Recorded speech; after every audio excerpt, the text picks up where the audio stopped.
What's up, everybody? Oh, there we go. All right. So, what's up? T Girl, Ed, Moose Man, Aloha.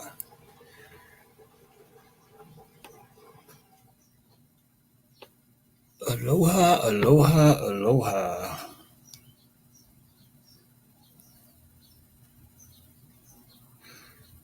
So, what's up? Everybody have fun yesterday? Everyone have a good day?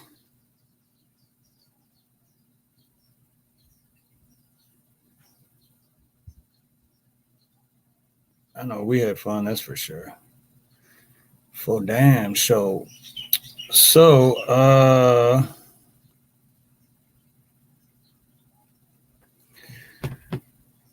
the bad news is part two is not going to happen tonight. It's going to be next Tuesday. Unfortunately, when it was set, the whole holiday weekend thing wasn't being put into, so kind of screwed it up. So both the debaters not available, but next Tuesday for sure it will happen. Apologize about that. What's up, Joe Kurt? But the good news is I'm still going live, and we still have a panel. And we might still have one of the debaters up on the panel. So 1 out of 2 ain't bad.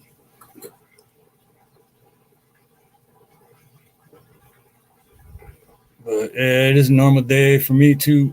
I kept thinking it was Sunday, Ed, because it was like, because it was a normal day, because usually on Saturday and Sunday we go out and do that. So because we did that, it was like, and my phone didn't even ring for plumbing work.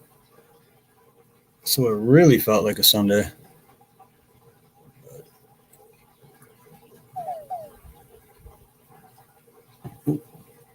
Let's see.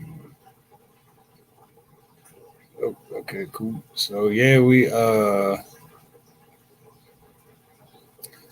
Chadwick is still gonna jump up with us, but Citizen Man has family in town, and he forgot about the holiday weekend when we scheduled it. So next Tuesday.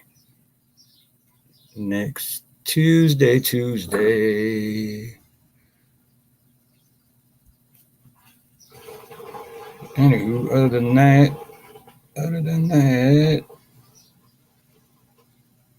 I'm still not ready, even though I've been here for like 2 hours trying to get shit set up.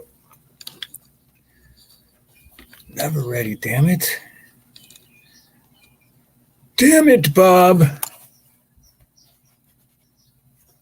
Angels Army, aloha.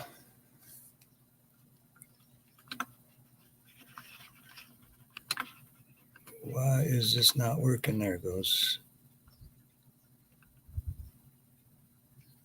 John Bowie. Jason, aloha.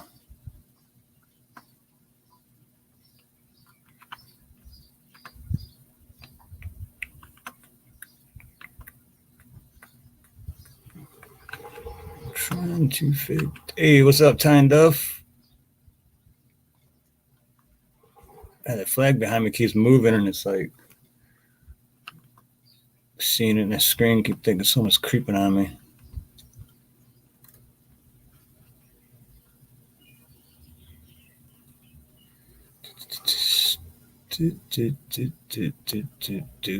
There we go. Ooh, honey spiced whiskey. Shit. That sounds good. Something like that, though, I end up getting in trouble because it tastes too good. And I'd be drinking it like it was Kool-Aid. And then when I go to stand up, I'd be like, oh, Shit, why is the room spinning, bro? I'll stick to this.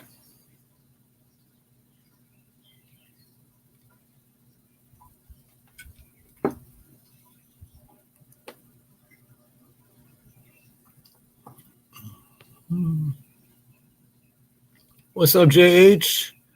Aloha.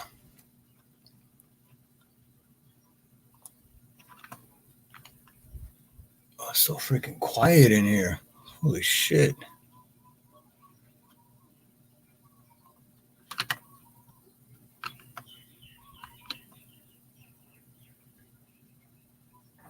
Yep, exactly, Ed. Exactly.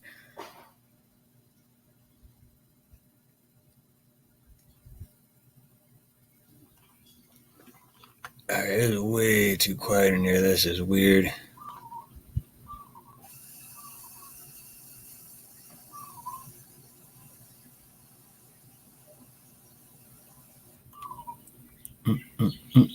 Here we go. And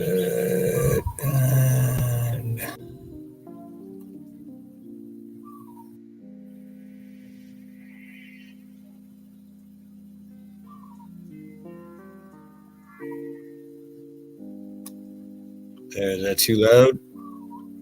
Or is that just about right?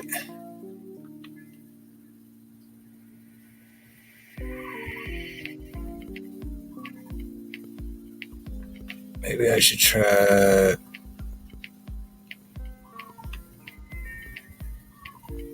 feel like I'm stealing that from Rescue when I use that one. And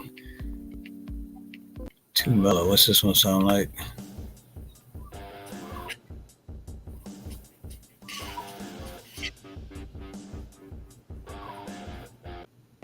Oh, not bad. So you're only allowed to use these ones. You can't like add in your own. Can't add in your own music.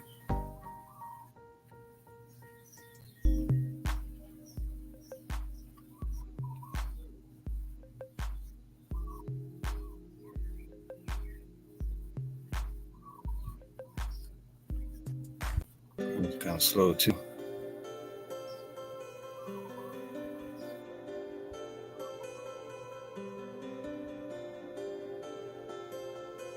Yeah, there's really nothing. Oh, I guess you can add. Oh no shit. All right. Well, I ain't gonna fuck around with that right now, but I guess I can add music.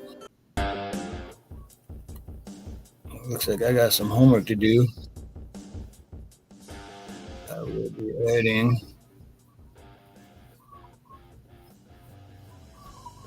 some better music than that. Oh, right on, Joe. Thank you, brother. But yeah, Joe, unfortunately, I guess last week when uh, Citizen Man agreed for today on the part 2 part, he forgot about the holiday weekend and he's got family in town, so he can't do today. But Forge and Thought is still going to come up in a little bit and hang out. And next Tuesday for part 2 for sure. What's up, Truth with Time? And so part 2 for the Rounder Flat is postponed for a week, but we're still gonna hang out, talk about other shit. So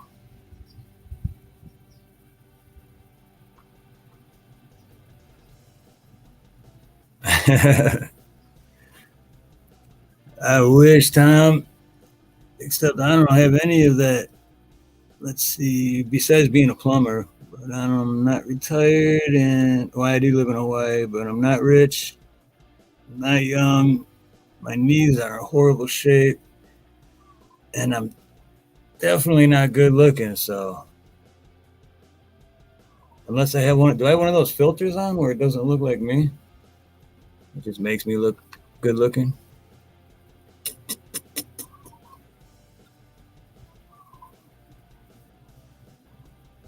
Yeah, and Joe's pretty good at it too. Always coming through. Gloria. Gloria, Gloria.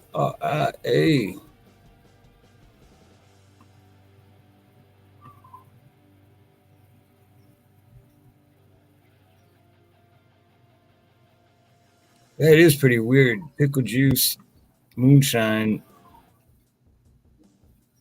Yeah, that is weird. But then again, I guess if hey, what's up, PDF? Aloha, brother.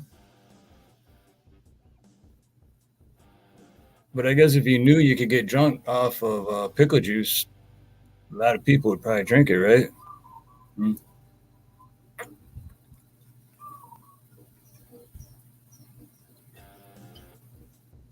If I wanted to get drunk and there was nothing else around and there was pickle juice and they were like, "Hey man, you drink this shit? This shit'll make you sideways." I'd be like, "Fuck it."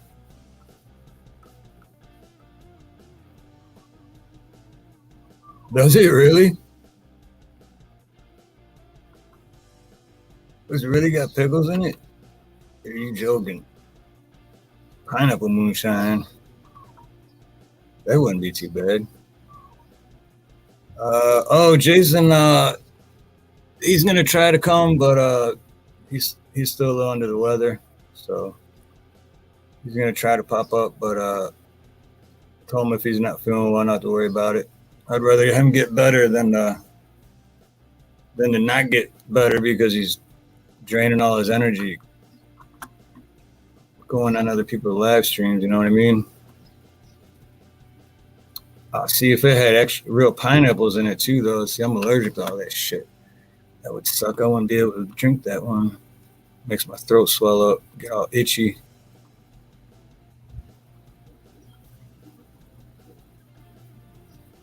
Tyne, she was first person in chat, but I think she left that comment yesterday.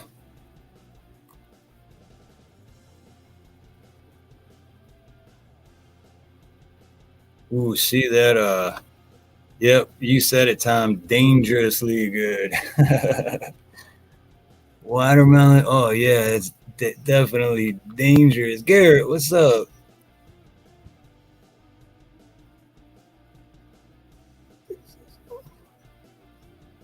Oh, no kidding.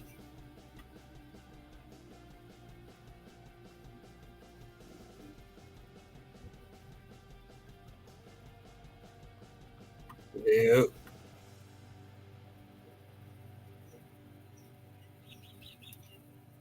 Oh yeah, JH. She's left one in this chat. She was like, but I don't. I think she left it either. Talking about the other day, what Shiny said it was. I mean, it could have been, but I don't know. Moonshine that I had.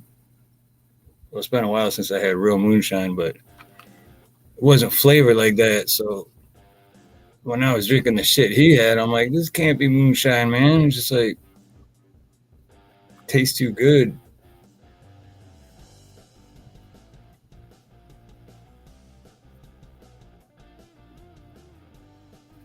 Okay, well, it had to have been. I should have looked at the.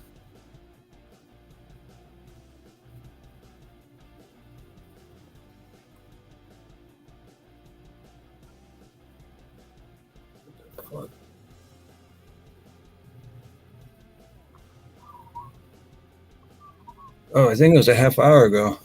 So it was like 20 minutes, 15 minutes before I went live.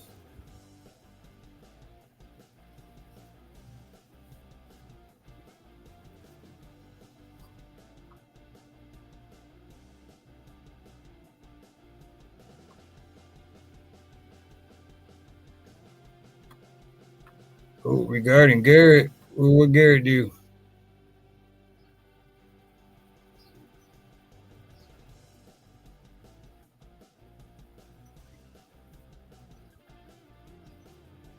Right. Yeah, this is like This was like, hey, El Griswold. El Griswold. Aloha. Long time no see. Oh, shit. Hold on 1 second. But yeah, it was a little while ago, Ed. And I don't think I drank a lot of it. I just had like a few swigs, but it tasted so good and I can't really remember. But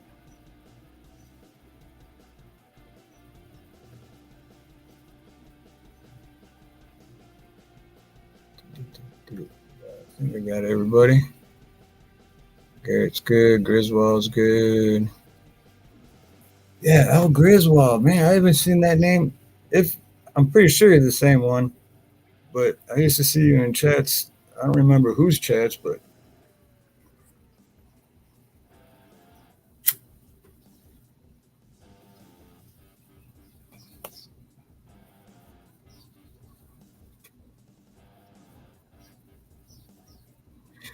I don't know what's going on with Garrett and Jason, but if you guys both want to come on the panel and you guys can duke it out, whatever it's about.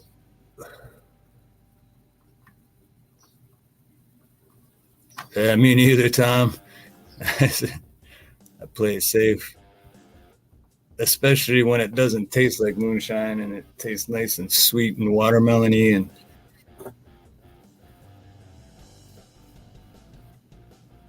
hey, aloha, moonchild.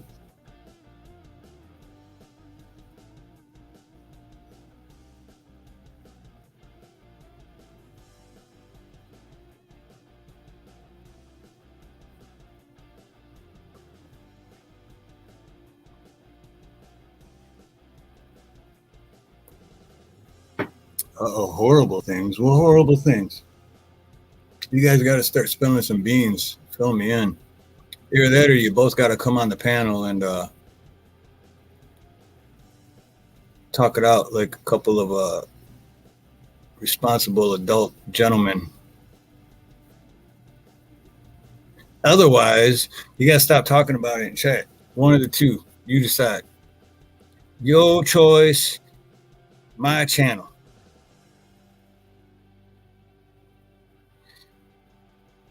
Or wacky gentleman.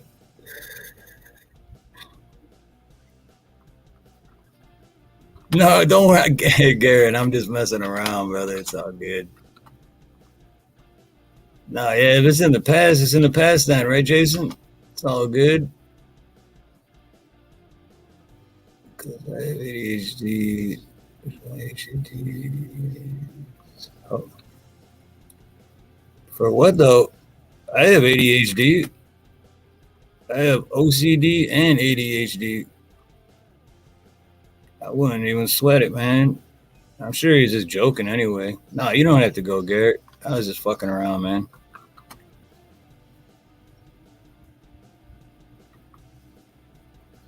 Yeah, he may have been rude, but you gonna let it bother you? I mean, people are rude to me all the time, brother. I just uh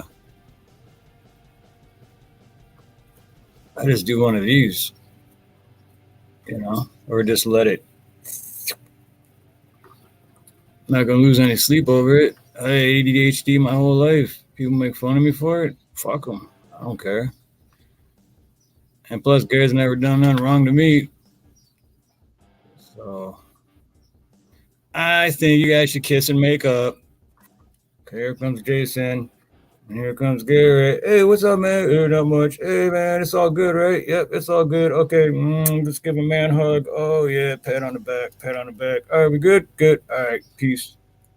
See how easy that was? What's up, Chrissy Cat? Yeah, there you go. There you go, Jason. He sincerely apologize. All good.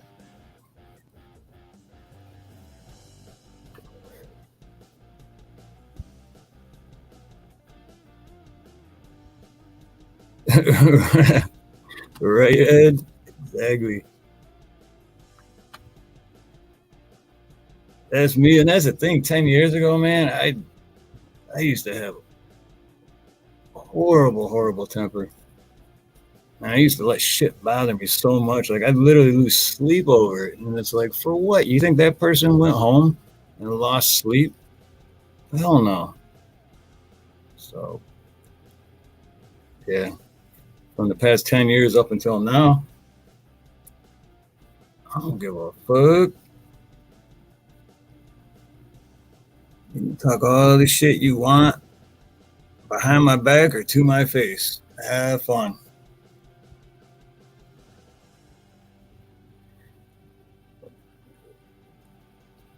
Even though I don't uh like Eminem as an individual anymore. Like he says, though, I am whatever you say I am. If I wasn't, then how could I say I am?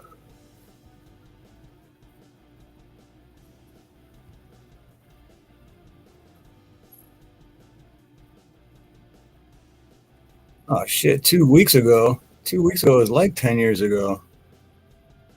I couldn't even tell you what I did 2 weeks ago.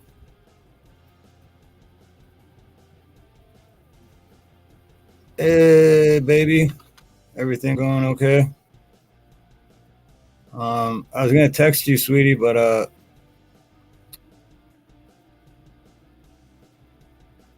was it last year? But yeah, Nina, I was gonna text you, but Citizen Man can't make it today, so he let me know about an hour and a half before I went. Right after you left, actually. So, but Chadwick, still gonna come up in a little bit. Oh man, I can't keep up with this chat. But,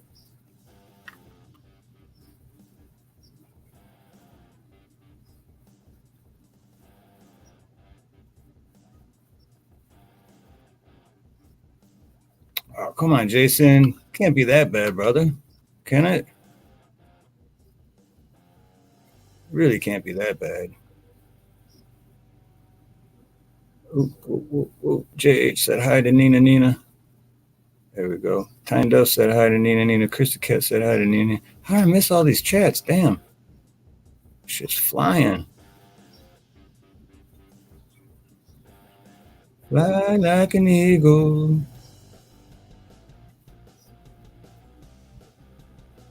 Moonchild says hi, Nina.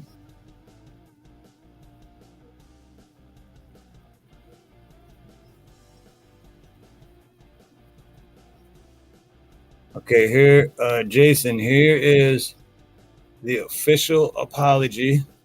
And we have 19 other people as a witness, or 18, because Garrett's one, you're two, 18 other people as a witness. He says, Jason, I'm sorry about last year. That's in the past. Like I said, I sincerely apologize to you. I really do. Like I said, I don't want to start any new drama on any channel. Just let go, please. And I seen the word sincere in there. It was a sincere apology.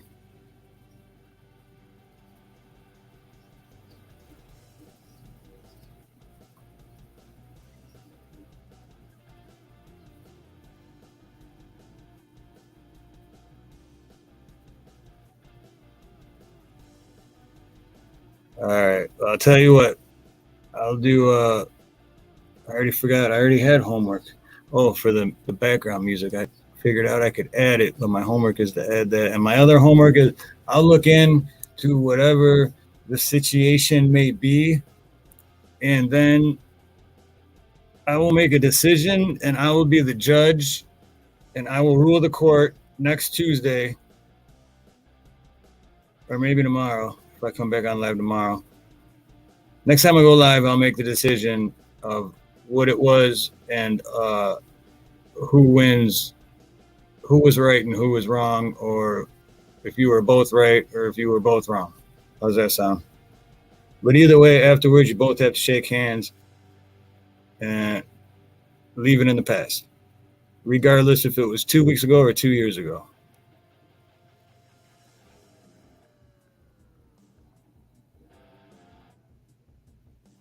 How's that sound? All right. Well, that's what I'm gonna do anyway. So, with that being said, I'm going to bring up on the panel my friend that goes by Forging Thought, also known as Chadwick. Diddly diddly. What's up, man?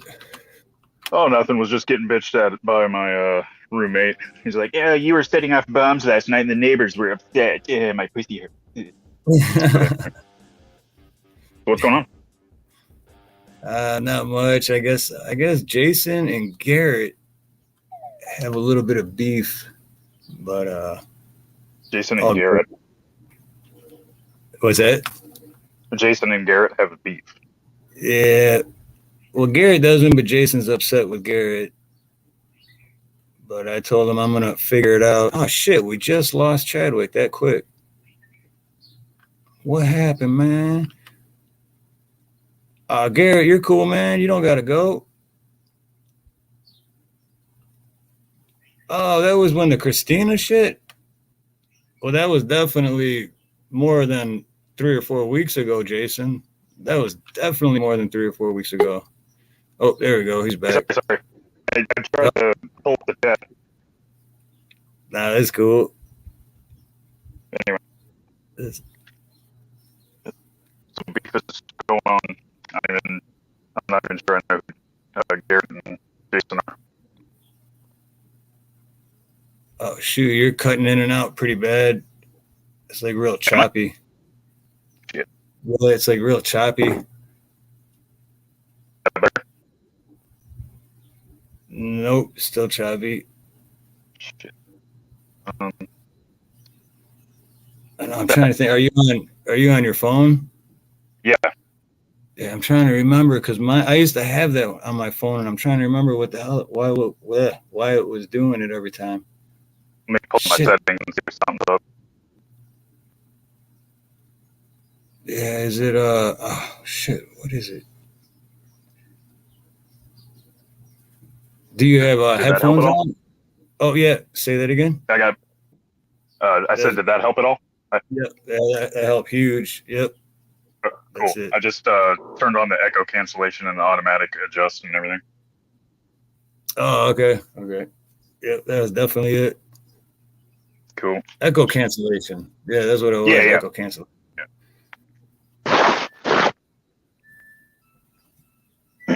I figured I'd keep my camera off while I'm eating. Right. Yeah, a lot of times I'll have mine off, but when it's just me up here, oh shit, we lost. Right when I said when it's just me, he's like, fine, you want it to be just you? There you go.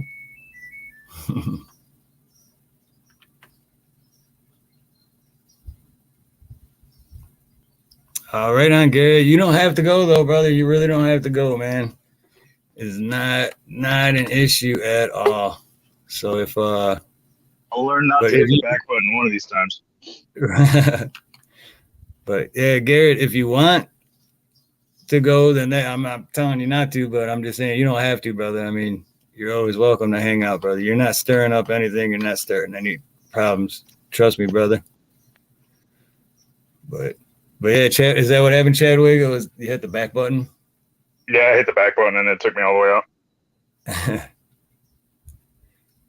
I know, I hate that because there's always like the arrow in the top corner, which I always never use. So I always hit the back, and then it's like, shit. I always hit the back, and it's like as soon as you hit the back on this this window we got here, it just kicks you out immediately. Oh no, shit. So what's going on? I guess Loeb wins by default. Yeah. That's what someone else said too. Like, oh, he forgot about the holiday and has family over, or did he chicken out? And I was like, nah, man. We can do it next week. That's cool. I'm like, as long as I know and Citizen, man, he's not gonna chicken out. That's for sure. Shit happens. He had family and shit. I understand. Right. What else is going on? None. We're not going to be doing the flat Earth. Right. Yeah, I'm still recouping from the weekend, man. It's like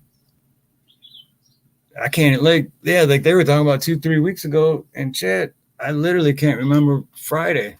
Like all I know is it was a long weekend, man, and I mean I wasn't drunk or anything, but I still feel like I'm kicking a hangover. I mean, you were streaming like every day, weren't you? It all Yep. probably blends together. Yeah, I know it's Saturday, Sunday, and so 3, and then shit.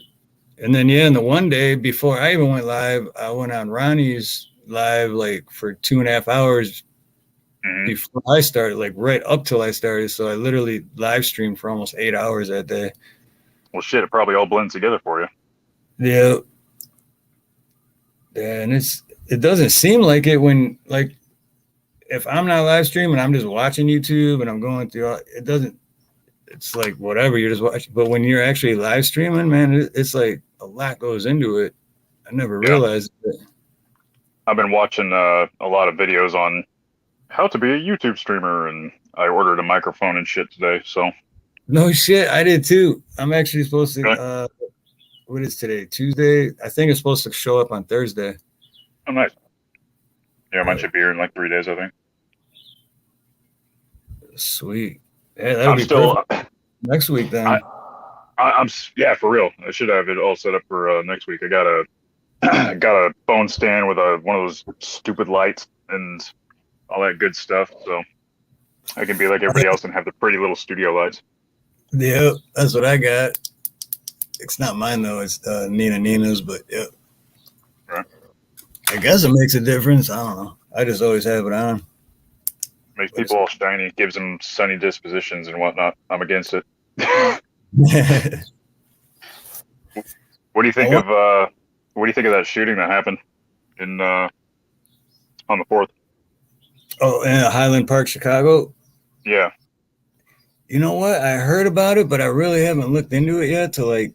All I know is the guy that did it had mental issues, and I mean he looks. I was gonna say, did you see that fucking twerp? Yep, just like an hour ago. I was just scrolling through some shit, but that's as much as I looked into it was dude, I saw that dude and I was like, oh man, some lesbian chick shot up the fucking parade.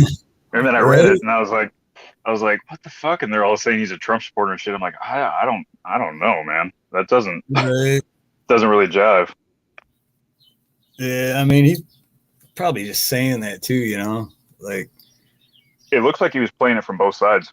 Like he was just like trolling, because there's pictures and shit of him with like a Trump flag on as a cape, and then there's pictures and posts of him talking a bunch of lefty shit. So who fucking knows? Yeah, especially, and if you are mental illness like that, I mean anything's gonna come out, you know. Like being 5'11" and 120 pounds will do that to you. Right. Yeah, no shit.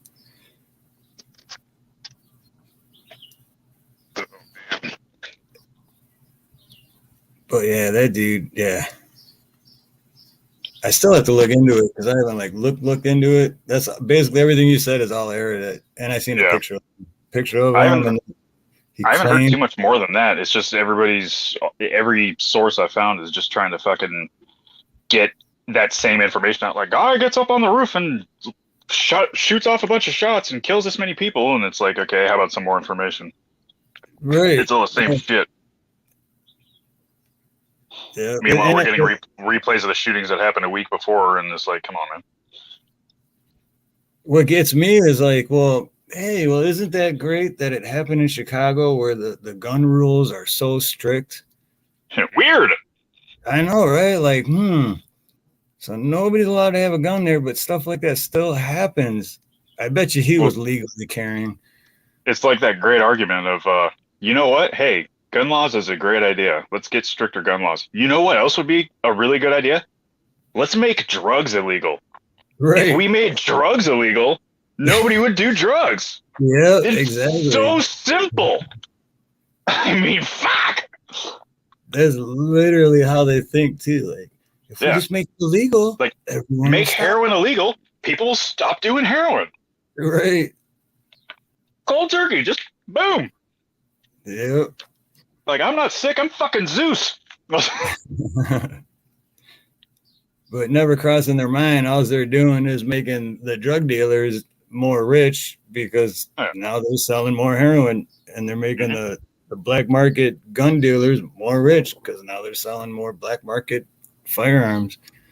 It's like, or you have the unintentional effect of cracking down on one specific type of drug, and therefore the people who are funneling the shit into the country go to a more dangerous type of that drug and fucking kill everybody. Yeah, no shit, right? Well, heroin's hard to get now, but this fentanyl stuff. Yep. And then people dropping dead left and right.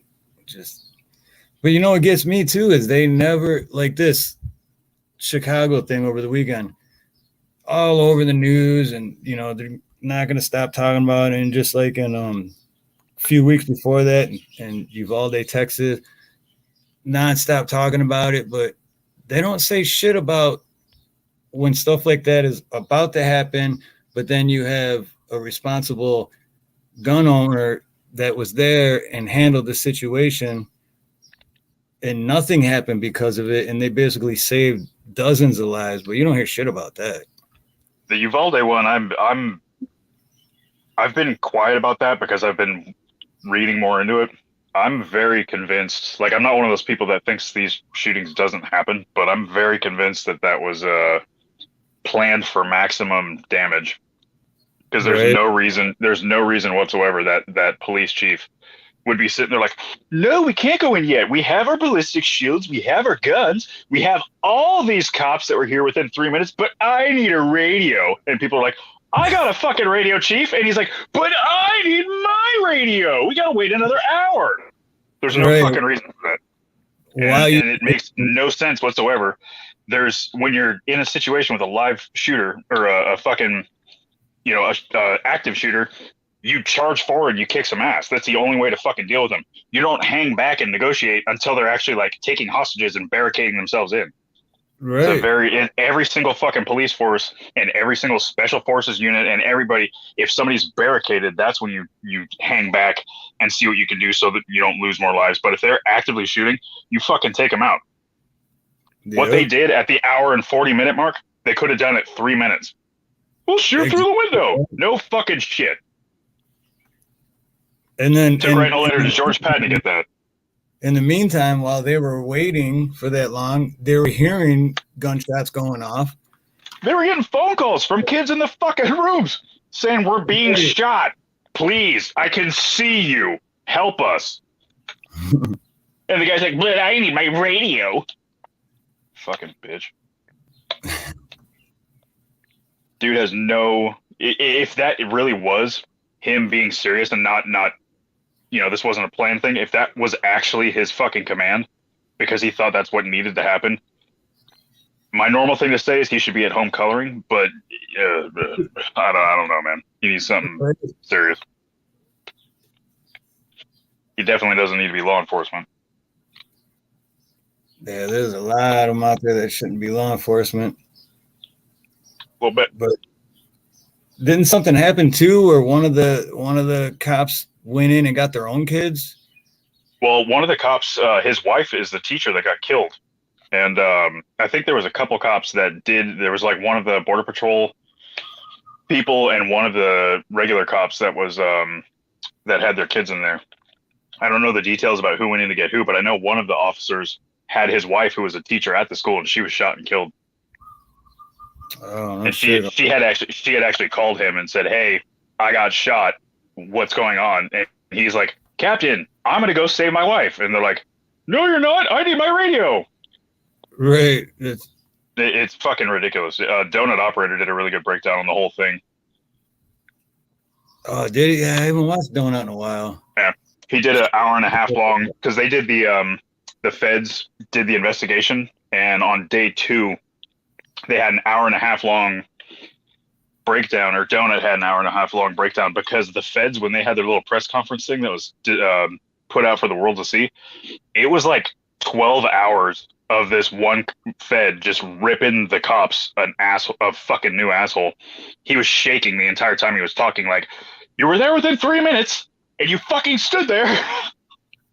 It's when you hear the breakdown, it's like, it's beyond me how the people in the crowd just weren't, or the people in the room weren't cringing at every single thing he said, because there's no explanation for anything that police chief did. He's completely incompetent. Yeah, no shit, right? And they were even like regular parents were trying to go in, didn't they? Oh, like, yeah, and then they took the cops they had and put them outside to stop the parents. Oh man. Well, and there was a school resource officer who's, it's the cops that are on campus. There was one of them, but he was off campus somewhere else when this shit started, and then he heard about it, so he bombed onto the campus with his vehicle, drove past the shooter. Like, the shooter was outside, and he drove past the motherfucker, and thought he was going after some dude that he saw out in the middle of a field or saw in the middle of the grass or something, but it turned out not to be the guy. So the shooter was able to go from one complex or one building, like one hall to another hall, right by the fucking school resource officer. And he also walked straight into the classrooms, because one of the things that police chief was saying was, oh, we have to wait for a key. We got to get a key to open this door. The door wasn't fucking locked, because there's no way to lock the doors from the fucking inside. Right. You have to lock it from the outside. So the chief didn't even check the damn door. He's just like, we have to wait for it. That's why I think there's no way that shit. There's no way that somebody that incompetent, if that's truly what his thought process was, somebody would not have made it as long as he's made it in life without being consumed by a greater organism. It's that stupid. Yep. Just straight up, there's no way that this was not something else. And if it is that, oh God, I don't even know what to say about that. That's like I say, if he is really that stupid and incompetent, like that's like I always say, how do these people make it through the day without getting hit by a bus? Yeah, that's why I say it would have been consumed by a greater organism. Something would have eaten that guy. Yep. It's like, if he's really that stupid, we need to have a serious thought about, maybe telling him to look out in the field and tell us about the rabbits while we shoot him in the back of the fucking head. Right. Steinbeck. All I know, man, is if I was one of those parents that I heard they tased one or two of them. Yeah, they tased a few of them. They handcuffed a bunch of them.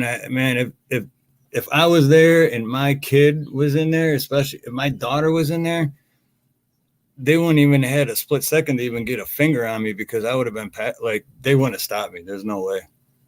I once shoulder checked. I once shoulder checked a middle-aged woman on a playground to get to my daughter. That shit would not have stopped me. Yeah, I know, because when something like that, your adrenaline is like through the roof, man. Like, oh yeah. There's no fucking way. And there's one guy, I forget his name, but there's one guy who was zip tied by the cops. He was the guy that they showed on the news of like the parent trying to get in there in the black long sleeve shirt.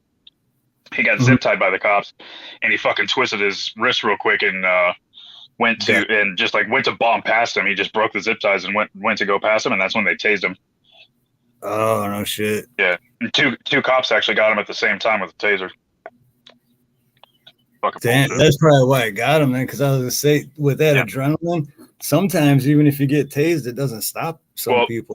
The problem is with a proper taser, if you're not doing a dry stun, which is where they just put it up to your skin, but if they actually shoot you with the harpoons, if you get a good distance in between them and you get the leads to be a proper distance apart, it'll actually lock up all your muscles and you can't move. Oh no shit! Is that how that works? Yeah, that's why people fall over. It's not like because when you just dry stun somebody, like you're fucking you take the little prongs off and you just stick it to somebody. That's just a pain. That's just a pain compliance. That's just kind of like pinching them with like a stun gun. But the taser part, the part that shoots into them, if there's enough separation, it makes all your muscles like fucking go stiff, like you got a Charlie horse over your whole body. Hurts like hell. Right. Yeah, because the one with the harpoons, I've never had or used one of those, but yeah, just the like. I've been hit a couple times. They suck. With the harpoon ones? Yeah. Damn. Yeah, I knew a dude back in Detroit that worked Homeland Security. He worked the Ambassador Bridge. Mm-hmm. So he basically just sits in the booth, and when all the truckers come by, he's just that guy, you know. But Right. he's like, he was all excited. He's like, "Hey man, we're supposed to be getting tasers and da da da." And I'm like, "Yeah, cool." Yeah, and He then you was, get training for it. yep. And then like a month and a half later, I seen him again, and I was like, "Oh yeah, what happened? I heard, remember last time you mentioned?" And he's like, "Oh, dude, no, fuck that." I'm like, "What? What do you mean?" He's like, Oh, "You, two you people gotta caught me while I shit myself. yeah." He goes, "You got to get shot by it in order to Yep. have it." And I'm like, "So you're a pussy then?" He's like, "Pretty much, man. I ain't letting him shoot me with it." So he didn't get one, Mm-hmm. which is funny as hell to me because it's like, what happened to all this tough guy talk, man? Like, that's how it should be, though, man. If you're gonna walk around with one of those and use it on somebody else, Oh, you should absolutely. know how the hell it feels. It's the same. Honestly, it's also a effectiveness training too, because it's like I used to teach a women's self defense class up in Oregon, and they'd always be like, "Oh, my husband got me this pepper spray. My husband got me this." And it's like, "Okay, have you trained with it?" And they're like, "No." And I'm like, "Okay, you're fucked." Because if you don't train with that shit, you don't know how to use it. It's going to hurt you more than it's going to hurt them. It's going to be used on you instead of them. You need to learn how to use this shit before you ever fucking implement it, because you're going to end up fucked up. Yep. Yeah, one of the best self defense tools on the planet is a whistle, and everybody goes, "Why the fuck do you say a whistle?" And I got reasoning. Let me tell you. Let me another talk for another day. No, go for it. Yeah, because I Like, believe that dude, like too. a fucking strong ass like referee whistles, one of those ones that has the finger holes in it. They're Yep. louder than fuck. If Super if fucking you're if you're piercing. like a woman, like I used to walk when I was working bars. We used to escort the bartenders to their cars every night before, when they went home. We would make sure they got to their cars okay, and then walk back ourselves. Um, if someone were to like jump, someone in a back alley like that, and do the old 1980s women's self defense thing where they come up from behind you and grab you in the bear hug, Yep. what's gonna piss off, or what's gonna get somebody to be like, "Oh shit, I better not do this," more than anything, drawing attention to that location, making a loud fucking sound where everybody in downtown is gonna look and be like, "What the fuck is that?" Also, Exactly. it's piercingly loud. Nobody likes that shit. And on top of that, there's only one thing on the entire planet, one thing on the entire globe, where every police force that exists in the entire modern world is trained to respond to, and that's a whistle. If there's a loud whistle in the middle of downtown, police are trained to go respond to it. Oh no, I didn't know that. No shit. Yeah. It's the only thing that every single police force in the world is trained to investigate. And that's why they get told if there's parades and shit, and that's why you have to have permits. One of the reasons you have to get permits for a parade, because if people are blowing whistles, it fucks shit up. Yeah, no shit. I never even. Yeah, well, one, I didn't know that they were trained for that, and two, that Yeah. makes total sense now No, because. we're trained. We're trained for it too, because rescue whistles are a big thing. So in the fire department, if we just hear a whistle and there's like, if there's a football field or something and there's a game going on, then that we can tally up to that. So it's like, these are the kind of things like, okay, that's going on over there. We know this, but if it's a middle of a fucking neighborhood and we hear a whistle going crazy, we're supposed to go investigate it, because rescue whistles are a thing. It carries over from, back in the day when, the coppers, they didn't have radios. They had to blow whistles to get each other's attention. Like all the old timey movies and shit, you see all the bobbies blowing whistles. Yep, all the bobbies. Bobby, Bobby, Yeah.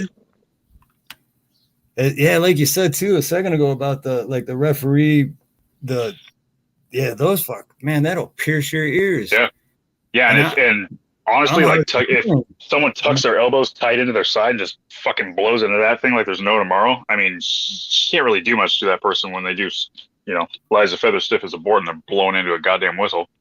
Yeah, It's a lot better than trying to pull out pepper spray and spraying yourself. yeah, no shit. Cause exactly. That pepper. Like, I used to always say growing up too. It's like because like a lot of females that I knew would be like, oh, they always try to act tough and be like, I'm not, I got a bait, and I'm like, well, you better know how to use that, whatever it is Yeah, you have. Otherwise, that's going to be the death of you. You know what I mean? Like, Mm-hmm. because if you don't know how to Yeah, use it, your attacker people. is going to be using that on you. Yeah, So people would say the same shit when they came into class. Like, well, I have this keychain pepper spray. I'm like, well, one, it's expired, and two, have you ever trained with it? Well, no. Okay, so do you know how far it shoots? No. Okay, you got like a second and a half of a shot in that little thing. You need to know yeah, how to use that shit. And if there's any wind or if there's any, it's going to come back at you. And thirdly, if you shoot somebody in the eyes with pepper spray, doesn't matter the strength or anything, it doesn't work. Like if somebody's sprinting at you and they're in like that rage, it ain't yep, gonna fucking stop them. They're gonna land on top of you, and at that point, they're gonna be fucking livid because you just gave their eyes fucking gonorrhea, and they're gonna right, be pissed about it. So they're not gonna want to be like, "Oh, you sprayed me in the eyes. I bet her walk away." No, the guy who originally had the thought of "I'm gonna get rapey," or "I'm gonna get beady," is gonna fucking beady on you because now he's fucking heated. exactly. It's a pain tolerance thing. You can't rely on a pain tolerance. It's like pinching someone. It's like, would you rely on pinching someone if you were being attacked? If they have it in their head that they're that much of a monster or that much of a predator that they're going to attack you and take advantage of your fucking safety, and they say, fuck that person's safety, I'm gonna go out of my way, break the law, and fucking attack that person. They don't give a shit about something that hurts. They do Right, give a shit about getting caught. That's why if a loud ass fucking whistle brings a lot of attention to your area, they're gonna be like, ooh. But if they got their hand over your mouth and you're trying to pepper spray them and just turning yourself into a fucking enchilada on the ground, whistle, man. A whistle and a really, really, really bright flashlight are like two of the best fucking tools you can have for self defense. yep. Oh man, I used to have. I can't remember. I lost it like a year and a half ago on a job somewhere, and but yeah, that thing was so bright, and it had the mode on there to where The blinky it mode. went to the highest mode, and then it was also strobe. Yeah, the ones And like the stream lights. Those ones are yeah, badass. and dude, this thing was I can't remember night something, but I spent a lot of money on it. I remember that I'm pissed that I lost it, but I tried it on myself. This dude I used to hang out with that used to work with me or for me, Mm-hmm. but I'm like I want to see, so I'm like it was like the sun was going down, so it was still light, but it was kind of dark. One of those, and I started running on him, and he turned it on, and it blinded me. Oh, Like I bro, was like, holy shit, the man. really good ones have the button on the back, like not on the side like the old mag lights, but the ones that have the button on the back Yeah, that you don't have to click. You can just kind of toggle just it hold down, it. and it'll just the pressure of it will turn on the fucking turbo mode. That's Mm-hmm. just great because if you can fucking do it even in the daytime, something that's over 800 lumens, if you shine that in somebody's face, they're seeing green spots for a good fucking 10 seconds, and they can't attack you with that shit. That mine had that, and mine was like over 2,000 lumens. So Yeah, I got a it's either a night eyes or a night hawk or something like that, and that fucker is I want to say it's like 2300. It's crazy. You hold your hand up to it, and it feels like it's gonna burn your hand. yep, yep. Because I would use it for work sometimes too, and I'd have it up all the way and not realize it. And after like Mm-hmm. 15 seconds, that thing was like, "Oh shit, man!" Like Yeah. burn yourself. Well, what's crazy about those? They say you can only. It's like the M60 of fucking flashlights because they say you can only run them for a certain amount of time, or else you'll burn them out. You got to like give them a break. Yeah, Oh, actually, you yeah. can only keep this light on for a couple seconds. I think that's what happened with mine because I had two of them actually. Because the first before I lost it, but the first one I had that happened, it burnt out, and I was like, Right "What?" out I the LED. money, but now it makes sense, and that's funny because just now when you said that, I just realized why the first one burnt out. But then Yeah, the I think, LEDs fry out pretty easy actually. and then Nina bought me the second one. I think it was for my birthday or for Christmas, but and then I had that one for a long time, and then I lost it on a, I don't know. I think I lost it on a job, and they lied and said that no, we didn't leave nothing here, but I can't prove it. So, but no, those flashlights are badass. That and dude, I'm glad we had this conversation because everybody listening and Chrissy Cat was even asking, because yeah, this is good advice too. But Chrissy Cat was asking, she said she wants a good whistle. Yeah, She's whistle. got And one, you know what? There's a got lot one of YouTube videos out. on the ones that have the loudest decibel reading as well. There's one called the stream. It's called the Stormlight or the Storm something, and it's a goofy looking plastic one, but it's the loudest decibel reading you can have. It'll actually cause tinnitus in your ears if you don't be careful with it. but it fucking does the job. Oh yeah. The ones that referees use and the ones that are used by the military for rescue in naval situations are the best ones. And you can pick them up for fucking less than $20. I mean, some of them are like $14. Damn, that's cheap too. Shit. Yeah. Yeah. Yeah, it's crazy. The loudest ones and the ones that are the most durable are the ones that are the cheapest. The stainless steel gnarly ones that are like from Sweden and shit that work half as well. They're like 60 to $100. Nah, man, the $14 ones, the fucking $13 ones, you don't need a fucking little rattler in it. It's just the two-tone blaring fucking air horn ones. Those are, badass. Love those things. I wish I could look at my fucking phone right now without fear of leaving the fucking chat because I'd tell you what the name of that one was. It's like it's easy to see. It's a weird shaped plastic one called like the Storm something or some shit like that. It's what the Navy and the Coast Guard uses for rescue. I should know. It's the same one we have in our kit for forestry. Let me see. I'll see the Storm something. I'll look it up. It's called like the Storm something or the something Storm. It's got, as far as I know, it's the highest decibel whistle that you can buy in 2022 because I just saw a thing done on it. And it's the same one that we've had in our kit for 6 years. Yeah, you said it's plastic? Yeah. Yeah, they come in like orange and black and yeah, Storm Safety? Possibly. It's kind of weird shaped. Yeah, it is weird shaped. I was like, what the hell? It almost looks like somebody took a human lung and slapped it on the ground. That's what shape it is. Yeah. I was trying to figure out like what the hell does it even look like? I couldn't, but yeah, that's what it looks like. Like someone took a lung and just slapped it on the ground. No shit. Yeah, kind of a fucked up life do I leave that I can go off a human gut splattered on the wall. You can get a 3-pack for $20. Yeah. Or you can get one weird, like one that really looks like a lung because of the color for $7, or you can get an all black one for $10. So yeah, no shit. I'm gonna order one of these. Yeah, dude, those ones, they're legit, man. They're legit. You get some. I think you can hear them from something like 3.5 miles away in the rain. Like it's crazy how far they travel because it's a dual tone as well. Oh shit! And it says it's scuba diving, water sports, safety. Yeah, you can actually blow it underwater too, because the way it's designed.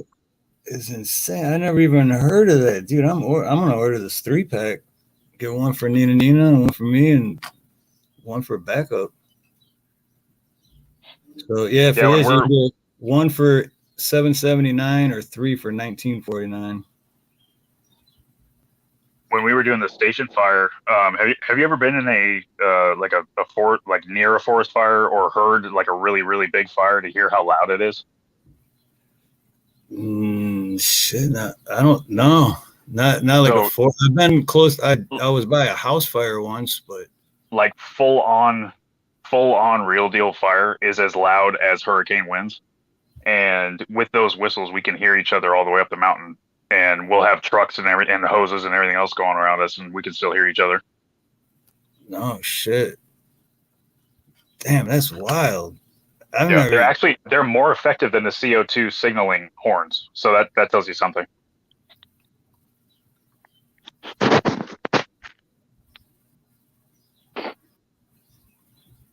they're nuts. Yeah, I just ordered the 3-pack. I'm glad you brought that up, man, because and everyone in chat and Chrissy Cat too, because she was asking. Now she knows what to get. Yeah, dude. Yeah, and because they're cheap, they're easily replaceable, and those ones are actually sturdy as hell too. Like you can drive over the thing and it won't break.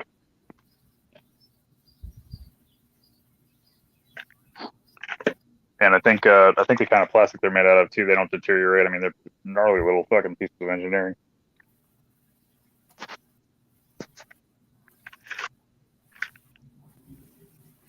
Hey, wait a minute. Joe Kerr, hold on one sec, Chadwick. Who got timed out? JH556. Who got timed out? What did I miss? I was so into that conversation, I wasn't even looking at what's up, Too Tall. I wasn't looking at the chat.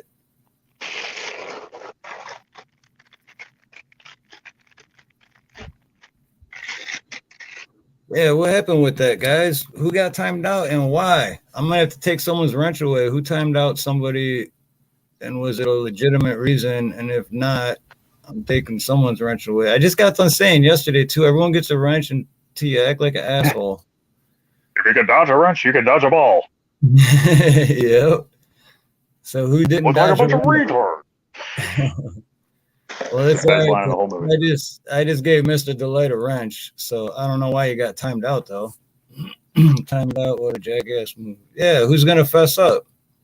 Oh, come on, Jason. Why are you gonna do that, man? You're pissed off at Garrett for something that happened, even if it was 2 weeks ago or if it was 2 months ago or 2 years, it doesn't matter.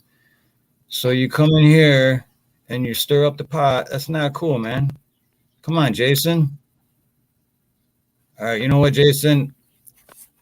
Since I'm not naturally a dick, I'm not gonna take your wrench away, but that's your warning, brother. So just I'm asking nicely. Don't do that anymore. But all right, anyway, Chadwick. Oh, you're good. Oh, Moose Man, what's up, Moose Man? Oh.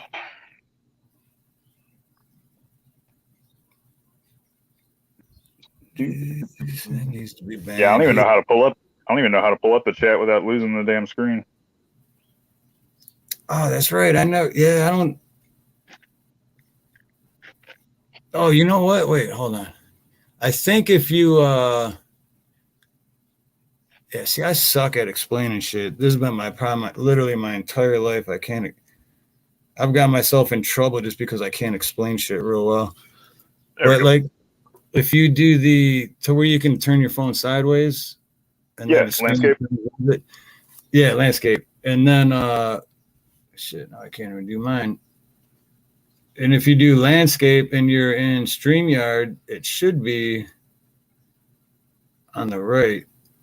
See, I can't bring mine up on my phone because if I do, it's gonna get that feedback and it's gonna like get that loud whistling shit. See, all mine says is you're in the show. Everyone can see and hear you. Don't have the actual chat. Damn, yeah, it should be on the right though. Man.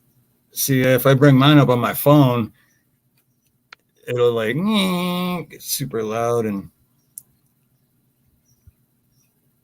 but yeah, it should be if you do landscape, turn it sideways, then the picture should be like here, and then all on the right side should be the chat. Tell you what, let me hamburger it and then hot dog it again and see if that works. Nope. It might be because I'm in mobile mode too. But it's fine. I just won't see the chat, I guess. Let me click on. I'm gonna click on desktop site and see if that helps. If it kicks me off, I'll be right back.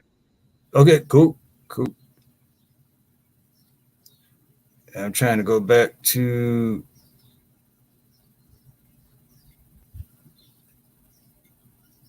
So you timed him. I'm trying to figure out why Jason timed him out. He said you timed him out because he follows Joker for a joke. I'm not sure. That doesn't make sense to me. Didn't work, huh? What's that? Didn't work. Let's see. Not yet. I think I might have my echo back too. How do I sound? Can you hear me? Yep. Yeah, it still sounds good. Okay.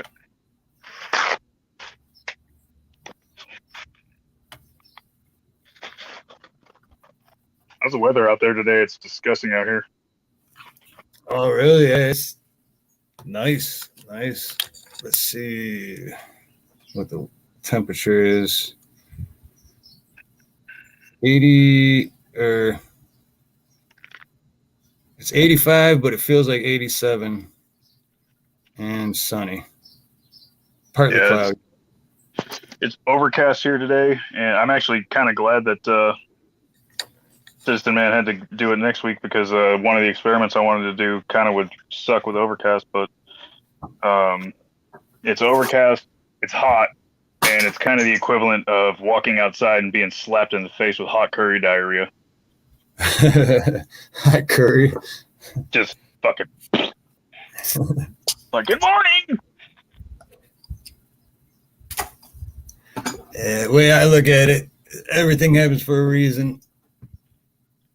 That's why when I first found out that CM was like, oh, I can't do it, I was like, for the first 3 seconds, I was just pissed, man. I was like, what the fuck, man? Like, all these. And then I just stopped for a second. I'm like, everything happens for a reason. It's fucking round. It's fucking round. I should have been like, you lose. You lose. You can't. You have lost, sir. You win nothing. Good day, sir. I said good day, sir. You're a crook. Oh, that's great. Oh shit. But no, yeah, everything does happen for a reason, because yeah, the next Tuesday would be better, and school just work out better, and then maybe more people will hear about it, and more people could watch it. And real. Oh shit. So what else is going on in the world? Shit, nothing. I got so many. Hey, aloha, prepper. Aloha. Aloha. But yeah, I got jobs set up this week. I'm going to be so busy because because yesterday, the whole weekend I took off basically to do the lives. Mm-hmm. And then I kept thinking yesterday was Sunday and today was Monday, but then I'm like, shit, no, today's Tuesday. So then I had to take my jobs from today. So now I got Wednesday, Thursday morning just stacked with jobs. And then, Wednesday, Thursday, and Friday morning stacked with jobs. And then Friday after 12 o'clock, Nina's got this big thing going on with the food truck and she needs help. So I'm going to be going from my work to that work. And then from there, we're camping this weekend. So yeah, basically from tomorrow morning until Monday morning, I'm going to be nonstop busy. But we're just pretty busy out there. You got a lot of competition as far as residential? Not really. When I didn't have my own company and I worked for other companies, we did, but it's because those companies were like, I don't really want to name names, but it kind of sounds like Roto-Rooter. Yeah. I don't want to name names, but it starts with a BF and it sounds like Benjamin Franklin. Yeah. Oh, thank God we don't have none of them out here. They did in Detroit where I live, but yeah. They got out here. It's a joke. They're no different. Actually, what they have out here that's just like Benjamin Franklin and Roto-Rooter, which they have Roto-Rooter here, is it's called Steve's Plumbing, which kind of screws me and kind of helps me in the same way. It helps because then they'll look online and it'll be me, Steve Harla. Oh, it's the Steve. Yep, they'll think, hey, this is that Steve's Plumbing, but they got all these big, ugly green vans, and I just have mine, and they'll be like, oh, I thought you guys had the green vans, and I'm like, no, that's Steve's Plumbing. I'm Harla's Plumbing. And I'm like, Steve. I'm Steve non-plural. Right. It's like, no, I'm the guy that's not going to rip you off. But that's the thing about those Benjamin Franklin, Roto-Rooter, Steve's. There's another one. They're a fucking joke, dude. They're not even turd burglars. They're not ditch witches. They're fucking terrible. They are the Swift trucking of plumbing. Yeah. They're fucking terrible. Exactly. Yeah. Because you know what SWIFT stands for, right? Sure wish I finished training. Yeah. But yeah, you go to any state with an overpass at any given part of the year, and you'll find a Swift truck missing its top. Yeah. Guaranteed. I was going to be a truck driver. That's the only reason I know that.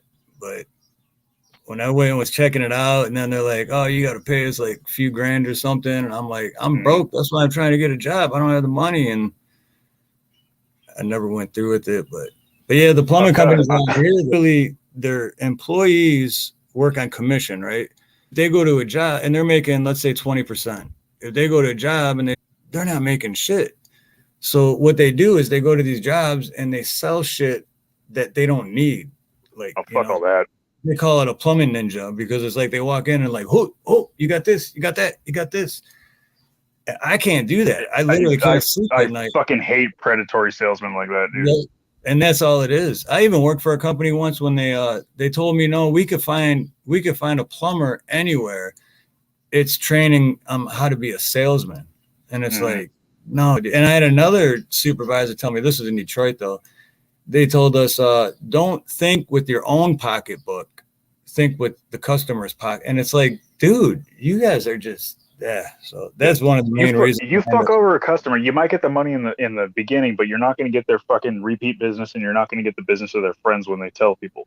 It's bad business. It's a bad way to look at it. That's where you get fly by night motherfuckers who have companies like, oh, who's the boss? His name's Elia. Oh, where's Elia? He's in a white BMW somewhere. It's like, well, does he speak English? Yeah. No. It's like, okay, so they're not going to have a business in 2 years. They're going to go on and do the next one. My neighbor got screwed over by a fucking locksmith like that recently. She called a locksmith to get her into her house, and dude just kind of like poked at the thing for about 2 seconds and goes, oh yeah, I got to replace your whole thing. It's going to be 200 and something bucks. And I looked at the because they left it there. They didn't even fucking cart the shit out. I looked at the lock for her and I'm like, I could have gotten this out for you with one of the tools I have in my garage. Yeah. And she's like, really? I'm like, yeah. And I probably could have rekeyed your fucking lock for you too.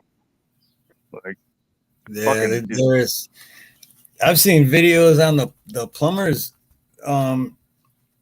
that do they purposely just loosen up the connection at the water heater. Oh yeah. They'll call out companies and they'll be like, oh yeah, this thing's shot. You need a whole new heater. And they're like, well, what if I just did this? And then they tighten what they unloosen, and then they're just caught and it's like, but they're all scammers, man. And it sucks. Yeah.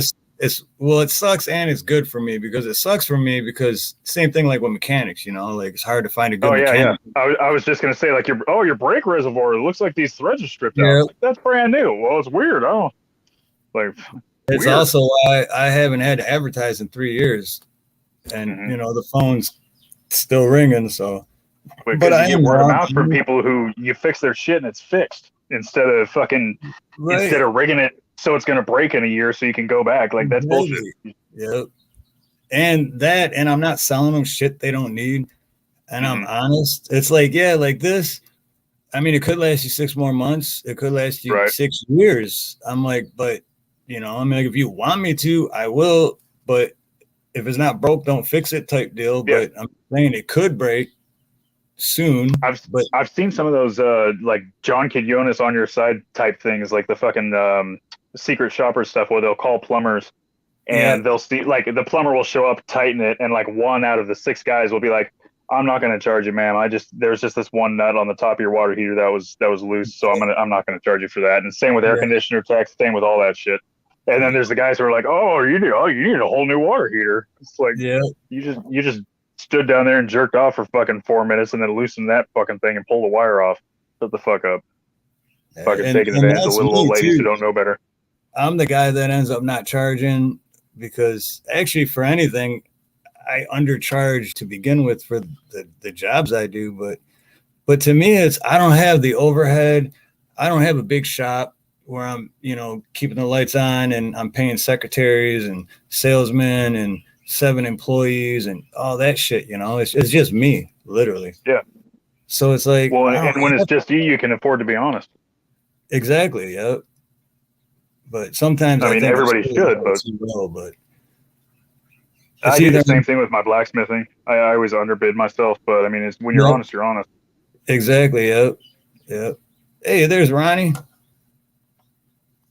But yeah, it is. And like I said, my phone still rings all the time and I still get work and I'm definitely not complaining. Ronnie? Yeah. Yeah, I can see people's chats when they pop up on the little screen right there. You can't see them. Yeah, I try to pull them all up. I wonder, do I need to have the StreamYard thing downloaded, or have the app? Because I don't have the app. I'm just going into your little thing. I wonder if that would do it. Yeah. I wonder. Yeah, I wonder. Maybe after we're done with tonight, so I'll download it and see if that helps for the next time. Yeah, yeah, because I never even I don't even know, but it might. Yeah, definitely might. But, Ugh, fuck. what's up, Ronnie? You just getting here, Ronnie, or have you been lurking? Because Jason's a Lurking. little Jason's a little upset, Ronnie. I've been reading your messages, Jason. I'm just I'm talking to Chadwick, so I'm not going to ignore him. And I'm completely in the dark because I can't see the chat, so I don't know what's going on. right, yeah, well, he's upset I'm like, I'm just happy to be here. Yeah, Jason's upset with Garrett, and Garrett left already because he said he didn't want to stir the pot, but Jason's still upset about it. And then Jason timed out. I forgot the name already, but Jason timed someone out over a joke or something. But I'm not 100% sure because I haven't been paying full attention to it. So, Ain't that the best though when somebody's like, I'm gonna leave because I don't want to stir the pot, and I'm gonna say it out loud so everybody can see. Yeah, choose with Tom. That's right. You did the HVAC thing for 30 years. Wow. Yeah, I've been plumbing for 28 years now. So even the honest HVAC's no ones. joke. And I almost got into HVAC. I got a bunch of buddies that are tinners, and they tried to get me to do it, and I'm like, I'm gonna be a firefighter. Funnier than hell too. All the tinners are like, oh, you're gonna be a firefighter, you pussy. Shit, pussy. What do you mean, man? That shit's dangerous as fuck. You going into a burning house like that? That's like, yeah. That, and I know how hot that gets, man. Like, well, I don't know personally. I've never been to a burning house. Fire, right? Like, but I mean, it's fire. I've had bonfires that are like as tall as me and like 10 feet round, like huge. Right. And you get like, so if you're in a burning house. There's a couple of times I've been very close to, very really concerned for myself and my team, but we do all right. During the fucking fires, the California wildfires that were happening a couple of years ago. Yeah, we were part of I mean, we had people coming in from all over the entire country to try to help with the Kincaid fire and all the other ones up north.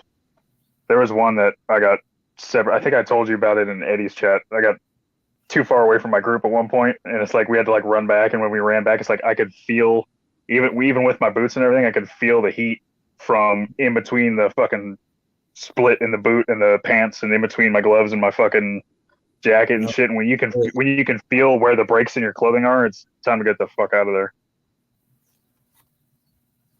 Or when the oxygen lines start melting on your fucking respirator, it's time to get the hell out of there. Right. Yeah, no shit, man. And plus, the other thing is my dad wanted to be a firefighter, but he had gout. Mm-hmm. So he passed everything. I mean, this was before I was born, but he passed everything. And damn, that man must have saw the last mammoth die. Then he did the physical. They're like, sorry, miss. Same thing I told him. Like, everything that's for a reason. They would have let if you didn't have gout and you just later, for some reason you've been born. My sister would have known for a reason. Ask me how I'm doing. I say, well, I woke up this morning. You're like, oh, it's just like whatever. Fuck. People are like, you're such a good person. Like, don't you ever threaten me again. Nobody's really.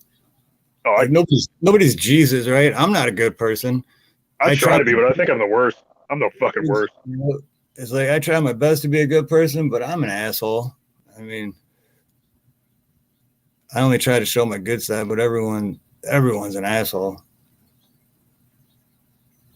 I have conflicting self-image. I look back at things I've done in my life, and I'm like, oh fuck.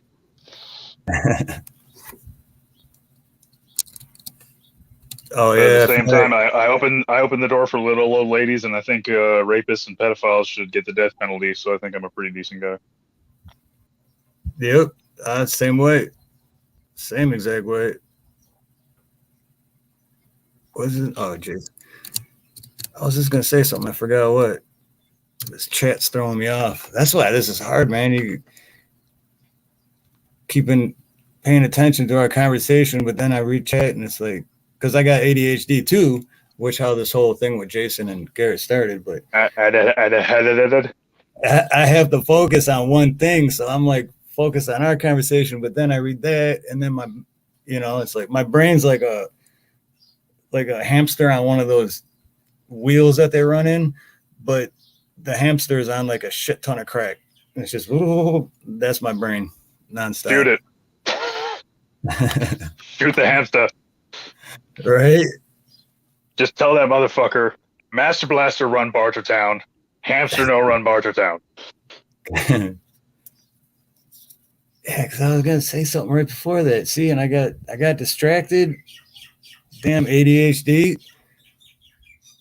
You got birds? But no, that's outside. You know what? That's weird because I was not rewatching, but I was going over one of which one was it? The food truck one that we did Thursday or Friday. Yeah, that's what I did Friday. See, earlier I said I couldn't remember what I did Friday, but yeah, the food truck one we did Friday. When I first went live, I'm just walking, and then when I went back to like go over it, when I first went live, all I heard was the birds, and I'm like, I don't remember hearing that when I was right. And you just said that now, and I didn't hear them until you mentioned it. Now I hear them. Fucking yeah, I thought you had like parakeets or something. Right? No, that's all outside. We're trying to have a conversation. They're butting their little feathery asses in there, like squawk, squawk, squawk, peep, peep. They come through really good too, and that's just because the glass sliding door for the back porch is open. I didn't realize. Yeah, that's weird how they come through so clear too. Fucking paradise and the goddamn birds. What are you gonna do? I know, right? Gotta have something to bitch about. Damn. Oh, I'll find something. I'm gonna be the most miserable old man to hang around. You're like, good morning. I'll be like, is it? Is it? Who's so good about it? Get off my lawn. Get off my lawn.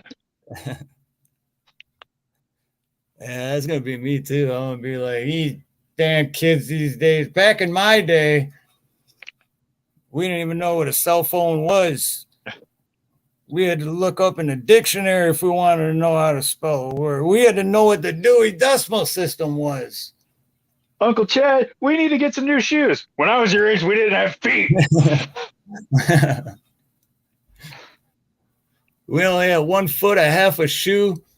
I had to keep potatoes in our pockets to keep our hands warm. Dad said you beat up Grandpa when we were kids. Your dad's a lying piece of shit. He used to listen to Creed. Your dad listened to Creed. No! You loved fucking Creed. And Nickelback. Oh, God, Nickelback. Oh, my brother listened to some of it was bad. It was bad. He wore puka shells and shit. Big white dude wore puka shells and had frosted tips in his hair. Yeah. It looked like Guy Fieri's fucking gay shadow or something. Yeah, I met that dude, the Nickelback lead singer guy. Chad Kroger. Chad Kroger, yep. It was when they first came out, and 3 Doors Down first came out. Mm-hmm. And in Detroit, this girl I was dating at the time, psycho bitch, dude, but she sounds hot. That's a whole nother story. But she was like, hey, I got these tickets to this concert at the shit, I can't remember. They were free. Right, yeah. It's a popular venue though in Detroit where like all these this like underground shit, and she's like, no, this one band, 3 Doors Down, they're supposed to be like the next best thing. It was like before anyone knew who they were. Mm-hmm. And she's like, some other band named Nickelback is opening and da-da-da. So I'm like, all right, whatever. So I ended up going.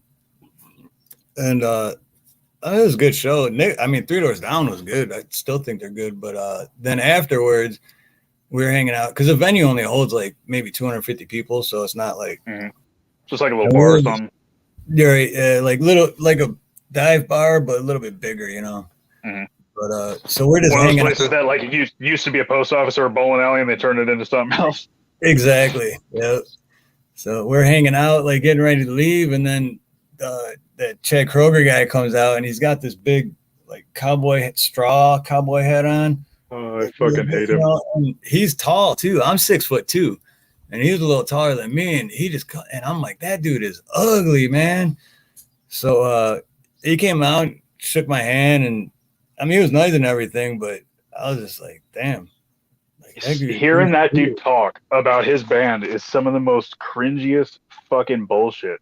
Like, he refers to his band in the third person, and he talks about like, oh well, my legacy, and it's like, motherfucker, if you say my legacy ever in your life and you're talking to someone who just asked you a question about your band, you deserve to get smacked in the fucking dick. Like that, you don't.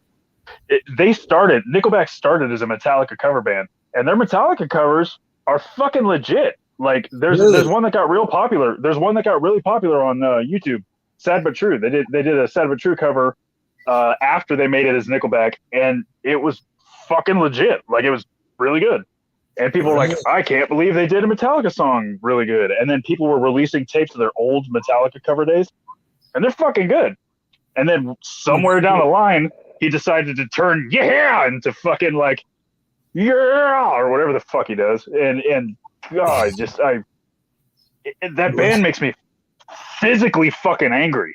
Like, I don't know what it is, but his fucking face, like everything that is wrong about Owen Wilson's face, plus just something else. Just fucking everything. It is, dude. If you ever like, I literally seen him like this, and he is ugly. He's just got that face, like, and I've been violent, but I've never been like intentionally a violent person. But he's got that face where it's a punch me face. It's a punch me face. It is a punch me face. I just want to hit you so bad. Yeah.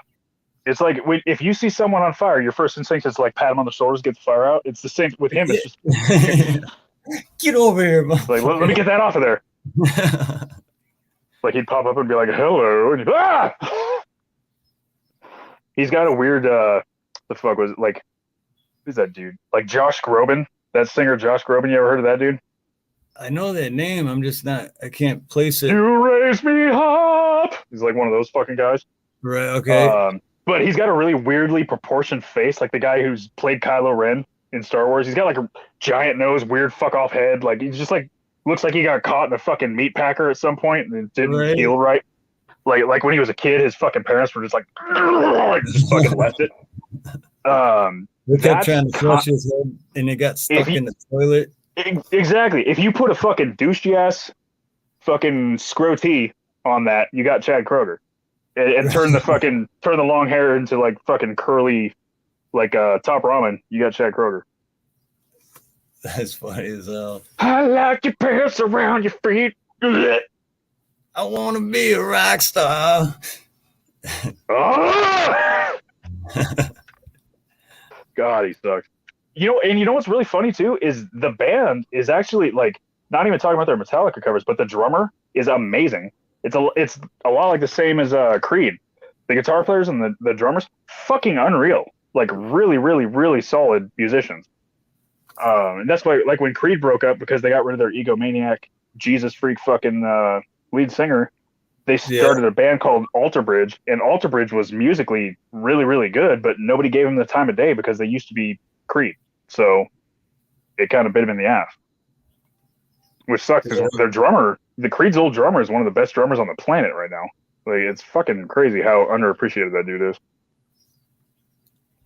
Yeah, that's who is that band? Because you said drummer, it made me think of, Chevelle. I met the guys in Chevelle a couple of times in Detroit. I used to go to concerts all the time in Detroit. There's so many venues and so many you can get in for like $5, and it's like pretty much from the time I was like 17 till I moved here, I was just concerts.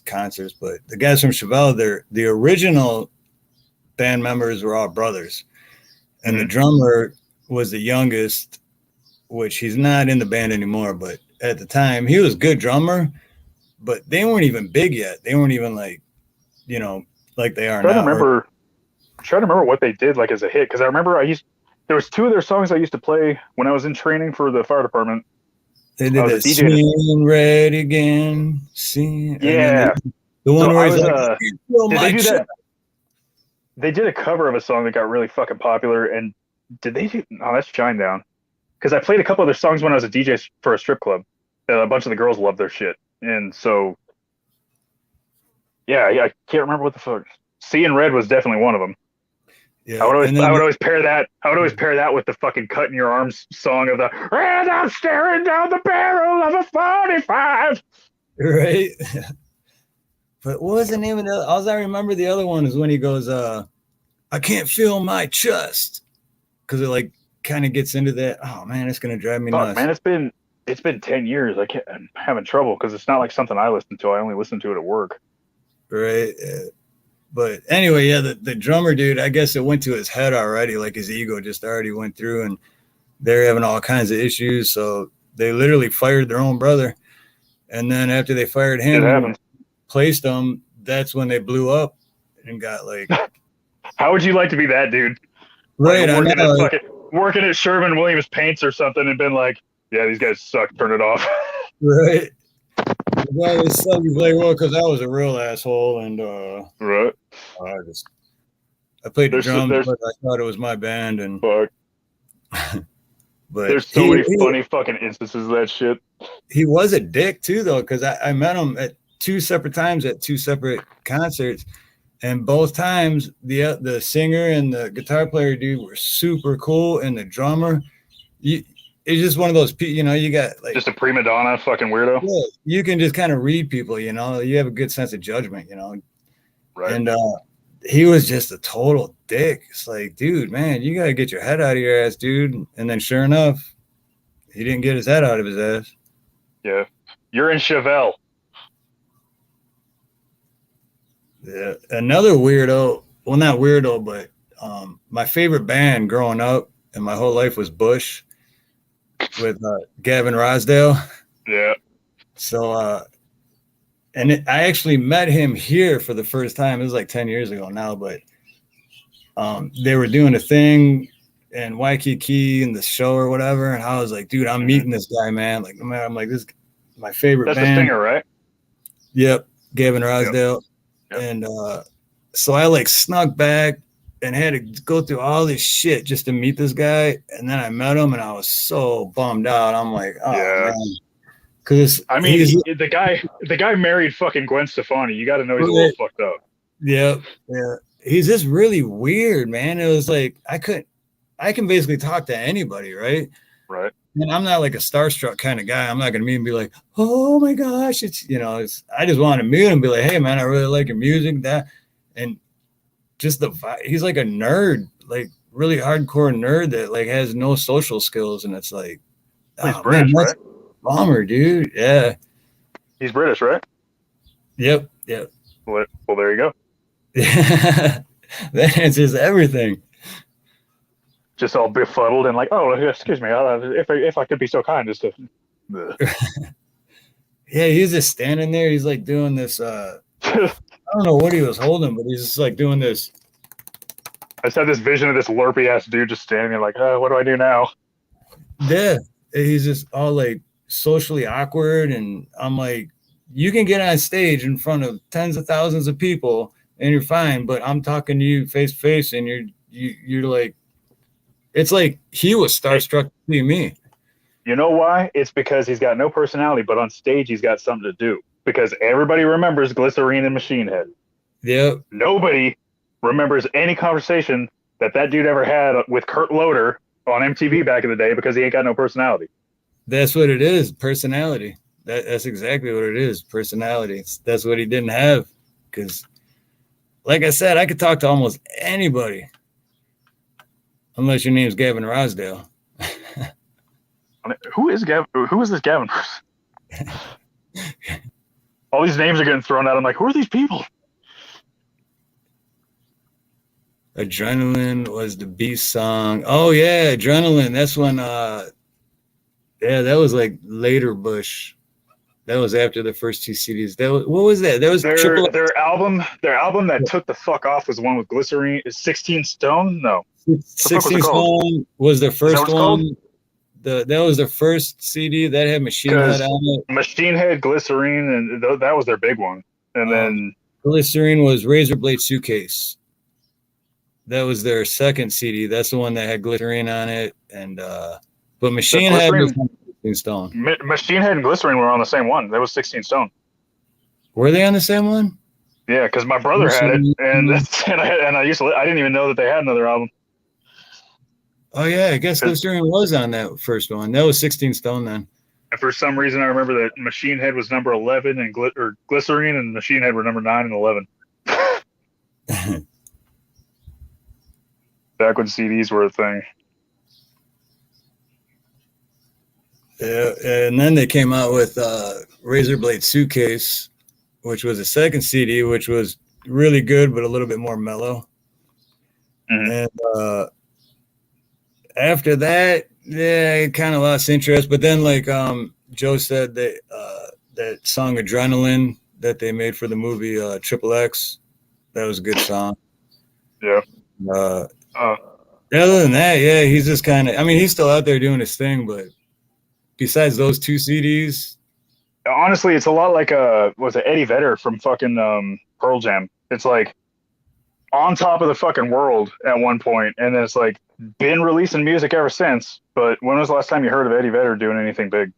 Exactly. I didn't even know the dude. Like he's been doing some fucking bluegrass shit. He's done a bunch of projects, but the thing is, like, motherfuckers come out with 30 albums since the one that got him popular. I couldn't tell you the name of any of them or any of the songs on them. Not one.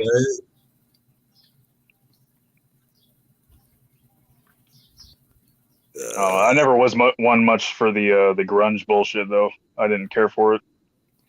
Yeah, I got into it for a very short time, but this was like, I think I was like 18 or what the fuck? My chat literally just disappeared. Okay, I got no chat. Matchies. Oh, there we go. But anyway, yeah, for a short time, I was like 17, 18. Or no, wait, I remember. Yeah, I was like 19 or 20. And right. It lasted like maybe a year. And I'm like, But real quick, I just got to say, Jason, you need to calm down, brother. I get it. You're upset. But we've been on for an hour and 40 minutes, and you are still going. And from what I'm seeing in the chat, everyone's just trying to tell you to calm down, and you just keep going and getting mad. So this isn't – if you want to go fight with people, dude, go check out somebody else's channel, man. That's cool. But sorry, brother. I had to time you out, man. Yeah, Kurt Cobain. Yeah, my sister, dude. My sister loved Kurt Cobain. Kurt Cobain!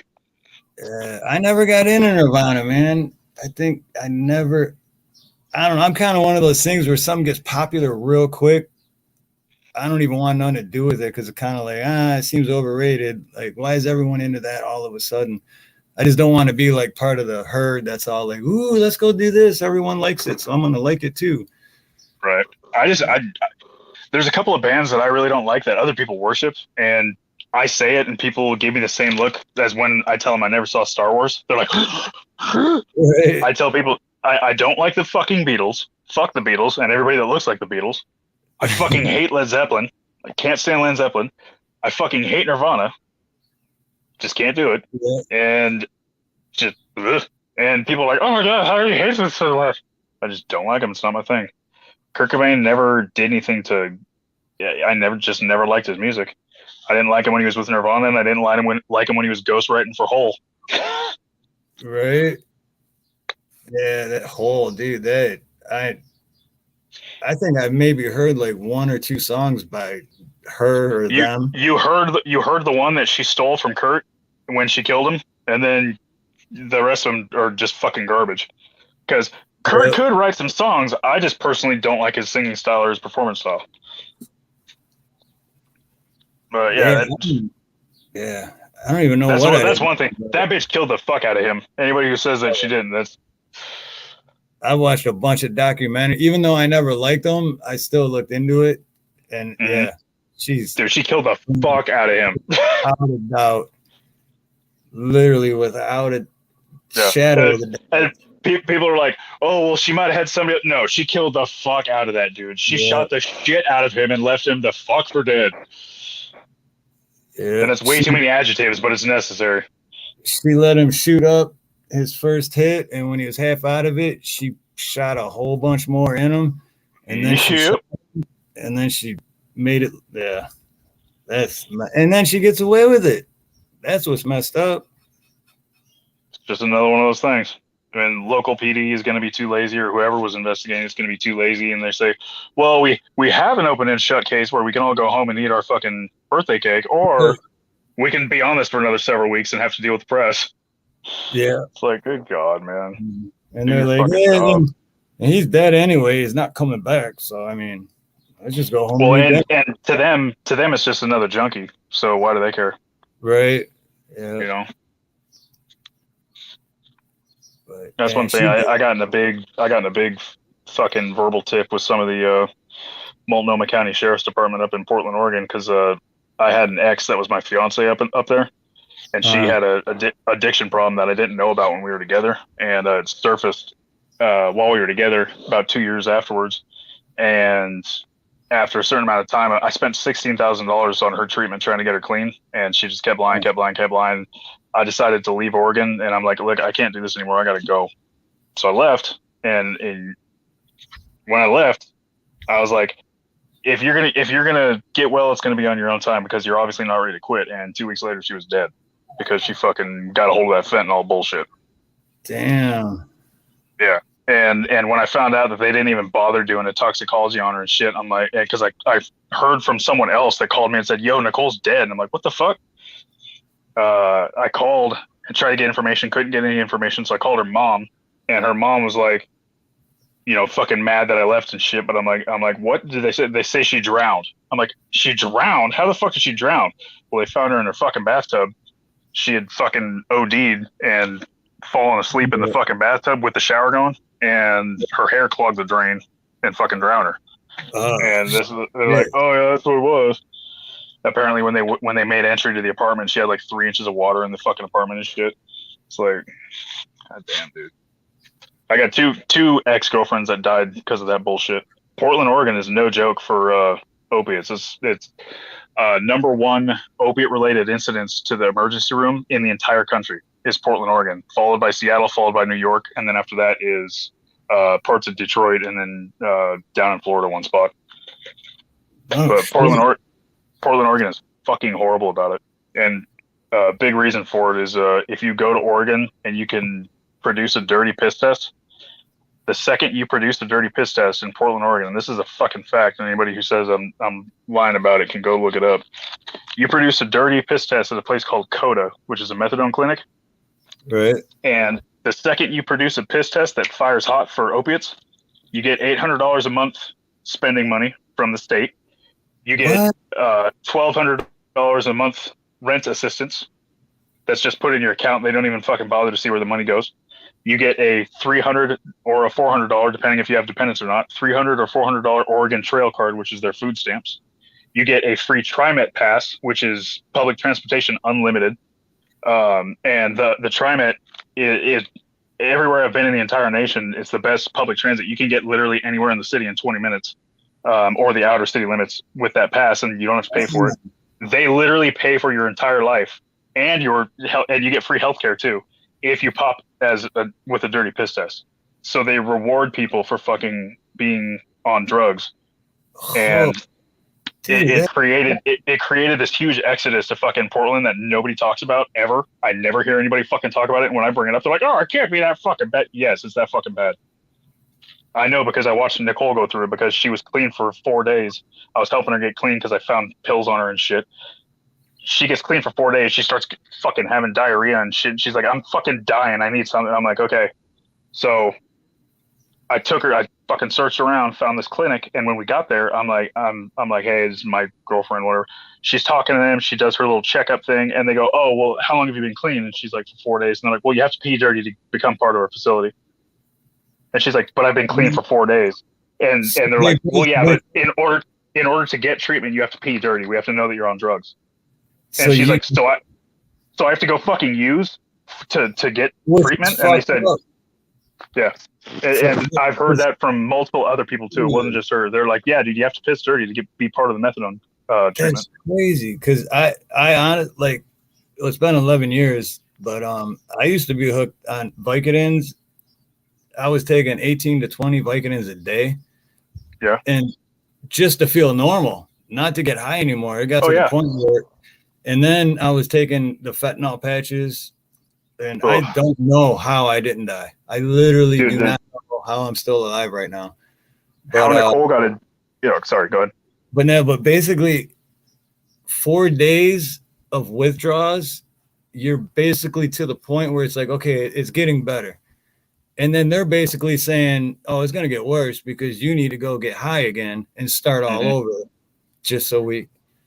Bro, she was in so much pain. I caught her in the middle of the night one night. We had a dog named Jaeger. Jaeger was a 14-year-old Weimaraner. He had hip dysplasia, bone spurs, and he would wake up screaming in the middle of the night because his hips hurt so bad. So the doctors gave him a prescription for Tramadol. In the middle of the night, I fucking caught her. She crept out of bed when she thought I was sleeping, and she literally walked into the kitchen and fucking started crunching up the dog's fucking medication because she was jonesing so bad, and she didn't think that I knew that she was using again. Like, she was fucking hurting from that shit. It's no fucking joke. How she got addicted in the first place is she was jumping off the overpass or a fucking bridge or whatever into the water, into the river, like doing bridge jumping, and she broke her back. And for a long time up there, probably still today, the doctors in Oregon were just like, oh, you got a fucking headache? You got your fucking broken back? Here, fucking pills. Here's your Oxy-10s. Here's your fucking this and that.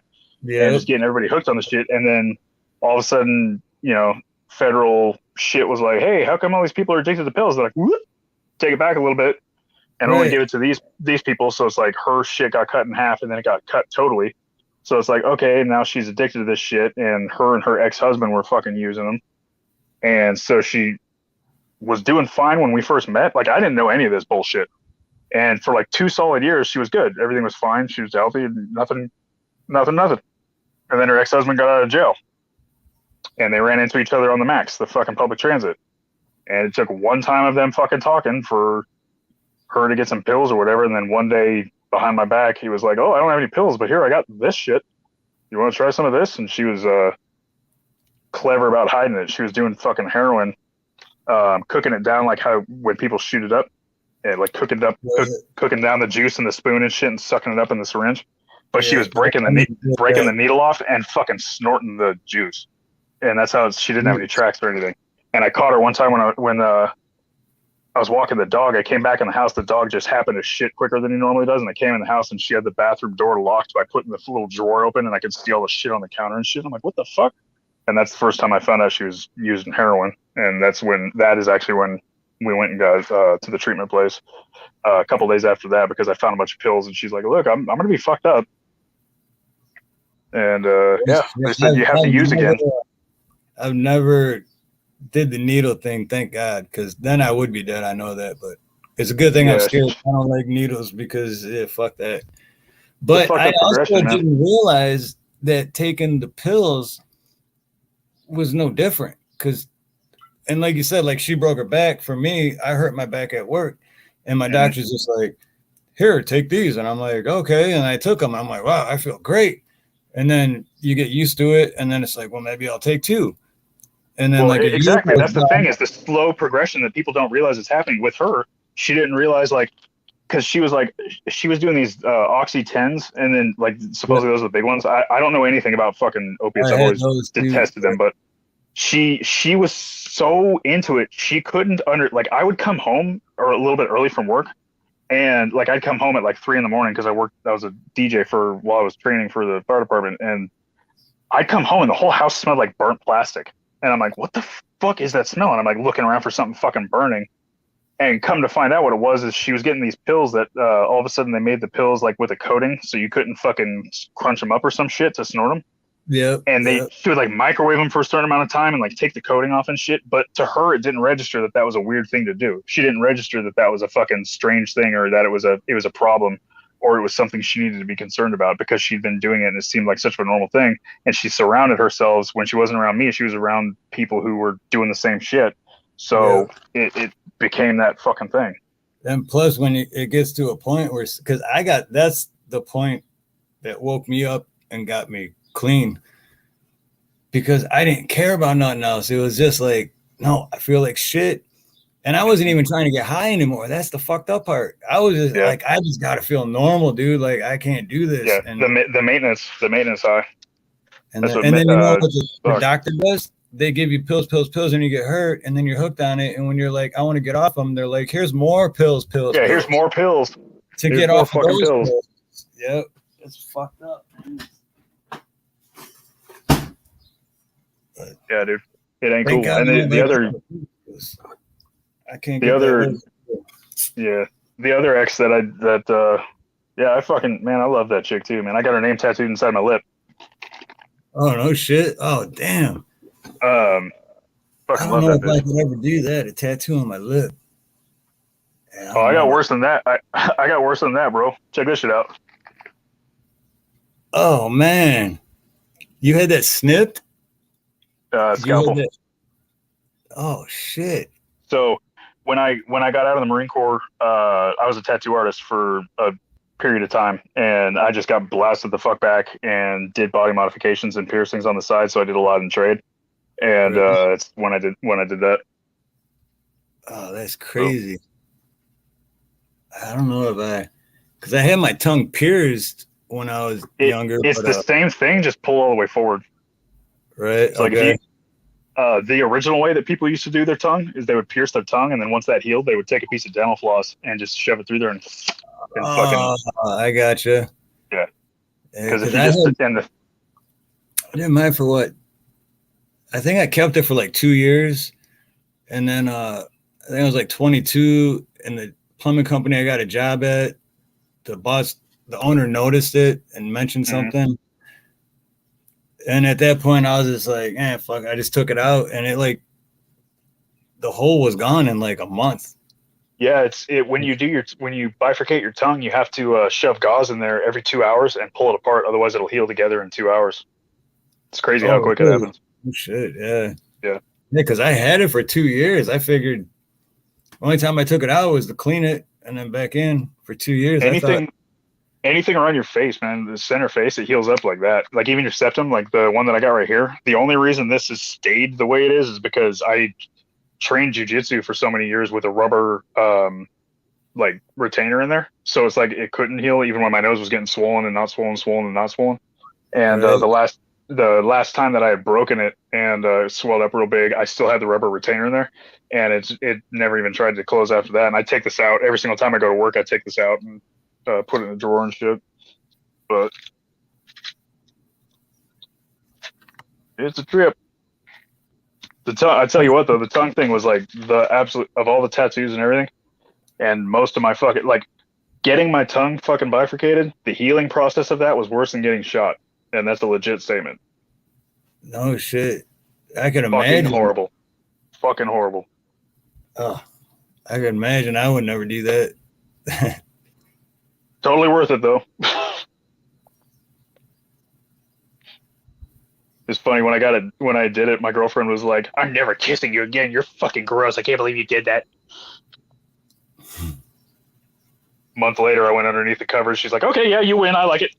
I was about to say with something like that, you think the ladies would be like, "Oh, okay, come back over here. Let's have a."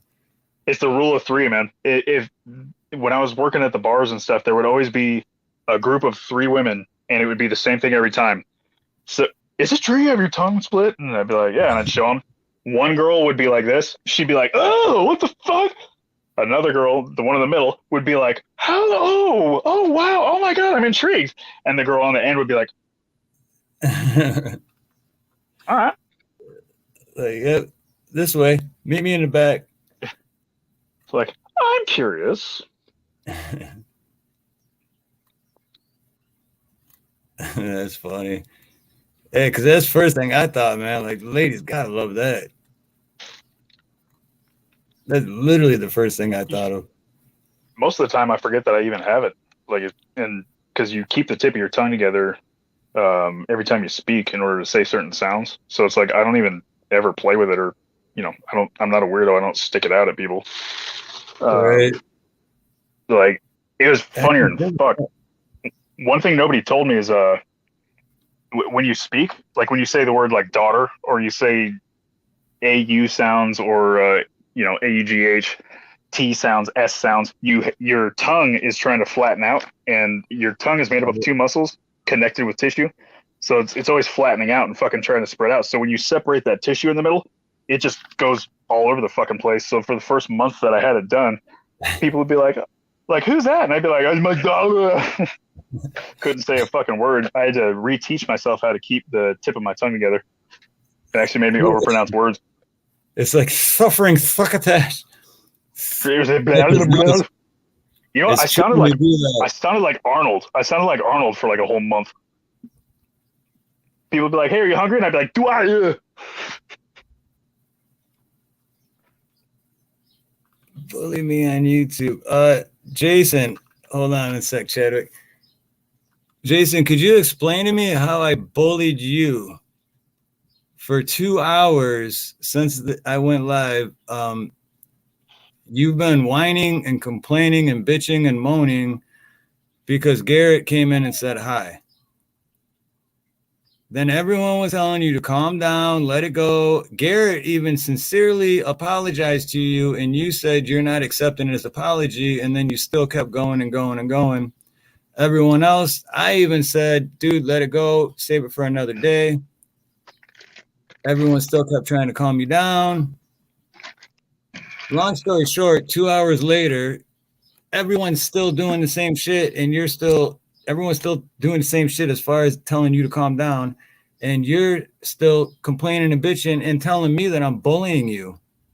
Dude, we didn't come here for your little beef with Garrett.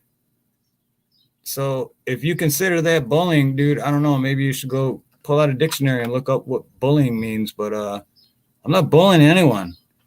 This is my show, bro. If you don't like it, go watch someone else's show. Come back next time and be more respectful. I'll give you your wrench back and everything's good. Stop fucking holding grudges, dude. Seriously. And I can't even read what's going on, so watch that everybody bullshit. Yeah, it's hard to watch the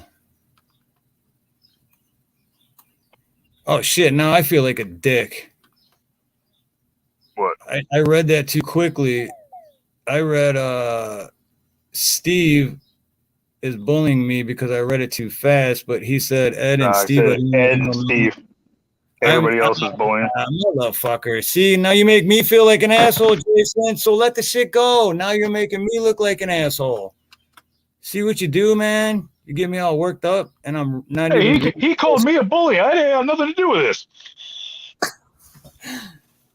All right. First of all, I am a man, so I apologize, Jason. But most of that I said was true. Actually, all of it I said was still true. Besides that, you said I was bullying you, but everything I said was true. But I do apologize for going off on you like that. But at the same time, I don't, because you do need to let the shit go, dude. You really do got to let it go. Let's get back to what everyone else is talking about. And I'll tell you what, Jason, here you go. I got a deal for you. I'll set a day aside to do a live show strictly about what you're pissed about today with Garrett. And that'll be the whole show. We'll focus the whole show on Jason, and I'll see if I can get Garrett to come on. If not, he can be in chat, or if not, whatever. But that whole show will be on you. How's that, Jason? But you got to let it go for today. Deal? I'm so lost. And I'll give you. I don't even know what the hell y'all are talking about. I'm not sure either. He was mad at Garrett. because he made fun of Jason for having ADHD or something. And half hour later, I seen something about saying he was accusing him of being a pedo, or I haven't been reading all the. Well, that escalated quickly. Exactly. But anyway, back to the. But yeah, that's what I was gonna say is I remember when I was living in East Dearborn, so like all these stories, I was like between 18 and 25. Mm-hmm. But I remember I dated this chick once, and the her tongue wasn't split, but you know that whatever that in the middle underneath, the frenulum. Is that what it's called? The front? Yeah, I used to call it the flapula. It's the little thing underneath your tongue. Yeah, that it's called the frenulum. Hers went all the way to the very tip of her tongue, so like she could never lift. You know what I'm saying? Yeah, it's called the layman term for people call it tongue tied. It's when your shit isn't formed correctly or it's formed too much, and it makes it so they can't stick their tongue out. Yeah, it was weird because she like lifted it up and the sides came up, and then I could see, and I was like, "Oh, that's it looks like an orca waiting for a fish. When orcas stick their tongue out and try to wait for a fish." Yep, exactly. I also call them anti-goats because they look like the opposite version of those goats. They go, ah! It's fucking great. That's actually a really common thing, supposedly. Like I've only met a handful of people that got it, but supposedly it's super common. No shit. I've only met that one. I don't even remember her name, but yeah, I only remember her. I was like, wow. And I remember too because like 3 years after we dated, I was Kroger parking lot in like Dearborn or something, and she was with a friend, and she's like, Steve, and I look, and she's like, hey, and I'm like, I didn't even recognize. I'm like, who the fuck are you? And then she just went and lifted her, and I was like, oh yeah, I remember you. It's like, it's a retard. Yeah, it's like, oh yeah, you're that chick with you can't move your tongue. My mongoloid. Oh, that's fucking good. Oh shit. That's so funny shit though. It's my circus freak. That's weird, but can't you get that? Like, well, I mean, you did that to your tongue, so couldn't she have You can cut it out. I've actually done that for 2 people. So I've removed the frenulum for 2 people, and it's because they wanted. People say you can stick your tongue out further. I still think it's kind of like a wives' tale, but if you cut it back further, like all the way to the base of the tongue, it removes it completely because you really don't need it. It's actually a vestigial part of your tongue you don't really need.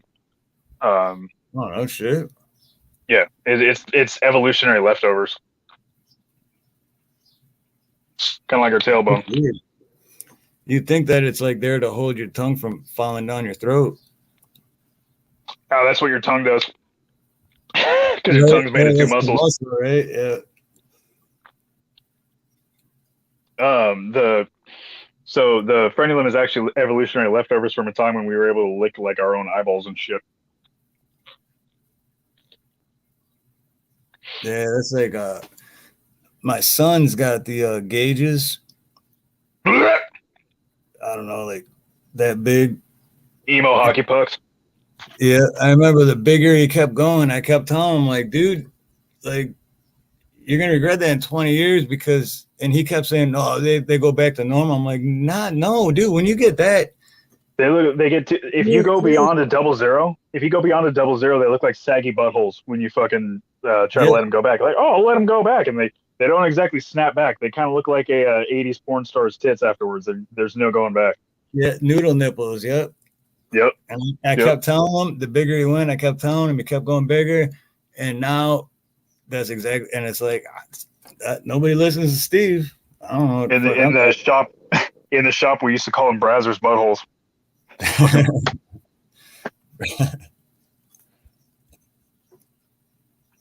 And it's funny too because you see the people that tried like oh I can go back, like people wearing business suits and shit, but their ears are all like right, yeah, you're fucking all great. Like dressed up and clean shaven and just and then you got noodle nipples hanging off your earlobes.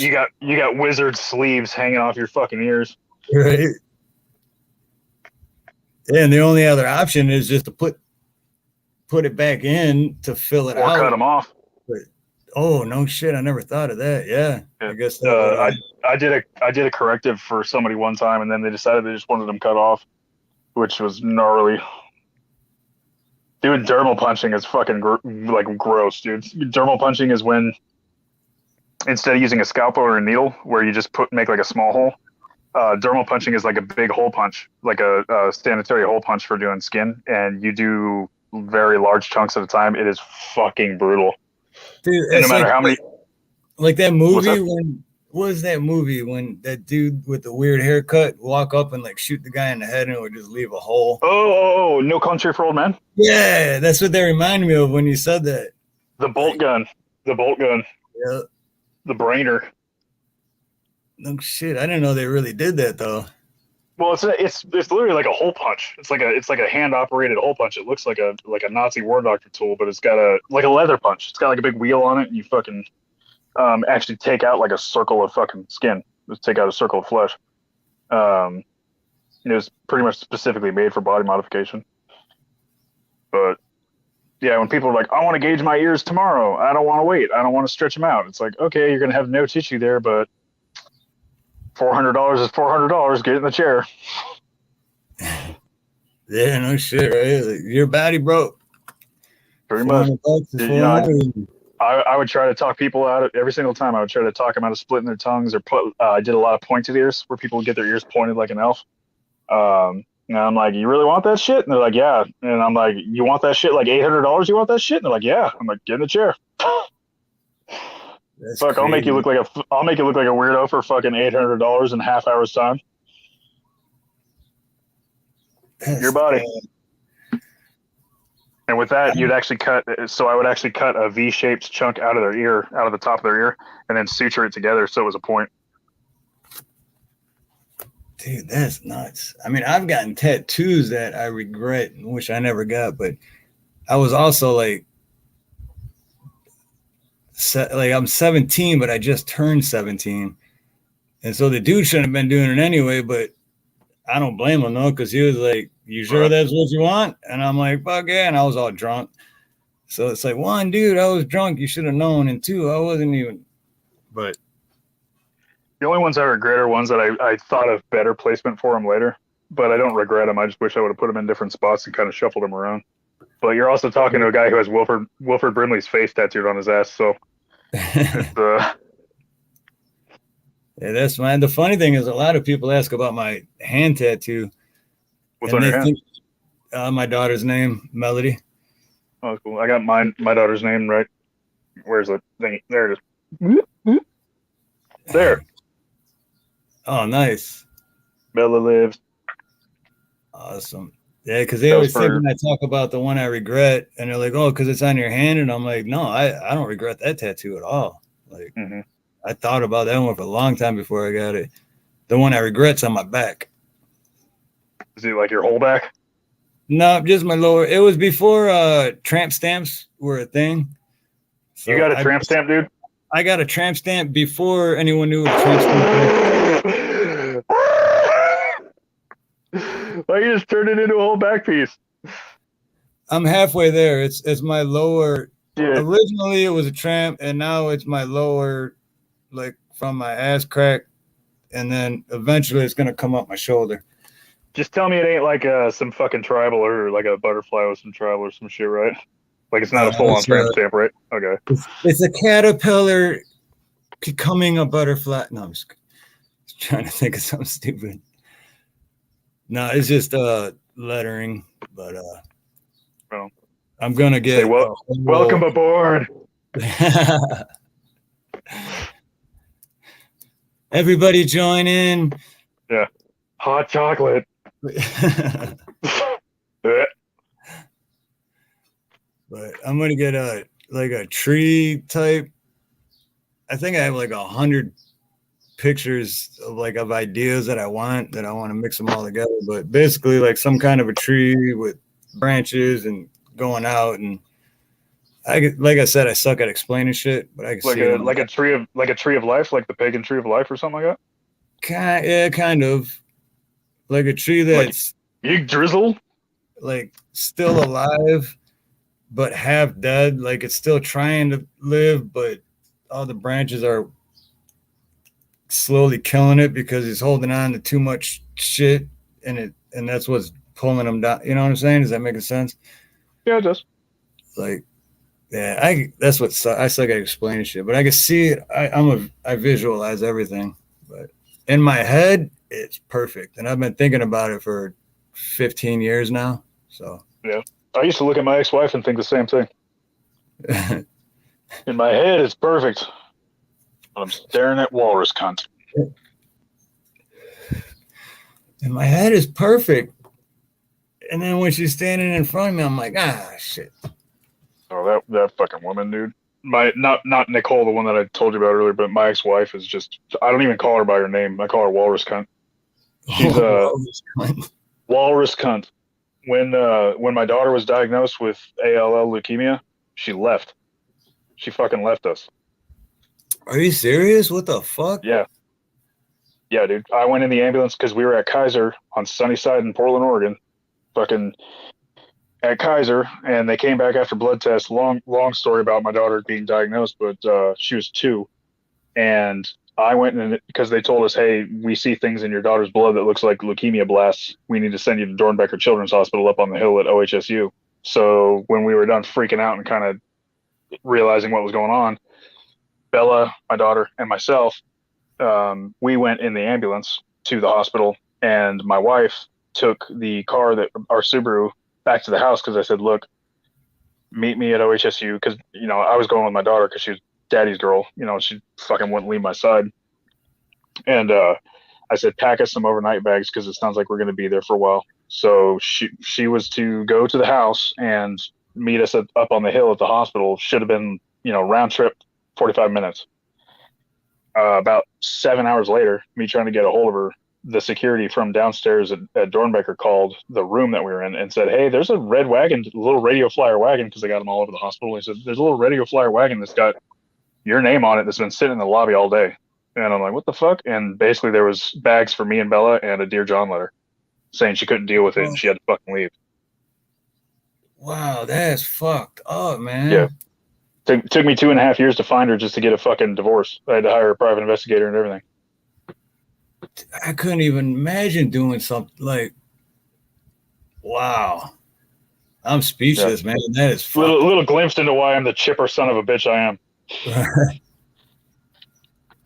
But your daughter's okay, yeah? She's she passed, bro. Oh, dude, I'm sorry, man. Yeah. July 10th, 2011 at 6:51 in the morning. She passed. She fought that shit like a champ for 3 years though. That's what Bella Lives is about. That was the name of the nonprofit I started for her. Wow, man, wow. I'm sorry, dude. I can't believe your ex-wife. That's fucked up, man. That's got my mind blown right now. Yeah, special place. What's the nonprofit, man? I got it. So basically, I started a thing up in Portland called Bella Lives organization. It started as Bella's Dream, and then I got threatened to be sued by another nonprofit, which is fucking hilarious.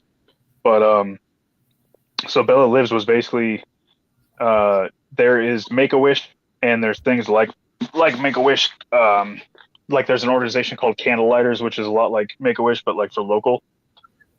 There's a few organizations like that, and I love those organizations. Like Make-A-Wish Foundation, not the Kids Wishing Network, they're garbage, but Make-A-Wish Foundation is the shit. They're the absolute shit. I would fucking lay down in front of a train for those people.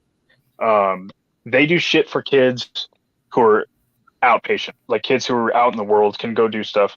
There isn't really a lot for the kids who are stuck at the hospital and they're inpatient, just sitting in their rooms being miserable.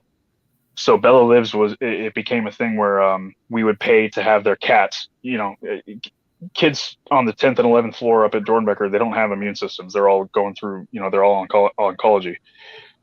So we would pay ungodly amounts of money to fucking have their animals cleaned up enough for them to have a visit with their fucking animal that they've been missing at home for X amount of time. You know, we would actually like pay for custom paper suits for their fucking dogs and shit to come see them for a day. And Really?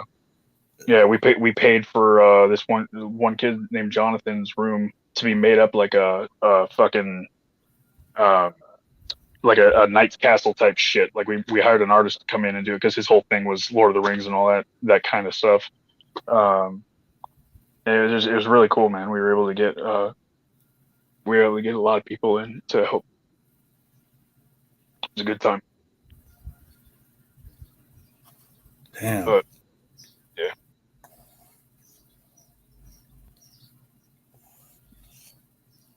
That's got to be tough, man. That's wow. Because I know there's a guy I watch.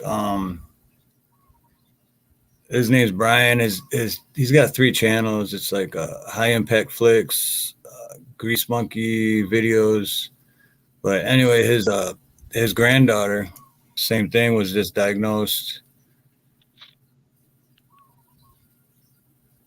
yeah, yeah. I don't wish it on my worst enemy. Fucking sucks.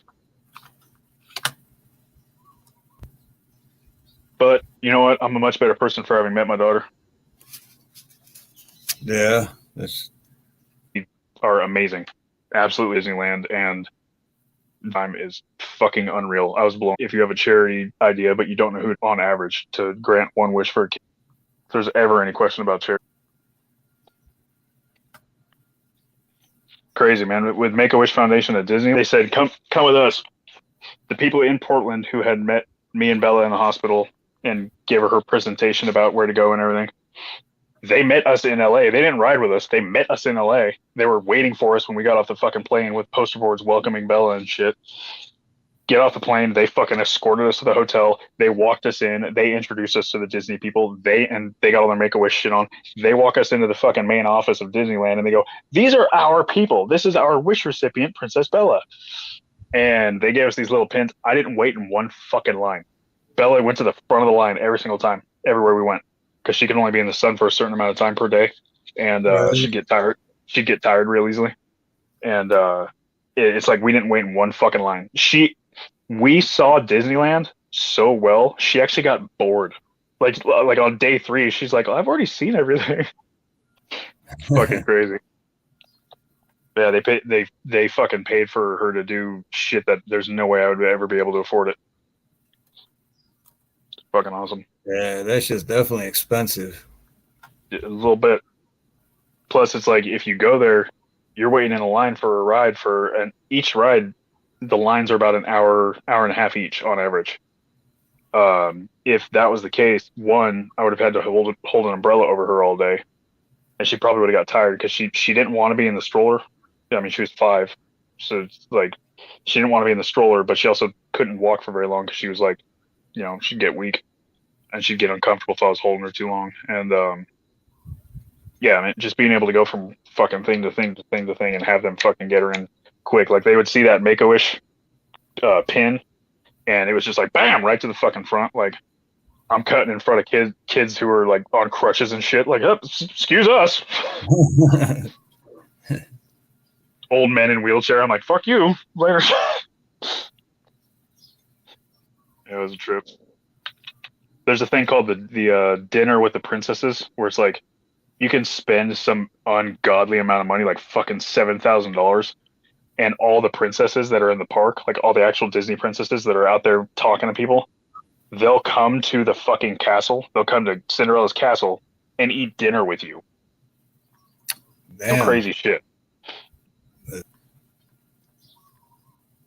that's awesome. Though she probably had time, man. She had a fucking blast. And I got hit on by Snow White. Oh my god, it was amazing. So fine, hi.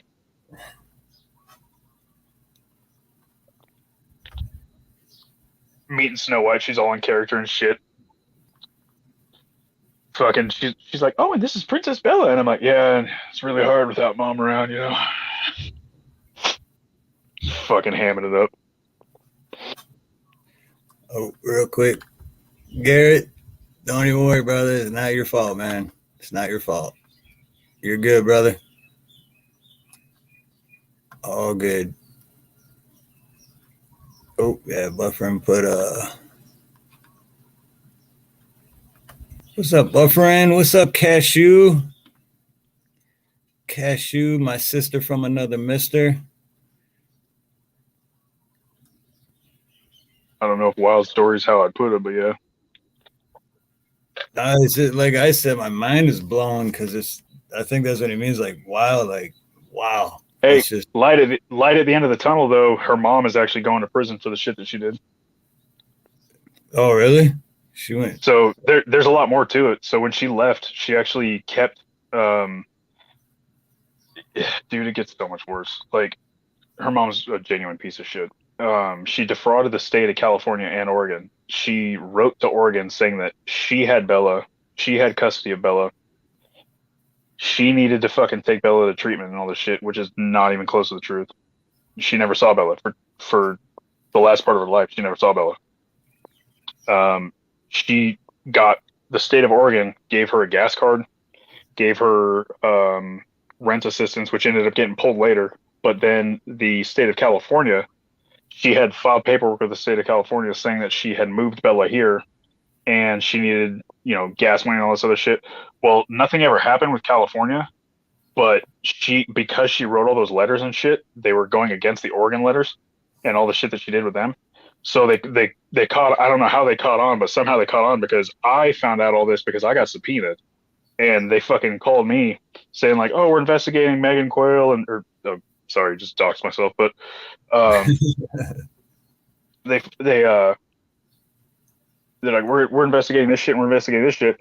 But then here's the fucking kicker, Steve, and this is the reason like I'm furious. I get furious whenever I fucking think about this bitch's fucking tusked face. 6 months, almost to the day, after my daughter passed away. 6 months. I get a phone call from Salem, Oregon. From Salem, Oregon. And it's this guy going, we are trying to get a hold of Chadwick, And I'm like, okay, what's this about? Sir, we have it in our records that you owe $16,000 in child support, and we need to figure this out. I'm like, I'm sorry, what? He repeats himself, and I'm like, you realize that my daughter is deceased, right? And I had full custody. Like that wasn't disputed ever. Right. Mr. Quayle, that's not something to joke about, blah, blah, blah, blah. I'm like, motherfucker! I was like, you want her fucking, here you go. I said, here's her death certificate number, here's where she was cremated, here's her fucking thing. You want to know what time of day I put her in her fucking Sleeping Beauty dress? And he goes, oh, I'm going to look into this and I'll get back in touch with you, sir.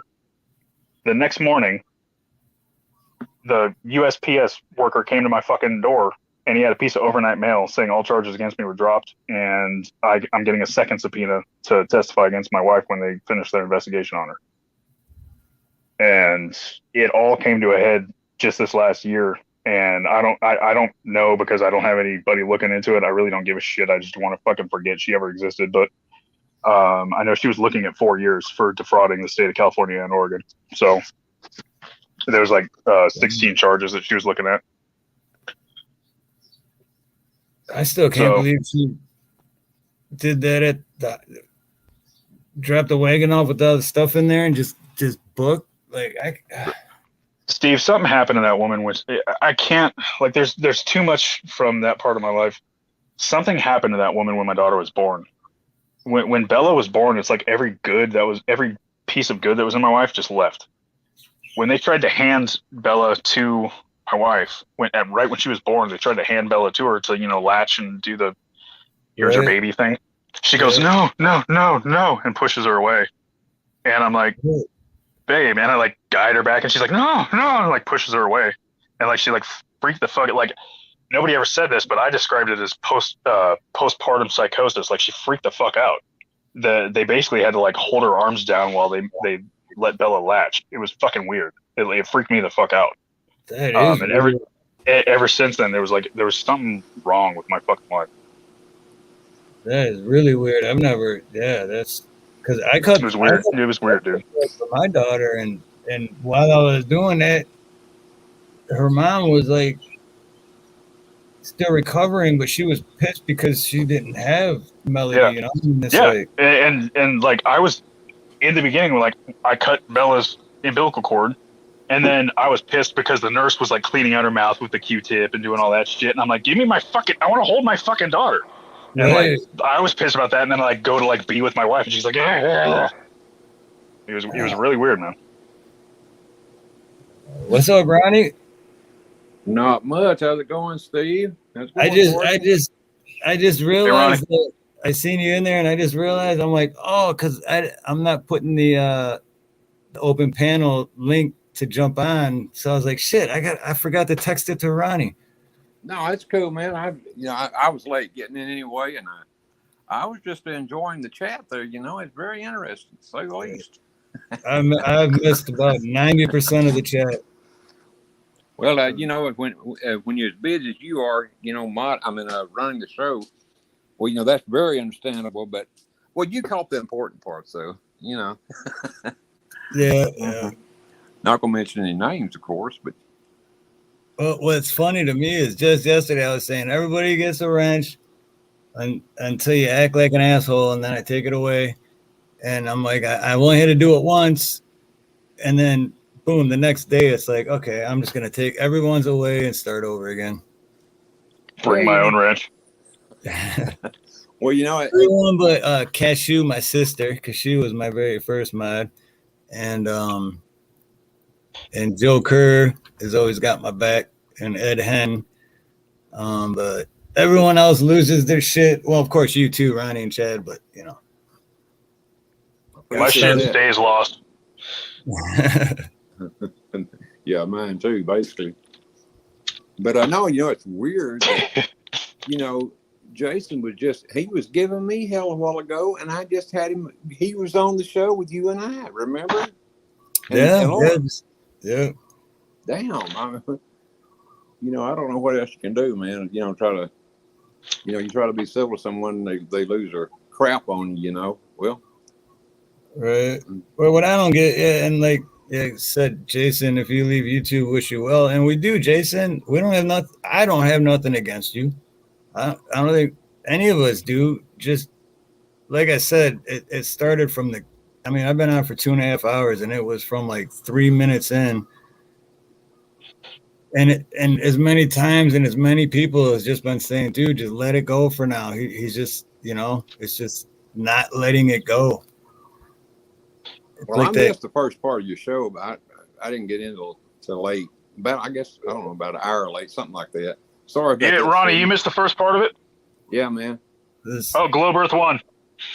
Did he? Yay, Globe Earth.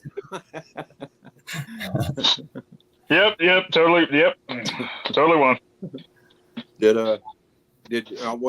CM didn't show up tonight, did he? No. I don't know what you're talking about. Globe Earth won. Well, I'll tell you what, if I'd have missed y'all's debate now, I would have really been kicking myself in the ass. Believe me. I guess CM had some family stuff. Yeah, he didn't show up. But not a week from today, though, it's on for sure. I'm down. So, well, I'm down. I hope.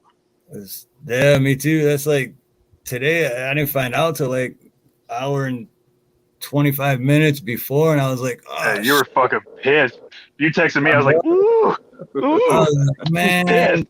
Like, fuck, dude, I got all these people waiting, and this is part 2, and I'm like, but no point getting mad. Usually I get a text from you. It's like, "Aloha, Chad, what's up?" And today it's just like, "No, dude, you ain't gonna fucking make it, man." Yeah, I'm mad now. Well, I was really looking forward to it, and well, as you know, Forging, you were on the show Saturday or in the chat. Yep. You know how we were building it up, and and I've been building it up on CM's channel too. Because I've been in all his chats and everything. Yeah, I've been seeing you in there. Sweet. Yeah. See, that's the quiet cool. What I do is just hang out in there and act all cool and casual, but really I'm like, I got you good, you fuckers. So you're a sniper, huh? No, I'm lurking. Oh well, it's the best word I could think of right off the top of my head. Lurking, I'm a Marine. More less direct, more just scatter shit and hope something sticks. Spray and pray. I heard that. Well, with and I don't know either one of y'all stuff. That's for damn sure. But I would love to know if y'all. Well, I'm pretty sure you got some stuff worked up. For the great Oh yeah, debate yeah. part two. And I'm just wondering what CM has worked up. What I did for this one, like I don't mind letting you in on the secret earlier, give him something to prepare for.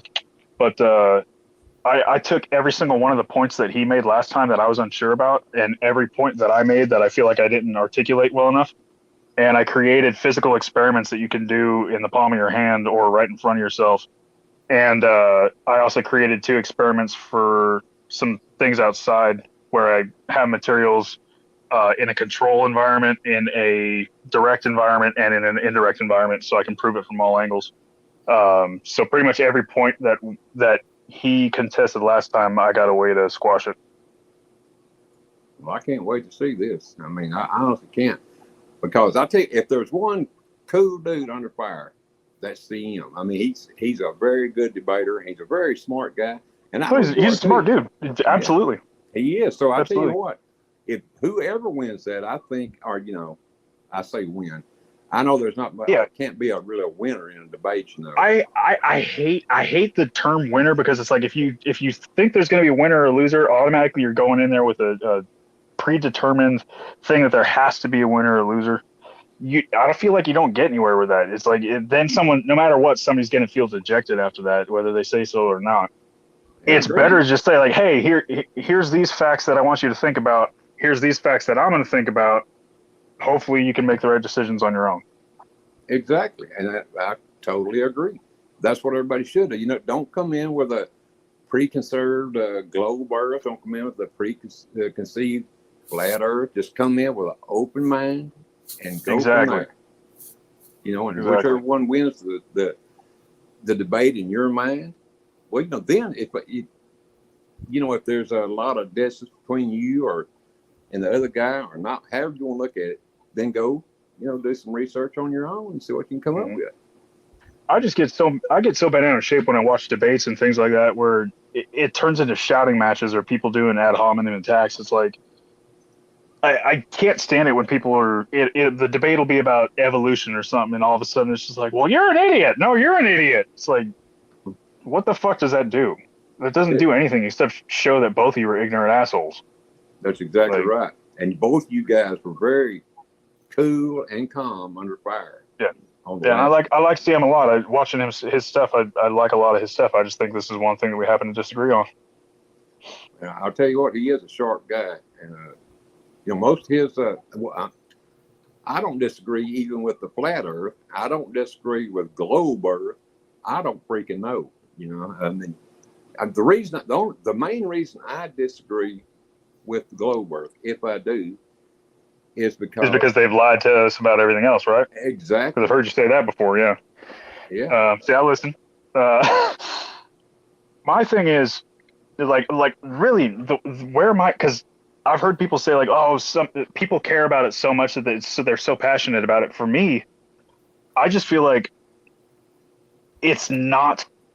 I honestly do believe that flat Earth, the whole concept of flat Earth, was created by someone in charge as a fucking troll.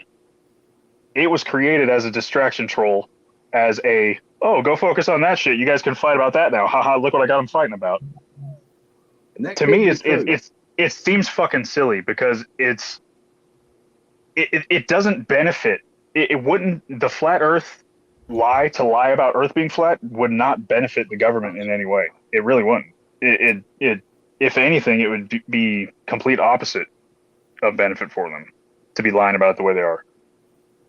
And there's so much stuff that there's so much stuff. I don't. There's so much stuff that they're lying about here in our area and in our country that I just do not think, from the evidence I've seen about the Earth itself, and on top of that is like from what you're saying, they've lied about so much stuff. I just don't see flat Earth as being part of their bullshit, because they've bullshit about so much other stuff they got their hands in. They don't need that one. It just seems like a major stretch. It seems like the benefit to risk ratio is not there on their behalf. And that may be very true. I don't know, but I still don't trust them. until I see the proof one way or the other to prove to me that the earth is round or the earth is flat or a triangle or whatever, you know, a tetra triangle or trapezoid. Yeah. Fucking trapezoid. Yeah. And then I'm going to keep an open mind on it. I was just gonna say too, and then right when I was gonna say it, Aloha popped in because I wanted to say earlier what Aloha Pepper said last Tuesday, because I was going through all the comments while you guys were debating last week, and Aloha said it the best. She said, "These fine men are role models on how to discuss different sides of an issue and to keep freedom of speech alive. We do not have to agree, just need to learn how to listen." And That's I right. thought that was awesome. Absolutely. Yeah. And if you're gonna disrespect a conversation that you're having and disrespect the integrity of a conversation and debate that you're having with someone, that's disrespecting yourself and considering your own ideas to be fallacy, because it just doesn't make sense. It makes no logical sense to come into an intellectual argument as a fucking retard and just start yelling about stupid shit.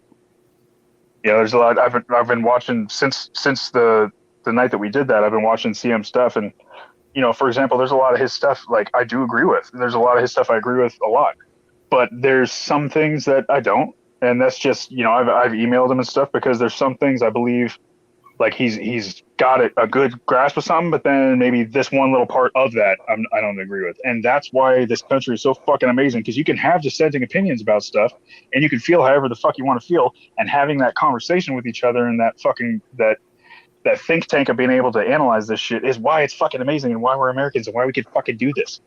Nowhere else in the world can you do this shit. That's right. And you know what? If you agree with anything anyone says, that makes you a retard, you know? So, you know, you gotta be a free thinker and think for yourself. If not, well, you know, what's the point in listening to anyone or watching anybody's show, either on YouTube or anywhere else? It's all about taking in every little bit of information you can about a specific subject or all subjects, and then making the right decisions for yourself on those subjects with that information. Just analyzing everything you possibly can and figuring it out. That's all a person with any brains can do. Yep. Because if you just fall for the first story that comes along, you know, where you kind of defeating the whole purpose of watching anyone to begin with. Mm-hmm. Y'all, excuse me just while I'm gonna turn my mic off. I'll be right back. Oh, good. He's gonna go poop. Gonna drop a ton of heat. Gotta drop the deuce. Gonna sound like that Dumb and Dumber scene with dropping gravel in the toilet. Like there's some stuff. I tell you what, Steve. There's some stuff on like CM's channel where, like about the Uvalde shooting and things like that. Yeah. I feel like there's a lot of that kind of shit. What starts as like some of his stuff and some of other people's stuff too. I think that there's a more simplistic explanation for things than some people are giving, and that's why a lot of the shit that some people gather from stuff like it sounds, or people label it as conspiracy theory and they label it as crazy theory, like, oh, it's when they say, like, for example, I've seen a couple where he says like shootings don't happen, they're fake. The shooting in Buffalo never happened. The shooting in this shooting never happened. Right. I saw the video of the Buffalo shooting. I'm telling you, from somebody who has shot people, there is no way in the world that video is fake. There's no fucking way that video is fake. I have never in my entire life seen a Hollywood studio do as good of a job, or even close to as good of a job as that video did, of displaying what happens when you fucking shoot somebody dead. That's a real video. Right. Now, that being said, I think there's a much more simplistic view on it. I don't think that certain shootings, not saying just the Buffalo one, but like Uvalde and stuff, there's a lot of weird shit surrounding how the kid all of a sudden ended up with fucking $8,000 to spend on guns that nobody knows where he got it, and all this shit just fell into his fucking lap. I think there's a much simpler, a much simpler explanation there that we don't have all the fucking pieces to, but I think the shootings definitely happened. I just think it's more devious than people are letting on. I think that, possibly that people were either paid or put on to do something, or were led to believe that if they did something they'd have immunity, and then all of a sudden they get cracked down on. Shit like that. Like I think with the way this shit happened with this little fucking purple-haired turd that just did the 4th of July shooting, I think that might be a similar thing, because nobody knows where he got the fucking rifle. He got up onto this little spindly fuck that can't fight his way out of a paper bag, got up on the top of a goddamn roof somehow with a rifle, and nobody saw him. Like, yeah. How did you just it's fucking weird, right? Did you see that video he made? That same dude in Chicago with he like had a studio or some shit. He was like supposed to be in a classroom or something. I didn't see that part. I only saw the first part of it where they just showed his face and shit. Okay, yeah. The one I watched was can't remember what it was, on YouTube somewhere, but he made some video where it was like he had a studio or something to make that video, and it's like, wait, where, like, who is this kid? A professional ass studio, or? Yeah, I mean, because he was like supposed to be in a classroom or some shit, and then he like walks up to these lockers and then pushes, and then it's like a door, and it goes in, and it's like, how do you have all this shit set up? And like, because all that shit costs money, and I mean, and it wasn't just like he had a full on fucking setup studio. You're saying, okay? Yeah. So that's about Uvalde. What happened there?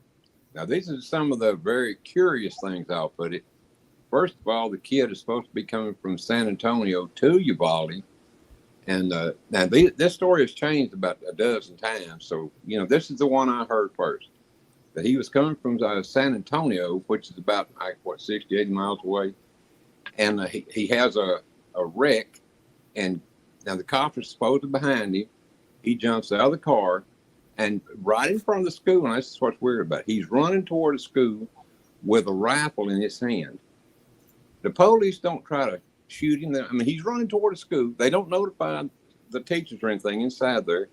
He's running toward the school. They don't try to shoot him, And not only that, he finds a back door that just happened to be propped open by teachers. All the doors are supposed to be locked at all times.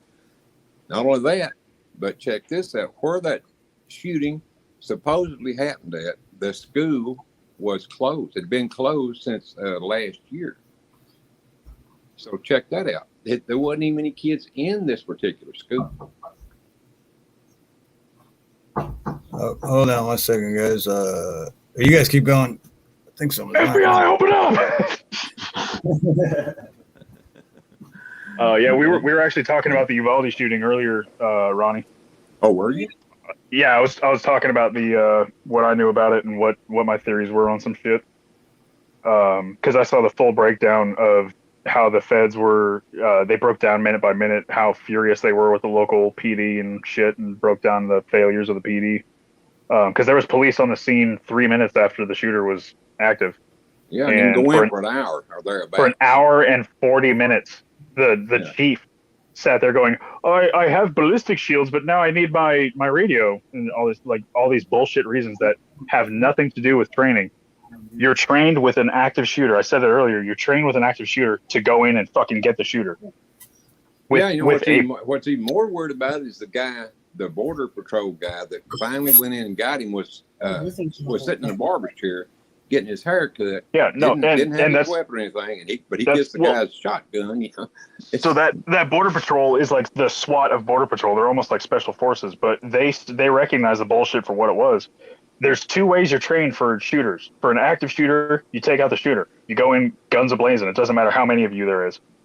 I'm not arguing against the Border Patrol guy. I'm just saying I know. That the whole thing didn't fit together. Within 5 minutes of the Border Patrol getting there, and those guys getting there, I forget the name of what their organization is called, but it's like the SWAT within Border Patrol. They were like, "Fuck this, let's go through, shoot him through the window." And the chief's like, "Oh yeah, let's shoot him through the window." The chief also spent 45 minutes looking for a key that they didn't need. Yeah, and that chief, I'm telling you what, man, he was there's something very seriously wrong with this guy. He cut off all communication with the press and the Texas Rangers a day or two after this happened. We talked about this in length earlier. I have a feeling that either he's absolutely fucking retarded, and in which case he should probably be euthanized, but either that's not likely. I think for some reason he was stalling. I honestly do believe that motherfucker was stalling for a reason, like for a higher body count. Can't prove it, but there's no logical reason for anything else. Oh, I agree with you there. He was definitely stalling for either that or higher body count, or this whole thing had. And I do believe that they plan these things out. Whoever does them, I don't know who the hell does them. I'm just saying whoever does them. I think that they are planned out, and you can flip a coin. And I'm not saying that anybody was or wasn't killed. I'm just saying that whichever way it goes, they're planned. But what I think is, and this I've thought this for a long time, is there's that big debate of somebody will say this was planned. People talk about the plandemic. People talk about 9/11 and all this shit. It was planned. I don't think it was planned. I don't think any of it's planned. I think it's manipulated. I think that the government finds out this shit is going to happen and they go, okay, well, how can we supply this person for a greater result? Or how can we, we know that this building is going to get hit by a plane. How about we just give it a little bit of help and put some charges on this floor and this floor? Shit like that. I think there's a much more simplistic view of it might not have been planned, but they didn't necessarily not help it either. You know what I mean? Yes, sir. I think that's probably more likely and probably easier for them to get away with. Because it's less tracks they have to cover and less people they have to kill and bribe. And one of the things that the reason I cut them slack to begin with, that I was ready to buy the story, is because it happened in Texas. And then after I watched a CM show and I watched I don't just take one person's word for it plain. I watched several of them and done a little bit of research on my own. It becomes fairly plain, to at least the way I look at it, is that this, like I said, it was planned by one side or the other. And you can pick, the good side or the bad side as far as I'm concerned. One or the other of them had it planned. Because it just goes too swift. I mean, it happened in Texas. Man, I'm telling you what, here in Texas, you don't bullshit around with that kind of stuff. Yeah. And the way they were throwing the parents down outside, we were talking about that earlier. Fucking crap. Bullshit. Yeah, I just don't believe it at all. When you stepped away for a minute, I was talking about the Buffalo shooting, and for people to say that didn't happen, I'm telling you right now, that video that I saw of the Buffalo shooting, that was very real. There's no way that video, not one way that video was fake. And that's coming from someone who has shot people up close. That's a very real video. I just think it all, so I don't know. So he live streamed the Buffalo shooter live streamed his attack, and the very first person he shoots is a grocery store worker who is returning shopping carts out front. It's a very, very real video. Everything about it, and there's no Hollywood studio on the planet that's ever come close to faking it that good. It's a very real video. I just think that that's another example of somebody who all of a sudden had a lot more money than they did the week prior, and it's just fucking weird. Well, yeah, they both are. The one in Texas, that, like you said a while ago, that kid, he got all this money from somewhere. He got $7,000 or all this money out of nowhere to buy these fucking really, really expensive fucking rifles. Exactly. It's where the fuck did that come from? Had that very expensive truck, had those weapons that came from you only get them from the military. I mean, these are military grade weapons. And there's so many other things that I can't recall off the top of my head. There was just a ton of stuff in there.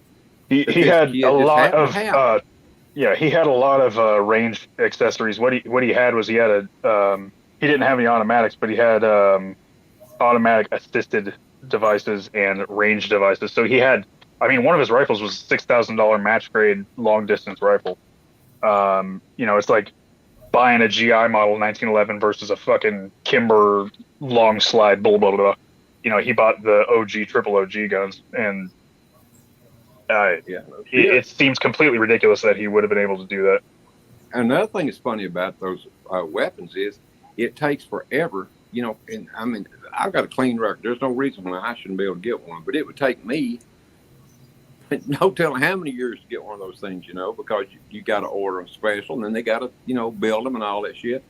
Mm-hmm. So it takes a long time to get them. And here, this guy got them almost, comparatively speaking, overnight. 2 weeks. 2 weeks it took him from his 18th birthday. Yeah.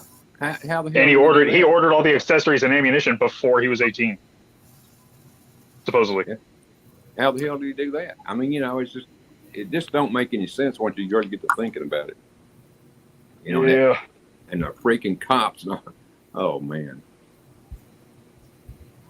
I don't know which way it goes. If it was the good guys, the bad guys, but my mind is pretty firmly made up that it was done by one or the other of them. The Uvalde cops. There's footage and it's well documented that the police were arguing with the chief to go in, and the chief is the one that was telling them, you need to stand down, you need to stand down, you need to stand down. And then the ones who tried to go in, the chief was like, you need to go outside, go handle the parents, get out of here. So the chief, for whatever reason, had a very strong urge to keep people from doing something. Oh, no doubt. And all the rest of the cops could have been following the chief's orders. I mean, who the hell knows unless you're right there, because the chief, like I said a few minutes ago, he did clam up, after the Texas Rangers were put in charge. Now, at least last I heard, he hasn't talked to anyone. Y'all fill me in if he has, because I haven't heard lately. The federal investigation, the chief is clammed up. He's not doing shit. He's not talking to anybody. That's the last I heard. Yeah, exactly. I don't know. I got my own opinions about the chief. I wouldn't say I wish harm upon him, but I wouldn't be so mad if he got raped by a gang of horses with AIDS.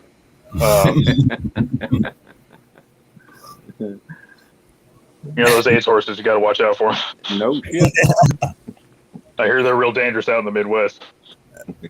Everywhere I go, I'm always looking over my shoulder for them AIDS horses, man. For them AIDS horses. Creep up on you.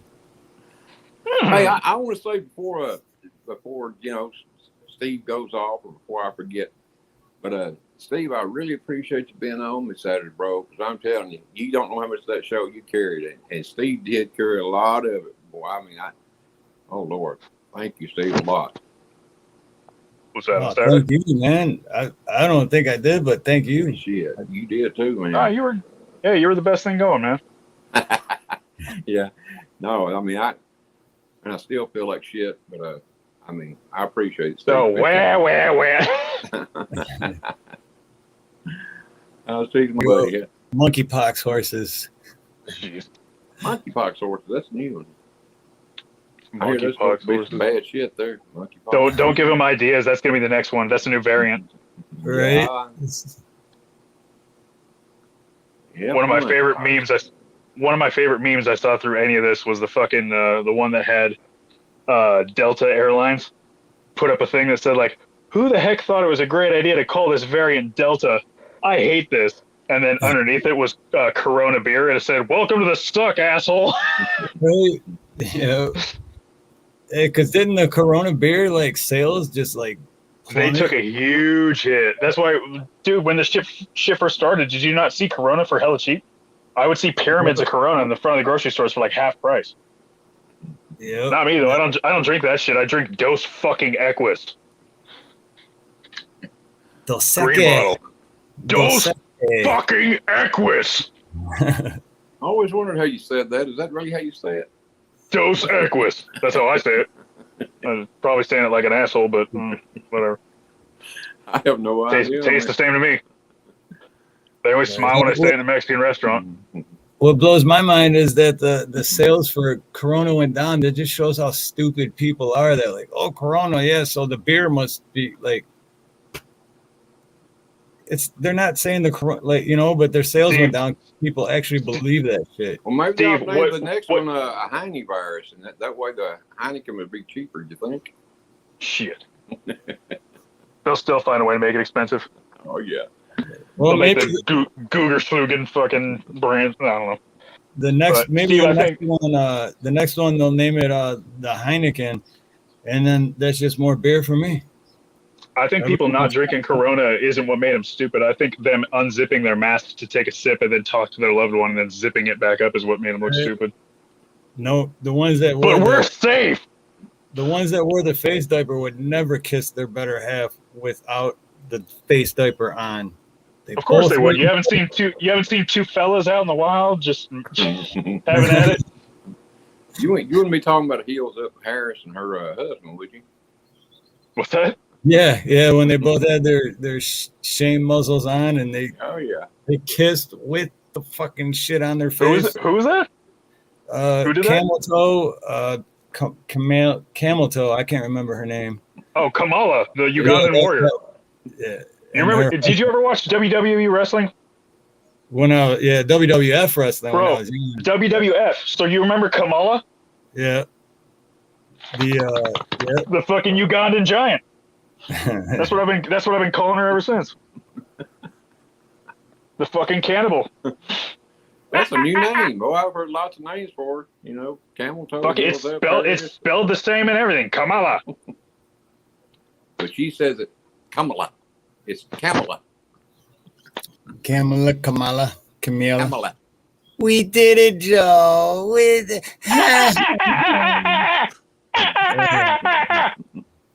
Seasider.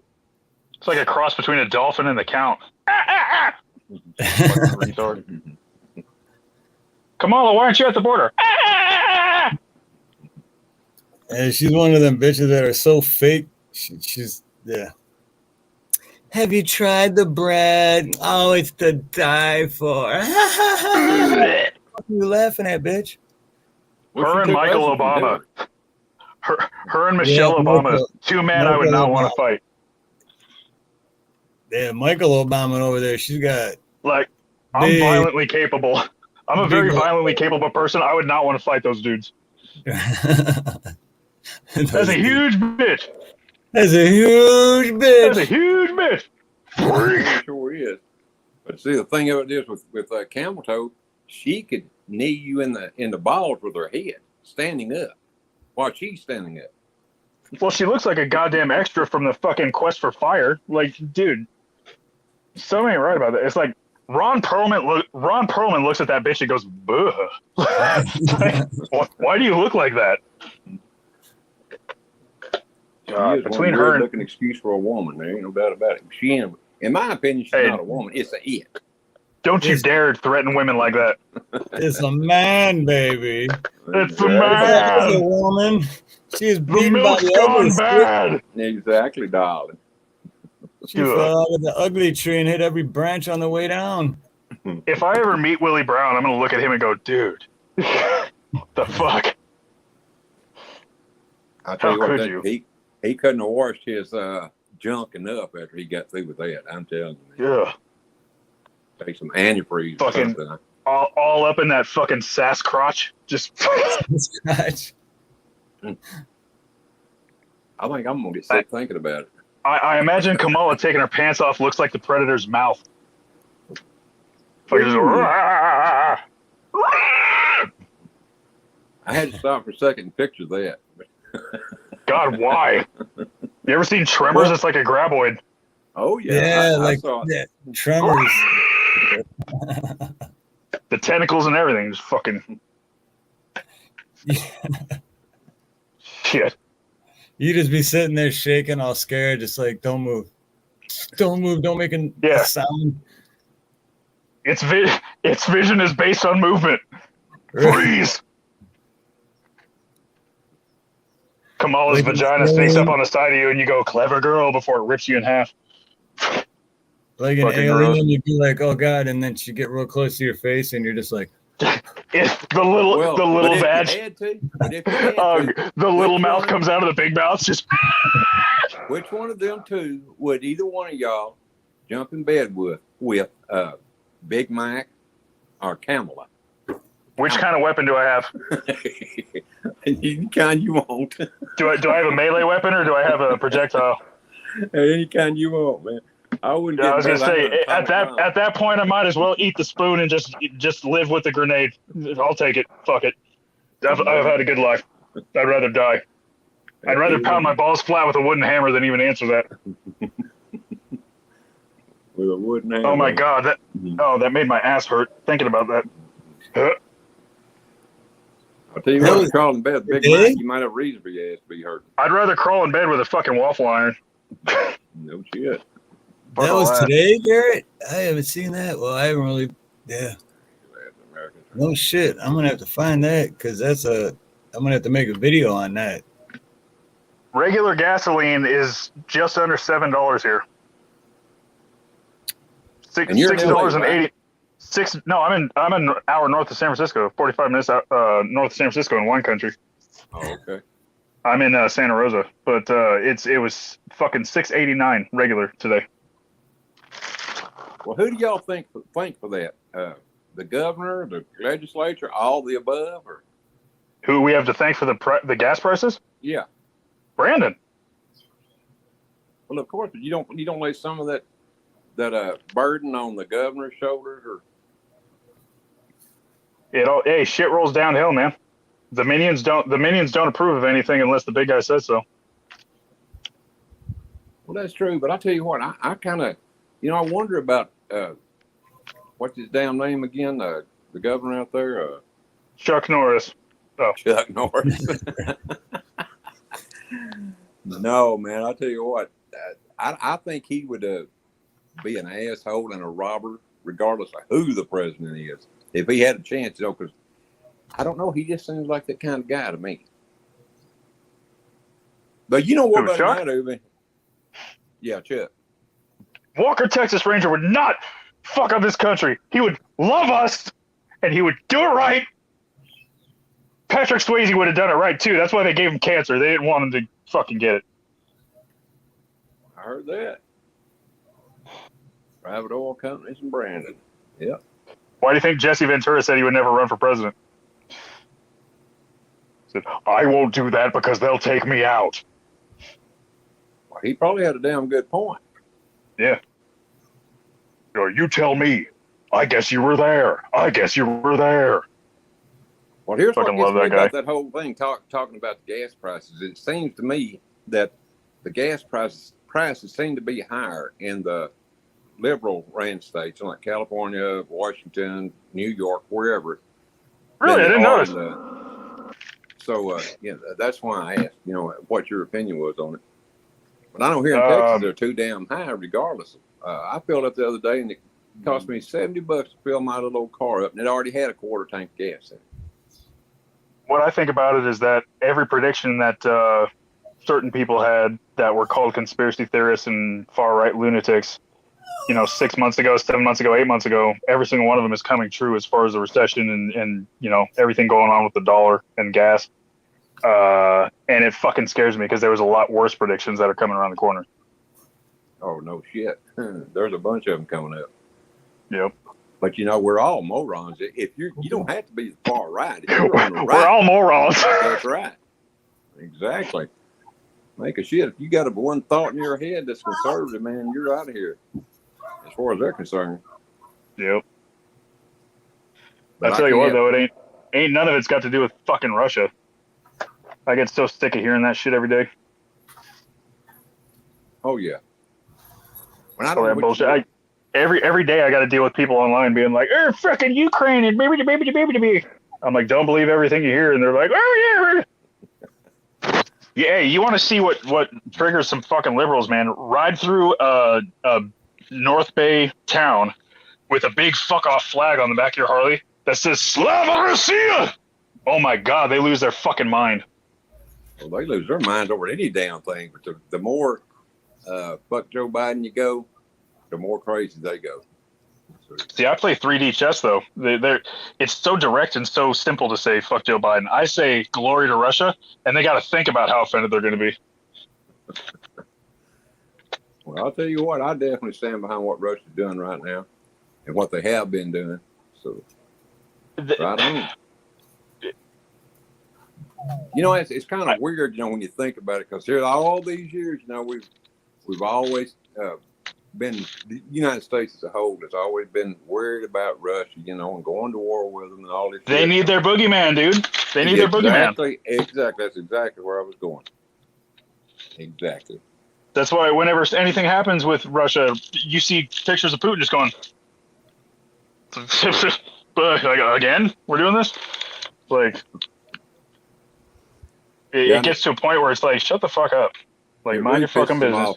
It really pisses them off, when they hear that China has already said that they will, more or less take Russia's side and supply weapons to them if needed. Mm-hmm. Which to me, it just, again, the thing of it is with China, that's Joe's buddy, or his Oh yeah.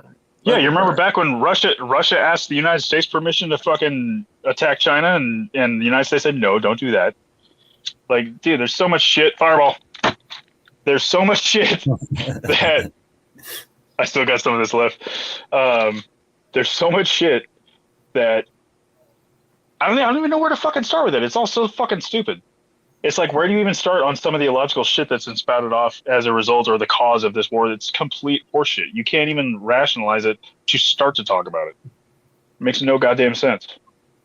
Well, in my own mind, I know where it came from. That was back in 2014. Since then, Russia has been trying to get the U.S. to do certain things with Ukraine that everybody besides now I don't know what Trump. No one knows what Trump Putin talked about when he was over there. They had that long conversation back when Trump was publicly the president. Right. But with Joe, this nobody wants to listen anymore. So I mean, he don't even want to. And you know what? It's one of those. It's one of those situations. Well, yeah, because Joe's a fucking weak bitch.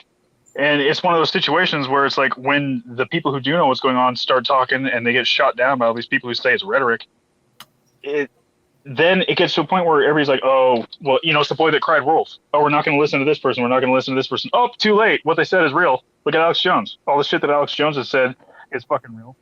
Now they won't even acknowledge that the shit was real because they've got it out in everybody's head that he's fucking bonkers. Everything that he's fucking said has been coming real. It's been coming to fruition. Like, saying that kind of shit, I feel like I sound like I'm crazy because I just keep going in circles, and that's what they've intended to do. They've intended on making it so fucking convoluted that the people in the know are trying to rationalize it, and you can't because it's batshit fucking crazy. Well, I tell you what, as far as I know, there's not one thing that President Trump promised that he didn't fulfill. And there's not one thing that Joe promised that he has fulfilled. So, yeah. Well, that guy that was in the chat the other day on my That's show. He did take out Corn Pop though. Oh, I forgot about Corn Pop. Yeah, he took care of Corn Pop. Yeah, well, I got hairy legs that turned blonde in the sun. True international pressure. True international pressure. I was out in China with Xi Jinping, and I love kids jumping in my lap. Well, now you do realize that Corn Pop all by himself was worse, than Russia, China, Iran, India, and all them put together. So when Joe took down Corn Pop. What kills me about the Corn Pop thing the most is that everybody on the left laughed about it like, oh, it's just a harmless story. If you break down that Corn Pop story, even with the Corn Pop story, if it were fucking real, which it's not, Joe Biden is a monster, if that's the truth, because that whole story about Corn Pop goes like this if you break it down. Corn Pop was a dude that had slick back hair. He had pomade in his hair. Joe Biden was a lifeguard who said, you can't come in the pool without a fucking pool cap because you got greasy hair. So I'm telling you can't come in the pool. And Corn Pop, because he was a bad dude who ran with a bunch of bad boys, said, I'm coming in the pool because it's a public pool. You can't keep me from coming in the pool. So Joe Biden went and got a big fuck off chain to fucking assault this dude for jumping in a pool without a fucking pool cap. No, I remember that, and you're right. But I remember that about the pomade and about and apparently they're sharpening razors on the ground like it's a fucking Beat It video. Like, Jesus Christ, dude. I get pudding on Thursdays. I enjoy his description of things, man. I'm telling you what, I love the way you're getting into it there, Cord. Hey, when I get on a fucking good one, dude, I'm out there. My analogies are fucking gold. Shit. Like if I get on a fucking, if you ever see me tatered, if I get good and drunk, oh my God, you're in for it. I'll be like, no, look, listen, shh, listen. It's just the way y'all roll out in California, isn't it? I have legitimate problems. No, I've always been a little bit out there, but it's because I'm fucking passionate about what I believe in. Well, hey, believe me, I am too. Just listen to me for a while. You know what I Too. mean? But I'm out there as far as liberals look at it. You know, and I don't know about everybody else, but I know I'm out there as far as they look at it. But you know what? I don't give a damn how they look at it. That's the only reason I started my channel, but believe it or not, So, if it hadn't been for them bastards, I never I'll send would it have to you, started. Chad. What'd you say, Steve? Oh, I thought you were looking at the one I put on, but I said I'll send it to you. Oh no, I was trying to read them. I couldn't see what they said. I know every time somebody reads something, I'm like, huh? I don't know. I get everybody in the chat tonight, don't he? I mean, damn. It pisses me off, Ronnie, because there's so much shit. Like, I hate being that bitchy, whiny guy, but it's like there's so much shit that's happened, especially in the last 5 years. That, like, for example, the COVID shit. Like, that's exactly I got good friends. how I feel. I got good friends that work at Lowe's, and in November of 2019, I had texted a bunch of my family, and I still have them saved. I texted my family, I texted every one of my roommates, and I said, "Hey, something's going on in China, and it's serious." And everybody's like, "What are you talking about?" And I'm like, "I saw videos where there's people having fever seizures, and it's spreading. This big gnarly thing that's spreading out in China, and nobody knows what it is. It's some mystery illness." The next day, I got text messages because I'm like, for my friends, I'm like this is the guy that knows about shit because he watches international news and he fucking cares apparently. They're asking me like, "Hey, have you heard anything about anything like a shortage in medical masks or something?" I said, "No, why? What's going on?" He said, "We had two Chinese couples come in SUVs, like just like a 25-year-old couple and a 30-year-old couple, and they bought $16,000 worth of dust masks. 16,000, like 5 pallets worth of like 3M dust masks and respirators and shit, and completely bought out the Lowe's in Cotati, California." And I said, "What the fuck?" And they said, "Yeah." And they had a group of like fucking 15 cars come and pick them up in one night. And I was like, "What the fuck?" So I looked into it more. So I sent out more messages, and I went and got myself all the masks I could find and started handing them out to the people I care about. And they all told me I was fucking crazy. And they all told me I didn't know what I was talking about.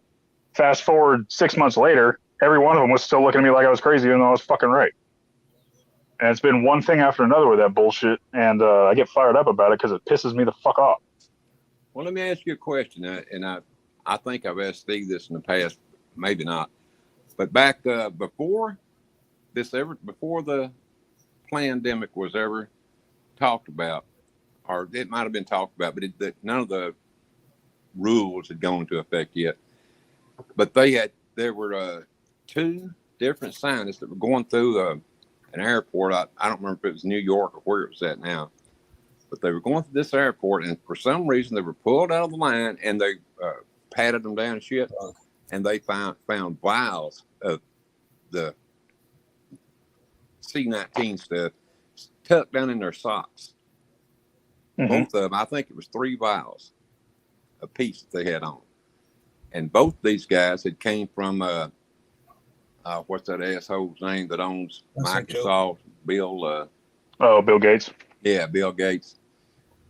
They both worked for him. This is on Fox News. Now, this probably in late 2018, 2019, whatever the hell the year was. But that's right. That's only the news I watched back then. So it's bound to be where I saw that. And they might have took that off now. Hell, I don't know. Well, you remember when one of the I didn't see anything about that. I'm gonna look it up though. I'm writing it down right now, actually. You remember when they first were talking about the vaccine, and they're like, "Oh, we got to come up with a vaccine. Trump didn't do it, so we got to come up with a vaccine." This was supposedly something they came up with, lightning quick, and it's such a triumph of science. This is something I pointed out to a lot of people. I even pointed out to my local paper, and nobody cared. The patent numbers on the, not the Johnson & Johnson, the one that started with an M, the vaccine. The patent numbers on that. Moderna. Yeah, the Moderna one. Yeah. The Moderna one. So the patent numbers on that vaccine are the same patent numbers as the H1N1 virus vaccine I received in 2006. Because I still have my fucking paperwork from it. Not surprised. And Nobody can fucking tell me why. Well, I know that I'll just say this about that, as Nixon used to say, but I think it was, I'm not sure what year it was now, but this shit, believe it or not, all the vaccines were patented. I believe it was in 2004 or 5, one or the other. And to really catch up on what's going on, check out Agenda 2020. It was on YouTube when I watched it, and it's about how they go about planning all this crap. Mm-hmm. So check out Agenda 2020, and then go look up, when they patented it. This is another one of those things, though. Like, it's another one of those things I was talking about, where it's like they didn't plan it 100%. They didn't plan it, but what they did is they said, okay, this is something that's happened. How can we use it to our benefit? And they fucking manipulated a bunch of it to go in their favor. Oh yeah, they always do that. I mean, but they got it laid out, But they're willing to quit. How people are so blind that they can't see that they fucking planned the actual spread of it. Like, claiming that Trump didn't do enough to stop the spread when Nancy Pelosi was in Chinatown in March of 2020 saying, come to Chinatown. Don't believe in xenophobic stuff. The fucking video is still on YouTube. Come to Chinatown. Come with us. Come join us. Hang out in large groups of fucking people. No masks. And then fucking 3 months later, Trump didn't do enough to stop the spread. Really, bitch? Because I think when you were in Chinatown saying, come down here and fucking have some goddamn kung pao, Trump was saying, I want to stop fucking travel. And your dumbass was saying, well, that's xenophobic. Fucking rare. Fuck you. Fucking crypt keeper looking bitch. She looks worse than that, if you ask me. But yeah, that's a pretty good description of her. Dude. I'll tell you what, they're all the liberals. I could go into a long spiel about what I think is wrong with the son of bitches, but I don't think Steve wants to be up that long. I mean, to me, they're the ones we got in charge now. And I'm not talking about the everyday people out there. I'm talking about the ones that are in charge. The liberals, well, hell, for that matter, the Republicans too. In my opinion, they're all Nazis. I mean, plain and freaking simple. That's what they are. Did you get my email, Joker? That's what's going on. Like I said, man, it's like the thing that I've been saying for a long time. It don't matter if they're red or blue. They only care about the green. Oh, absolutely. Yep. They care about the green and power. That's the best way to put it. And the distraction they do, the other thing that I've said for a long time, because people have always said that fence sitter term, but the truth of it is, they distract the fucking people by, on a scale of 0 to 100, 100 being as far conservative as you could be, 0 being as far liberal as you could be, as far fucking progressive as you could be. They keep people polarized from 0 to 100, and they say, you guys are all the way at 100. You guys are all the way at 0. You can't fucking you can't go in the middle, because if you go in the middle, then that's doing something for the other side. Well, the truth is somewhere around 50. But as long as they keep people at 100 or 0, they won't see 50, and the people won't come together and be united and see what the fuck's really going on. Yeah, I agree. What's up? Hello. Progressive Patriot from Stuck in the Middle, yada, yada. Unity is the last thing that the powers that be, the gatekeepers, the swamp, the 1%, whatever you want to call them, want. And I think they've been pretty successful at that. Keeping us divided as possible, pulling our heartstrings. The whole SCOTUS dropping Roe v. Wade before, like, that was an American history first right there. So already you knew something was planned. Anyway, sorry, I'm jumping right in. Go right on. Had a little bourbon. I got a little, look, I'm a liquor specialist by trade. I had some 10-year McKenna just now, and But, yeah, gentlemen, thank you for having me. I got some 2-hour corn whiskey that I just made. That you made? Yeah. No shit. Wow. I do my own white bourbon, and I do my own mead. Buffalo Trace. It's a necessity. I'm a Jim Beam drinker when I buy labeled stuff, but Buffalo Trace is pretty damn good. When it's available here in the Florida. Oh, and Florida. Yeah, I'm in the that's where I am. Which part? Yeah, Fort Lauderdale. It's not as bad as I thought you were going to say. I don't know. If we get by county, it'll get uglier. I just want to say, because I don't want to eat up too much time. I don't want to eat anybody's time here. Steve, I'm looking forward to you whenever your availability is sufficient to join us on Stuck in the Middle via Zoom. If you're willing this Absolutely. Thursday, I don't if it's too last minute, that's okay. But Stuck in the Middle goes on Monday, Tuesday, Thursday, and then the channel I'm on right now, solo. It's small, but it's just in the back pocket there. That's all. Feel free to support both channels. Otherwise, I'm in it to probably get tanked, make a fool of myself, and listen to y'all. Damn, I would, man. I was just about to say let's do Thursday, but the rest of my week, I'm gonna be plumbing until Friday night. Got a full-time job too, brother. It's quite all right. No worries. Let's do next Thursday because it's my company, so I can schedule my jobs. But I already scheduled my jobs this week. But I'll do next Thursday. Yeah, you choose, brother. Monday, Tuesday, Thursday after 10 p.m. Well, I watch y'all anyway, so I'll definitely watch now. 10 p.m. for you is 4 p.m. for me. Holy shit. That's why when I'm usually listening to you guys, it's like, but then you guys disappeared for a minute. But now I know it's because you got strikes. We had, and I got the solo strike for. I don't want to say be cautious, guys. Keep the open discourse, but they hit me like they hit Stuck in the Middle because we had CanCon on, and I guessed it on CanCon show on Rumble for the Roe v. Wade episode with Out of Darkness, and then I came home to a strike on this channel for reading an NIH.gov document quote out loud. It's public information. It's government approved public information, but they said me reading it is medical misinformation. Did you appeal the strike? I absolutely did. I took a picture. I contested it. They weren't having it. They give me one for the same thing for reading news, and I appealed it, and they took it right off, man. I mean, right away. I suppose they cherry pick what is acceptable and what is not, and that is what we live under, the arbiters of truth.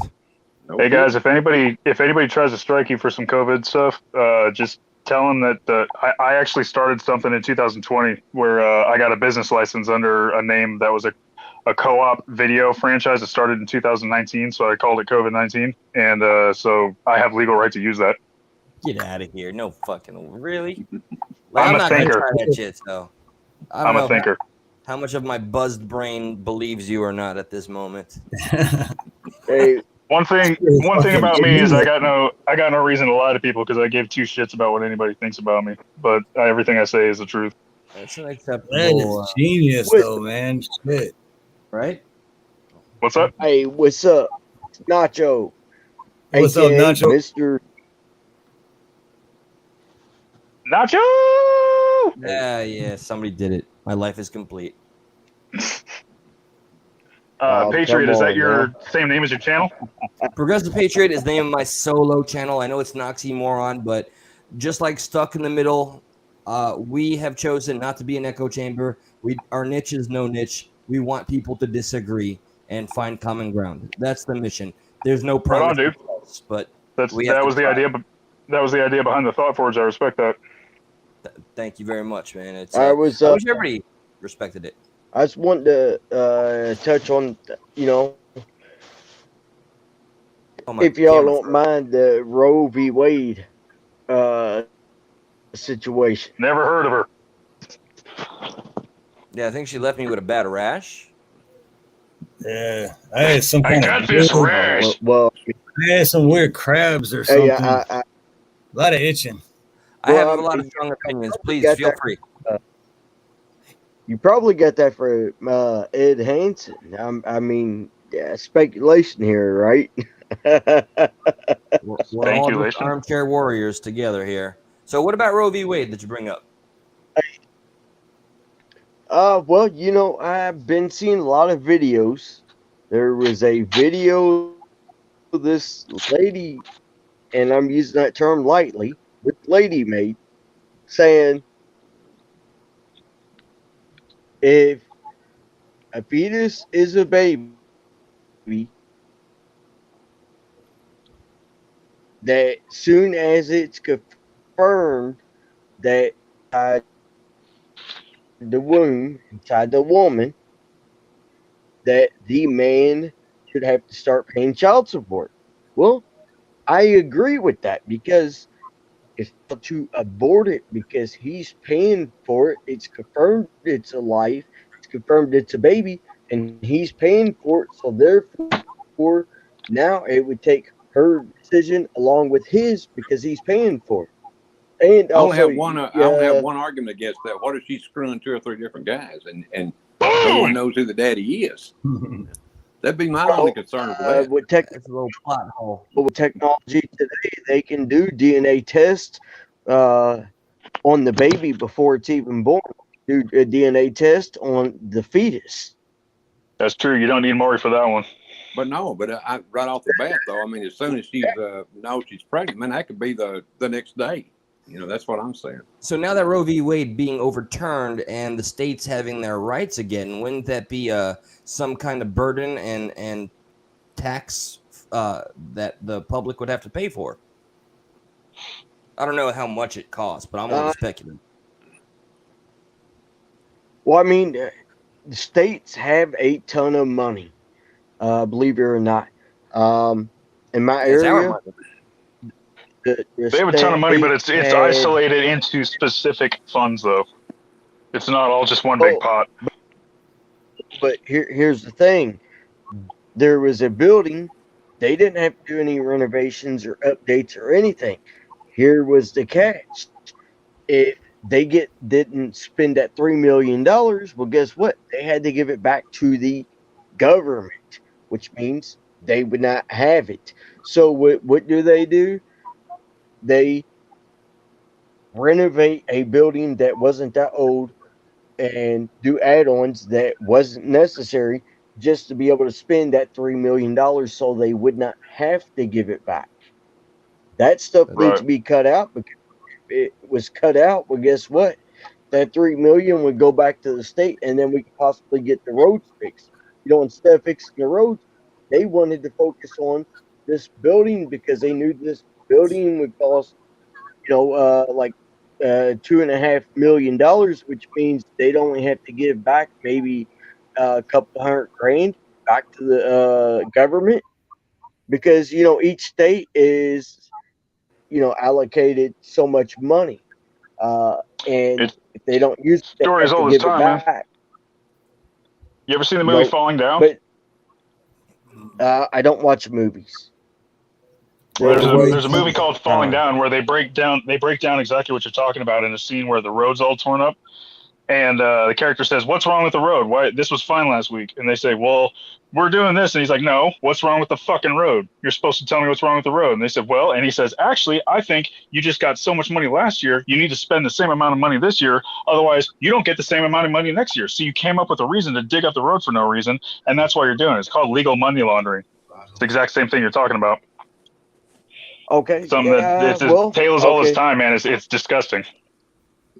Well, to be honest, I do not watch movies. The only movies I watch, I know a little off topic, is the first Fast and Furious movie, and my favorite movie is American Graffiti. Those are the only two movies I watch.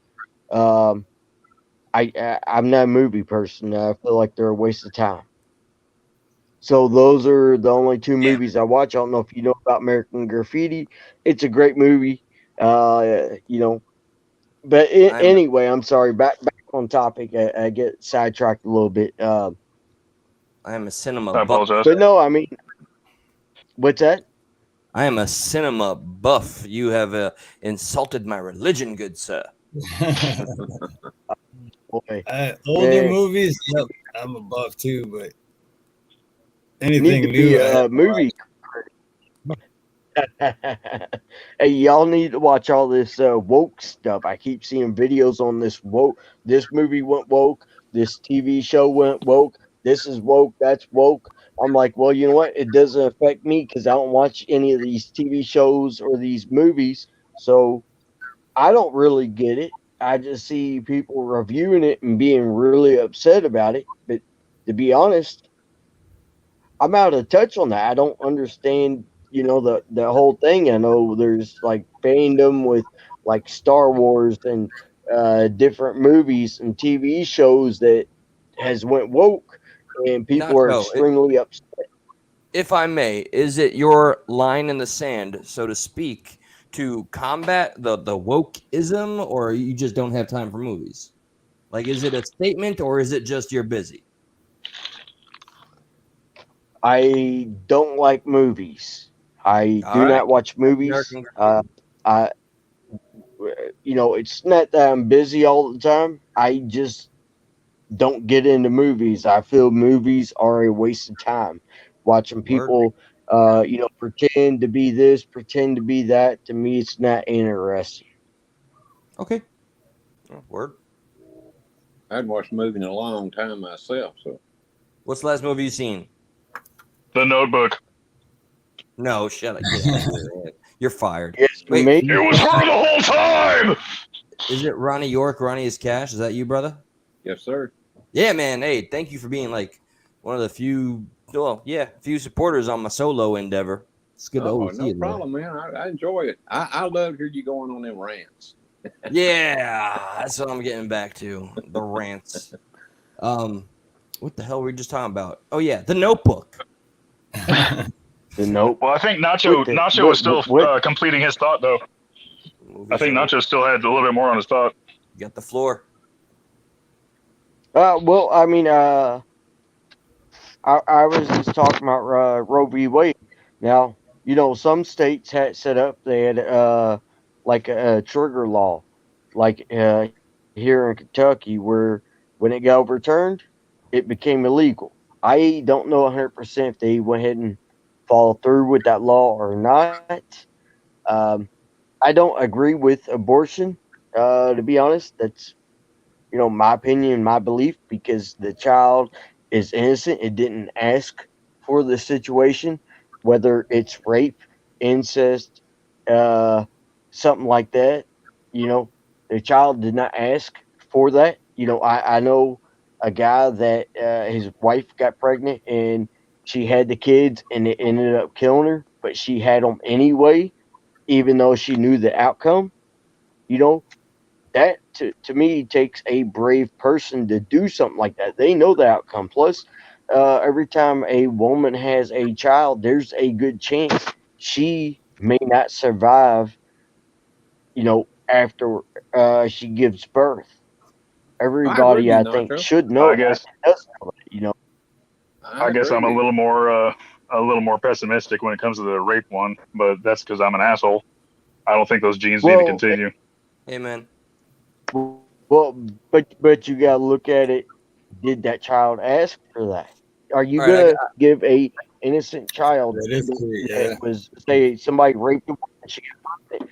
You gonna give that innocent child a death sentence and yet give the dude that raped her only 10 to 15 years when he's Evolution not is the getting a process death of sentence? passing genes on.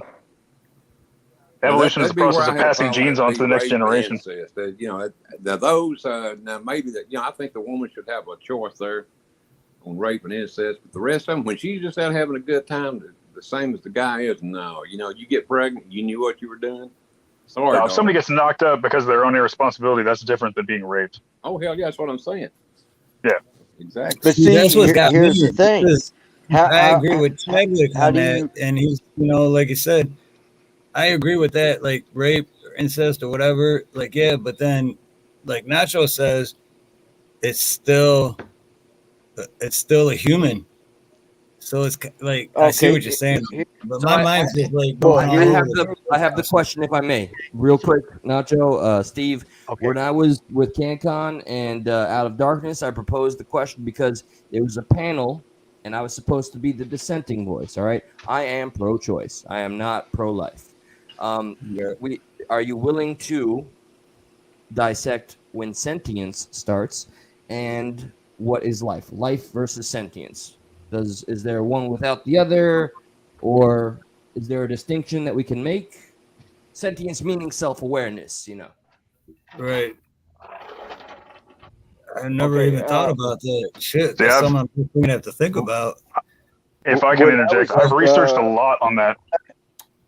because I was curious about this Go whole thing ahead. myself, and I have been only able to find viability. I haven't been able to find sentience or anything like that. I've only been able to find viability timelines, so I'm not even sure that the professionals agree on everything on that. There's no consensus on All right, actual sentience, let me but I know where it's gone too far.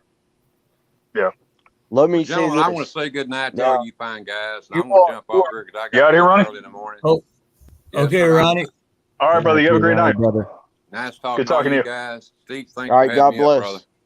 No, Feel better, thank man. you. Get some rest. God Hey, bless. Ronnie, man. and yeah, get some rest. Feel better, brother, and get a hold of me tomorrow, brother, after your appointment. All right. Thank you, Steve. Good night, guys. Take care, dude. Right, Love you you, gotta do brother. the Zoom, bro. Back to the rape thing. You all know, like I do, The rape. a woman gets pregnant. She ends up finding out. They have said, "Oh, I was raped," because they regret. Let's just say one of you all, for example, or even myself, that they regret it because their girlfriends are laughing at them, saying, "Can't believe you hooked up with him," They and got pregnant. Well, Then she turns that's a around totally and different says it's topic, rape. though. Well, I mean, we're then talking she about actual goes to rape. the police. I know, but then she goes to the police, tells the police, then they take her to the hospital and do a swab. Okay, then you have a good possibility of going to jail, even though it was not rape. Would you agree? Does that child need to be aborted at that point because she went through all these steps to say it was rape when in fact it wasn't? What do you do in that? How do you feel in that situation? Because you know it's happened. You're talking about false I, accusations. Very exactly. focused I, on the I rape just aspect. want to I just want to hear your opinion. I'm not trying to argue with you and tell you you're wrong. I just want to hear your opinion on that when a woman falsely claims a guy So false raped her accusation and is then false accusations. That's false accusations is false accusations. It's exactly what it is. If it's found to be false accusations and there's credible evidence behind the fact that it's okay, false, but then law enforcement needs to take There's proper steps that charge the of that. law can. That's much different than a woman at that actually being raped. okay, but at that point that child would already be aborted and it would be say, let's just say for example, your child, and it Well, would be aborted before that are you came aware of out. what a How rape would kit you is? feel? Oh Are wow! you aware of what a rape kit Yes. is? Thank you for pinning that. Man. Yes, but if she followed the chapters and went to the police, went to the hospital, and did all that stuff, and they went ahead and locked you up and took you to court and charged you or processed you and trying to charge you, and within that time, it takes several months.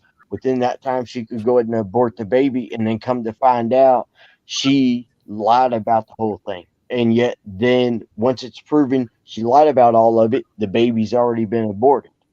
Can I be the one to mention? We just have a very fascinating, very specific, like hypothetical here. Is it okay? All right, do go on. Well, it's not hypothetical. It happens.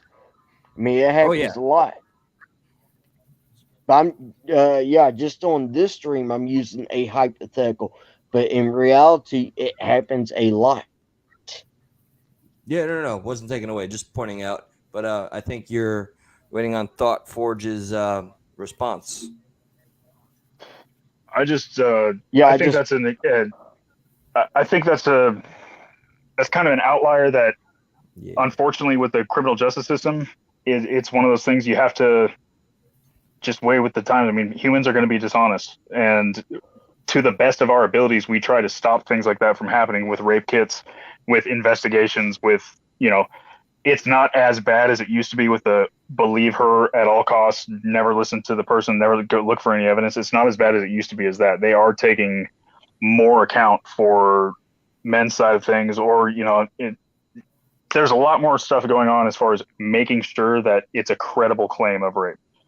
Rape kits have come 1,000 miles compared to what they used to be. They used to be just looking for tears of the vaginal area or the rectum. Now it's looking for all kinds of different things. It's looking for different types of fluids. It's looking for different types of trauma. It's looking for all kinds of different stuff. They also put into place psychological evaluation now when it comes to something in matters of sexual assault. There's a lot more detailed investigation that happens now with rape, and to my knowledge, at least, most cases of blatant rape are identified very quickly, and the ones that turn out to be non-credible are figured out relatively quickly as well. Those cases you're talking about do exist, unfortunately, but people get let off of murder too. The justice system is not perfect. I agree, but my question was, how would you feel if you were put in that position, and because those that test you're Me talking personally, about like me doesn't personally, take just I would kill her. That time it would be aborted. Well, me personally, Okay. I would murder her. You know what? But that's me, because I'm well, off. Joking. You gotta say joking. Allegedly. Allegedly, that's the word. Allegedly, I would. You're joking. Well, we're talking about a person that doesn't exist. So we're talking about a hypothetical that doesn't exist, but that wouldn't. Yeah, but no, like, I get what you're saying on that. I just wanted to hear, your opinion on it because you're pro-choice. I'm pro-life. I'm not. No. So Hold on. We do have a little bit of different. Don't paint me with a wide brush and call me pro-choice because I am. I don't say pro-choice and I don't say pro-life because they're both fucking horseshit. Choosing either side of the polarization is complete horseshit. No, here's the thing. I'm a realist. You said you were pro-choice. So check it out. Well, who said they were pro-choice? Progressive. I do apologize. That'd be me, Nacho. Yeah. Oh, okay. I got mixed. I apologize. My personal feeling on abortion is abortion. To me, I think that choice for a greater compromise, acceptable compromise, can be a thing until it's a fucking baby. Once it's a goddamn baby, like once it can feel pain, people who tell me that a baby isn't a baby until it's born is horseshit. When you can tap on a woman's belly and the baby taps back. Once it's a goddamn baby, you can't fucking kill it. That's a good point. At what point? Now, whether that means the thing is that's what I was getting at earlier with the viability thing is they say that that's around the time of viability, which is 24 weeks. I don't know I'm not a medical professional. I don't know what that number exactly is. I think that's something they're still working on. And that's where the fucked up gray area comes with it is when does that start, because the thought of, the thought of doing that to a kid fucking kills me. Let me ask you this. Since I got you mixed up, which I apologize, the guy said he's pro-choice. What is your feeling on a guy having to say in an abortion? That if they both agree, then it happens. But if the guy said he wants it and she doesn't, what's your opinion on that situation? Because if he doesn't want it, she does, he's forced for 18 years to take care of it. But if she doesn't want it, then you're screwed. Well, how about this? I know you're asking Thought Forge a question, but how about this? Because this is me talking about me. What if you're the guy that says no, and she says, fuck you, I'm doing it, and she does it anyway? I had no choice. There's a word starts with a K and ends with a L. Allegedly. And allegedly. Could say it's abortion. You could say it's abortion as well. I just want to preface yes, allegedly. To some of the people in the chat that don't take well to my stance. First off, please be aware that there is always nuance to any well-formed opinion. It's not just on blanket like pro-choice murder the babies, okay? There are limitations for viability, as Thought Forge has put out. And this is also a very gray matter. It's not black and white. It's very much not a black and white. Black and white, and you're living in a fantasy land if you think you can make this into black and white. But anyway, okay. So when it comes to what was presented to me, like the man say and the woman wants to keep it. I think at what term the you guys may not like my terminology. At what term the fetus has become a child, like I think 15 weeks is, because think of all the Americans we have to account for. 15 weeks is maybe around the time where I think it may be unacceptable for the woman to say, kill this living child. Okay, so I'm still, there's no generic scientific consensus on sentience, so I defect to whatever is available there, and I think 15 weeks is the safest play. But which is Well, why I said that let me say viability seemed this. to be the closest thing they got to that. correct. So when it comes to the man prior to that timeline, as cold-hearted as it may sound, the woman is the one that has to carry it to full term. The woman is the one that has to give birth to the child, not it. I don't That's mean to call it true. it. Give birth to the child and give this life a life. That's a good And point. that's why I think they I have. would agree with that. After consummation, or after, excuse me, consummation, Jesus fuck. After the fetus is forming and the cells are dividing, the man has very little to do with it until the child is born. Right. Okay, Yeah. but if he is willing to pay her while she's out of work and being pregnant, and he wants it and she doesn't, to me that makes sense, because otherwise, if he doesn't want it, she wants it, you're stuck paying for 18 years for that child that you don't want. So And that to gets us me, into the it social would make problem of it. well, it would make sense for him to go ahead and pay her while she's pregnant and has the child, to pay her during that time frame, so then he can have the child, and she gives it up right then and there, because If I could, otherwise, like I said, go ahead. I was going to say, what you're getting into now sounds a lot like social and moralistic thought points on it, and that can be derived from either a regional opinion or someone. Every individual has different moralistic and social impact due to their triumphs and their tragedies in their lives. So everybody's going to be different on that opinion. There's not going to Yeah, be a medical or a legal consensus that can really judge anything based on that. It's always going to be a moralistic and social acceptability. So it's kind but of should a guy have a say in the situation? Because if it wasn't for the guy, she wouldn't be pregnant. She wouldn't have a child growing inside of her if it wasn't for him, because as we know, it takes two to create a child. right. She can't It do it gets on into her. the thing though, is like you're talking about it. Do you think it's a dick move? Because there's nothing legally that says anything one way or the other. Is it a dick move? Yeah. So like, yeah, it's a dick move. Should it be allowed? Probably not. But it's a opinion question, Steve, when you really. when you Can have a I, moment, can I I just want to say say one something. second, real quick, to everyone in chat? I vouch. Do you mind if I say your name? Not at all. Yeah, I vouch for Eli. Um, I don't want to tell your whole story, but I vouch for Eli, and You I can don't speak vouch for freely, my. man. I'm transparent. I hide nothing. Yeah, and like he says, despite all of our differences, Eli's a great guy, and like you said, we're gapping the bridge. Like this is we'd We all have talk about to. our differences as adults and rationally, and that's how you get somewhere. Not fucking And throwing and tantrums. him So I also, him vouch saying for that you. I'm saying. him also claiming pro-choice. Every one of his arguments is coming from a place of intelligence and actual learned fact. He's not spouting a bunch of dumb bullshit. So Yeah, I'm not using the But generalized term of pro-choice either. no. There's the nuance that we've spoken about.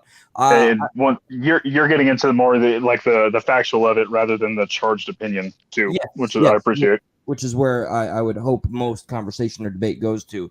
I want to point Correct. out two things super quick. Number one, my journey, which has been on that show, Stuck in the Middle.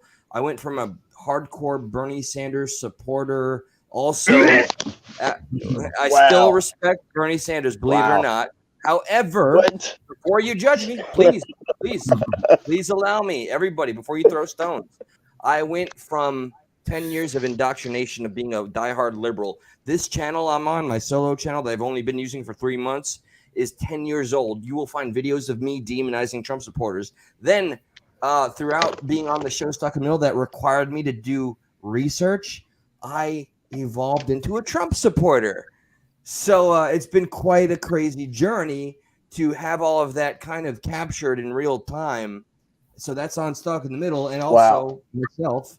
So yeah, I went from one extreme almost to what some would say another extreme, but I still like. I hate the squad. I hate AOC. Need to turn Leon Omar. They're all crap. Pelosi, the DNC, they are shills, and Act Blue. That's all crap.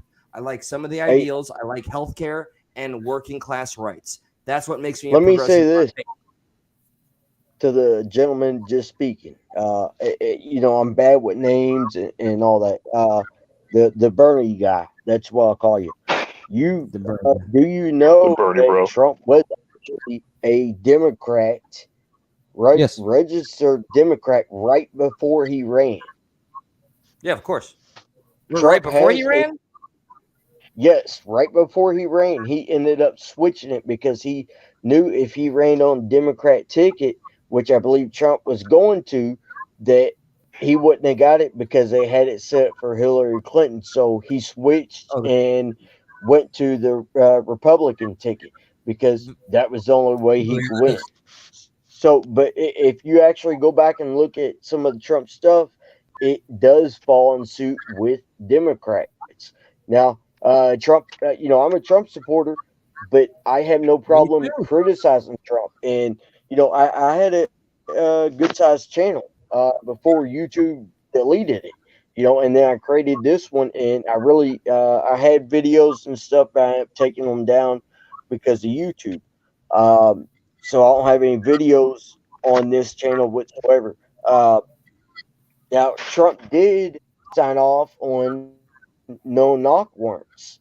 I am against Trump for signing off on that because no knock warrants are dangerous not only for Yeah, they let's are. just say police that's there and for the people inside the building that they're doing this on. It's very, very dangerous. A lot of people have been, I guess you could say, deleted because you know how YouTube is deleted on both sides. The people doing the no knock warrant and the people inside. There's been a lot of people. It's been deleted because of the situation. They think their house is being broke into, so they try and defend themselves. Then you have the ones that's doing the no knock warrant that assume the people inside are gonna delete them. So then they start pew pewing, Hmm. and take out people that had no guns, no nothing. So I am against Trump on the no knock warrants. And if you look that up, you can find it. A lot of people don't know about it. When I had my channel, a lot of people tried to tell me I was anti-Trump, but no, I was pointing out some of the stuff that Trump did that I did not agree with. And the no knock warrant was one of them. And people didn't believe me till they started looking into it and realized he signed off on it. People need to do that with all of their anybody that you consider to be your representative. If you are amongst their constituency, it is beholden. Let me use simpler terms. It is completely on you to research what the man you voted for stands for, especially before you vote for him. So yes, good on Yeah. you for getting educated about where he was going with that. And I don't agree with no knocks, or narcs either. Completely. I'm with you on that, brother. Yeah, well, like I said, I've known Joe Kerr since like 2015. I've known him for a long time. I don't know if y'all know Maurice Delk, his channel. I've known that guy for a long time. There's a lot of other Yo. people I've known for a long time. I got their personal phone numbers. I call them and talk to them at times. Because I'm not bragging. I had a decent size political channel, but my channel did not fit YouTube's narrative I because got a I decent wasn't. sized microphone. Well, what's that? My microphone, it's girthy. Oh, you I got know, a goldfish. I got a re- re- goldfish named Heathcliff. my channel taken down is because I was rooting for the wrong person, according to YouTube, Yeah, and no, yeah, screw my that. channel literally was deleted. No email, no nothing. It was just gone, and that Dude, happened You didn't get a actually. violation notice or anything like that? No, forging. they Why do you just only have literally 16 subs, dude? took it. Well, I just Now, started, man. I literally just started. Welcome to the dang family, son. We gotta Thanks. get I've those. been doing guest spots and stuff on people's channels for a long time, but I've never done anything on my own because I've protested social media and the internet for so long. So Could I get your I will email? take Shape, it. or form? yeah, absolutely. I'll get it All to right. you before we go. Fantastic. I will tell you this, and I know some may disagree.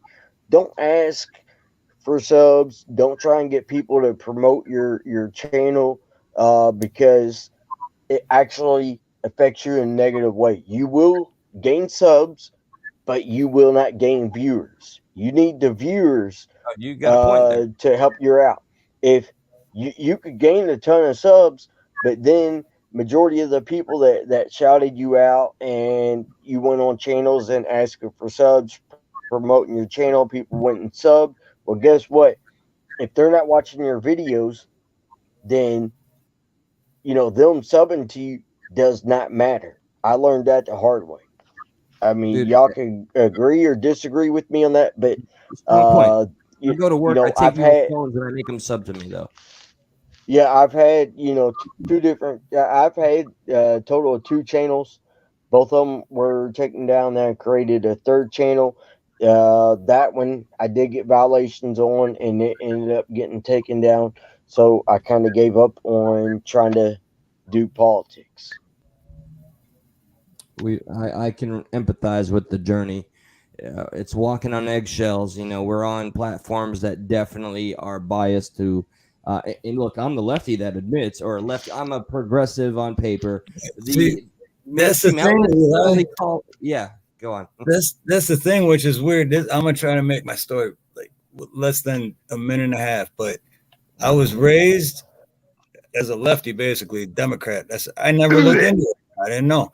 Then Trump came around, right? But I never knew anything about politics. I didn't give a shit. And then Trump came around, and then I started looking into it. And then I was a huge Trump supporter, and I'm like, yeah, you know what? Now that I think about it, I have conservative values, so I'm definitely conservative. Trump is what got you into politics? And that was just recently too. Now I'm not Republican or Democrat. I just believe in our freedom and our constitutional rights, and Thank you. like less government, The more better. freedom. That's what I truly believe in. That's like the quickest I could make that whole story, but I could make that last an hour if I wanted to. But It was really Trump that got you political? yeah, This is Ron literally. Paul for me. I was in my 40s, man. I mean, my whole So life I didn't get Obama Yeah, didn't wake you no. I was just doing. uh, I was just. Well, plus, I had a drug problem for most of my life up until 11 years ago. So, up until I got clean and then started paying attention to things, and by the time it came around, it was 6 years ago. You know what's really Not sad sure about this? if you Sorry. don't mind, if it's fine with everybody, could you talk about your drug problem? You don't have to say the drug, All right. but how long you were on it No, and how you managed to overcome it and stay off of it. I got Because nothing to hide, man. that's props to you for doing something like that. A lot of people end up in the grave because they can't do what you did. Right? No, I should be in the grave right now. Put it that way. I'm gonna express my love. I have to go. I wanted to say there's one sad thing about this, and I hope everybody understands this two-party system nonsense bullshit is getting all of us Yep. played. We're just puppets. We're Yep. okay. That- We're completely being played. Exactly. It's a one-party state with the illusion of two that are at each other's throats, but laugh all the way to the bank and write legislation. Progressive. 2,000 stacks. Yes? There's something I came up with a long time ago. It don't matter if they're red or blue. They only care about green. Damn right. So what I was going to mention, like in the state of Florida, I registered, I wanted that D off of my wallet ASAP because they screwed over Bernie and I wanted to vote for Trump, but I wanted to be independent. So in states, swing states like Florida or other states, they don't allow you to vote in the primaries. So we have an issue with a broken system that I hope we all can unify behind to start addressing the issues that the powers that be set for us, because only when the people start getting involved in mass can they no longer stop paying attention. With that, I got work tomorrow. Thank you for this time. Progressive, let me give you my email. Please do. Actually, you got a pen? You know what? Yeah, tell me. I'll type it out and I'll copy save. There's a private chat. Put it in. Hold on there, brother. Go for it. A-N. So it's unapologetic American at Gmail. That's it? Unapologetic American at Gmail? And unapologetic American or murder sprinkles at Gmail. I got two of them. That's perfect. I got that. Unapologetic American. Cool. Steve's got my email too. Yeah, I got the email, Steve. I'm looking forward to him being on Stuck in the Middle. Because Eli, shoot me a text too. So because I never check my email. Done deal. So, you got it, brother. Shoot me a text, and that's the best way. Definitely the best way to get a hold of me. And but I already got it written down for Thursday, July 14th. Hell yeah, 10 man. p.m. your time, 4 p.m. my time. It's on the calendar. I'm gonna be spreading the word. When I'm in studio, Stuck in the Middle gets a lot more traction. When we do Zoom, it suffers a bit. But regardless, thanks for being a longtime supporter. This should have happened a lot earlier. I've taken it upon myself to pay attention to the emails a bit more. So that's it, y'all. Let's all be a stronger America. Find that which unifies us. Identify that which divides us so we can have discussions. Good night, everybody. God bless. Good night, brother. Thanks for coming up, man. An honor. So, but yeah, Nacho, yeah, man, I got hurt at work. What's up? Long time ago when I first started plumbing and hurt my back, and doctor was like, "Here, take these," and it was Vicodin, and I was actually telling Chadwick earlier about it. Just one turns into two, then two turns. I was up to 18, 20 Vicodins a day, and then just to feel normal, and then next thing you know, I'm fentanyl and I'm putting patches in my stomach. Let me So you said 18, 20 a day just to feel normal. Was it to feel normal or was it to get high so you somewhat felt normal? Right. Well, I guess I'd say like the first 10 a day would be just so I wouldn't be withdrawing. And then after that would be to get my buzz or to feel able to function without diarrhea. Now, yeah, exactly. I'm not judging you. I'm just wanting you to kind of clarify because, man, you could help out a ton of people. I don't know if you got a channel, but yeah, continue if you don't mind. No, yeah, and then it got to a point where it started because when you don't have insurance, you're buying the shit off the street, right? So yep. Then it's like, oh, we got these fentanyl patches, and I'm like, what the hell is that? And I'm putting those on while I'm taking, now I'm looking back on how am I not fucking dead? So JCT. Yeah, and then so yeah, one day I just woke up and I just realized that holy shit, man, like I've already lost so many friends from similar shit, and then I realized, shit, this is the same shit as heroin. Even though I've never shot a needle in my arm, I've never none of that shit, but I never put it together. Like this is, opioids are heroin. So, and it's like, holy fuck, man. And plus, I lost jobs and my life was just going down the shitter and I couldn't make any money. And did you taper off or you cold turkey? Oh no, I tapered off. Okay. Yeah, you can't cold turkey, man. You'll die if you cold turkey. Yeah, I did the cold turkey thing. Well, I tried the cold turkey thing once and it lasted a couple of days and I was back on the Vicodins and then tapered off though.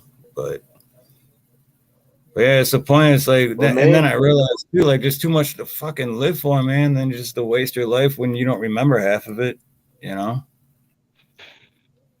yeah. Yeah, man. I don't know if you may, like I said, have your own channel. You could possibly help out a lot of people going through these same stuff. You know, and kudos to you, man. I'm glad you overcame that. God bless you.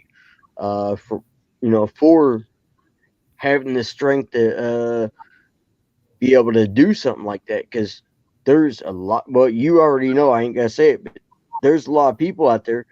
They can't do what you did. They can't taper off Right, because they're right. so. See, the hard part for me though is I don't see myself as being like a role model or, you know, like by my actions because I still drink. So to me, it's like being sober is nothing. No alcohol, not even cigarettes, you know. But I still drink and smoke like a fiend. I just don't do drugs. Big problem is people who are addicted. They need to want to get off of it, and they got to want to do it for themselves. And Yeah, like I was saying about very true. Nicole earlier, my ex, she just wasn't ready to give it up, and it killed her. And That is very true. Wow. Well, see, some people do want to get off. They just don't know how, and then they, continue down that path. Like, I'm never, going to get better. I'm never going to get over this. So then they say screw it, and then just go full steam ahead and continue and continue and continue, and it just gets worse and worse and worse to the point that they can't actually really get off of it because now their mindset changed, that's part of the self-defeatist attitude that makes it what I'm saying, though. It's not as easy as just saying I want to quit. It's a whole mindset they got to learn how to get back to, because Yeah, Oh, yeah. it changes everything. Because like my ex, she was addicted to opiates and benzodiazepine, benzos, whatever benzos are, like Xanax and shit. yeah. So and they yeah, she to my knowledge she was trying to quit, and it's just kept one thing or another convinced her that she either couldn't do it or she didn't want to do it, and she kept using, and it is what it is. That's what it was for me, man. I just woke up one day and I realized, like, dude, like 5-6 years before I woke up that day, I was like, dude, I used to have a great job. I used to make good money. I used to have good shit going for me. And like now people look at me like I'm a zombie. And then I looked in the mirror and I'm like, dude, you are a fucking zombie. And then once I figured out the whole opioids are basically heroin, and I'm putting like the highest milligram fentanyl patches on my stomach while I'm still popping up to 20 Vicodin. It's like, dude, Wow. like, Yeah, it's crazy. Yeah, I got on my old phone. I got a video of Nicole nodding out in a pizza, like her forehead scraping across the pizza that was in her lap, sitting on a chair. yeah, She's Wow. sitting Indian style in a chair, and she was falling asleep. And I'm videotaping her like, babe, babe, babe, and she's just scraping her forehead across it, trying not to nod out. And it's like, Jesus fuck, dude. And at that point, it's like, what can you do? Yeah. Sorry, And sorry, man. she lost every job. She lost every job. yeah, Yeah, you I will mean, too. some of these drugs, doctors give out, they help at first, but then they actually end up destroying a person's life. And you can blame the person for that, but the person would have been different if they never were introduced to that medication. You know what I mean? Exactly. Kind of a Exactly. catch And 22 because a lot of doctors had good intentions and a lot of doctors are yeah, lazy. So you never know which one's which. And unfortunately, it's a lot of medications. It's a lot like how fucking asbestos was. For a long time in America, asbestos was like this miracle everything. You put it on everything. It could go yep, in every kind of insulation. It could go everywhere. Well, all of a sudden they figured out it was killing people. It's just like a lot of the pain meds. A lot of the pain meds, a lot of the psych meds, were miracle cures. They were doing amazing things, and then people are dying. It's just they thought a lot of people had good intentions at first, and by the time they knew they were dangerous, Yeah. the whole world was addicted. Yeah. Well, I was on a medication. I forget what it was. You know, I talked about it, on my channel. Obviously, it's gone. About depression stuff. I was on medication for that. That medication actually became addictive, and I realized it was screwing me up, messing me up, and come to find out, you weren't supposed to quit that cold turkey. I dumped Mm-hmm. the entire bottle of pills down the sink, washed them down the sink, and I went literally crazy for like 4 or 5 days. I'm not a very violent person. I was hitting walls, I was having, major mood swings and all that. And it could have killed me. And then after like 4 or 5 days, I actually was better and I was back to myself because of the medication I was on. And it wasn't a like a scheduled drug or whatever they call it, where it's like pain medication or anything like. Controlled drug, controlled medication. Yeah, it really wasn't a controlled medication, uh, but it change, I guess, the chemical balance in your brain, and you get addicted to it. And I felt like it's making me act weird. People kept telling me I was acting weird. I was doing weird stuff, having conversations, like weird conversations and whatnot. And I finally realized that what they were saying was true, because at first it actually pissed me off. Then once I realized it, I quit the medication cold turkey. And yeah, man, it screwed me up for like almost a week. And then after that, like I said, I leveled out. And then once I talked to the doctor and told doctor about it, they told me, they're like, you weren't supposed to do that. That could have killed you. And I had no idea. Yeah. Well, good for you for It's being able to get off of them. And that's like the thing I was saying yeah, earlier too. That they give you those pills to begin with that gets people hooked on them, and then when you want to get off them, they give you more pills to get off yeah, the pills for that they gave you to begin with. side effects is what they It's say. like Yeah, going. It's like going But to the it's the VA. thing. They just throw pills at you and shit. It's fucking It's horrible. like you say though, it's all about the green. It's not about red or blue. It's all about the green. That's It's all all about the they care green. about. Don't matter if they're red or blue. They only care about green. Yeah. That's why. Hey, that's the whole exactly. reason. That's the whole reason they freaked the fuck out when Trump got elected. It's not because they hated Trump. It's because whether it was George W. or fucking Obama or whoever the fuck was in office, that's one of their boys. That's a politician. With Trump in office, that's not a politician. They couldn't do scams as usual. That's an outsider.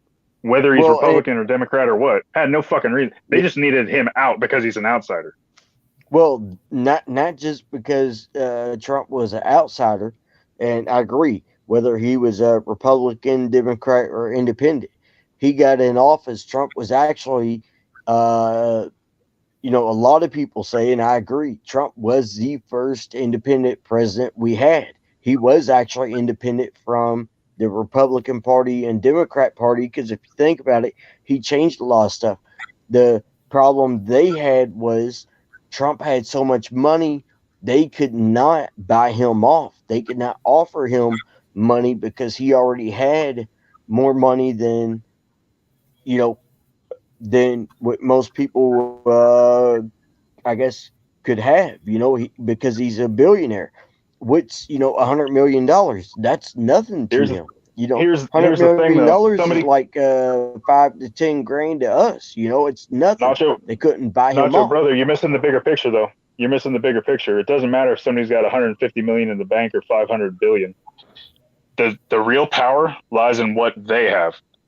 Trump has no power compared to those political people that are connected, and that's a fact. It doesn't matter how much money he's got. If you're part of the group that pulls the strings, you control the money that is in that person's bank account. That I agree, but what Trump was able to accomplish is, the policy. They could not control him when it came to policy because it did not have to be voted on. That Right. is what Because he upset me. because he was an outsider and he didn't work for their special interests like the rest of them always have. Exactly. That's what I was getting at.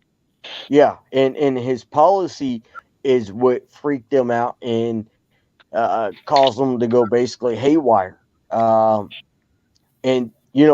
Trump even said the advisors told him not to do this, not to do that, and he did it anyway.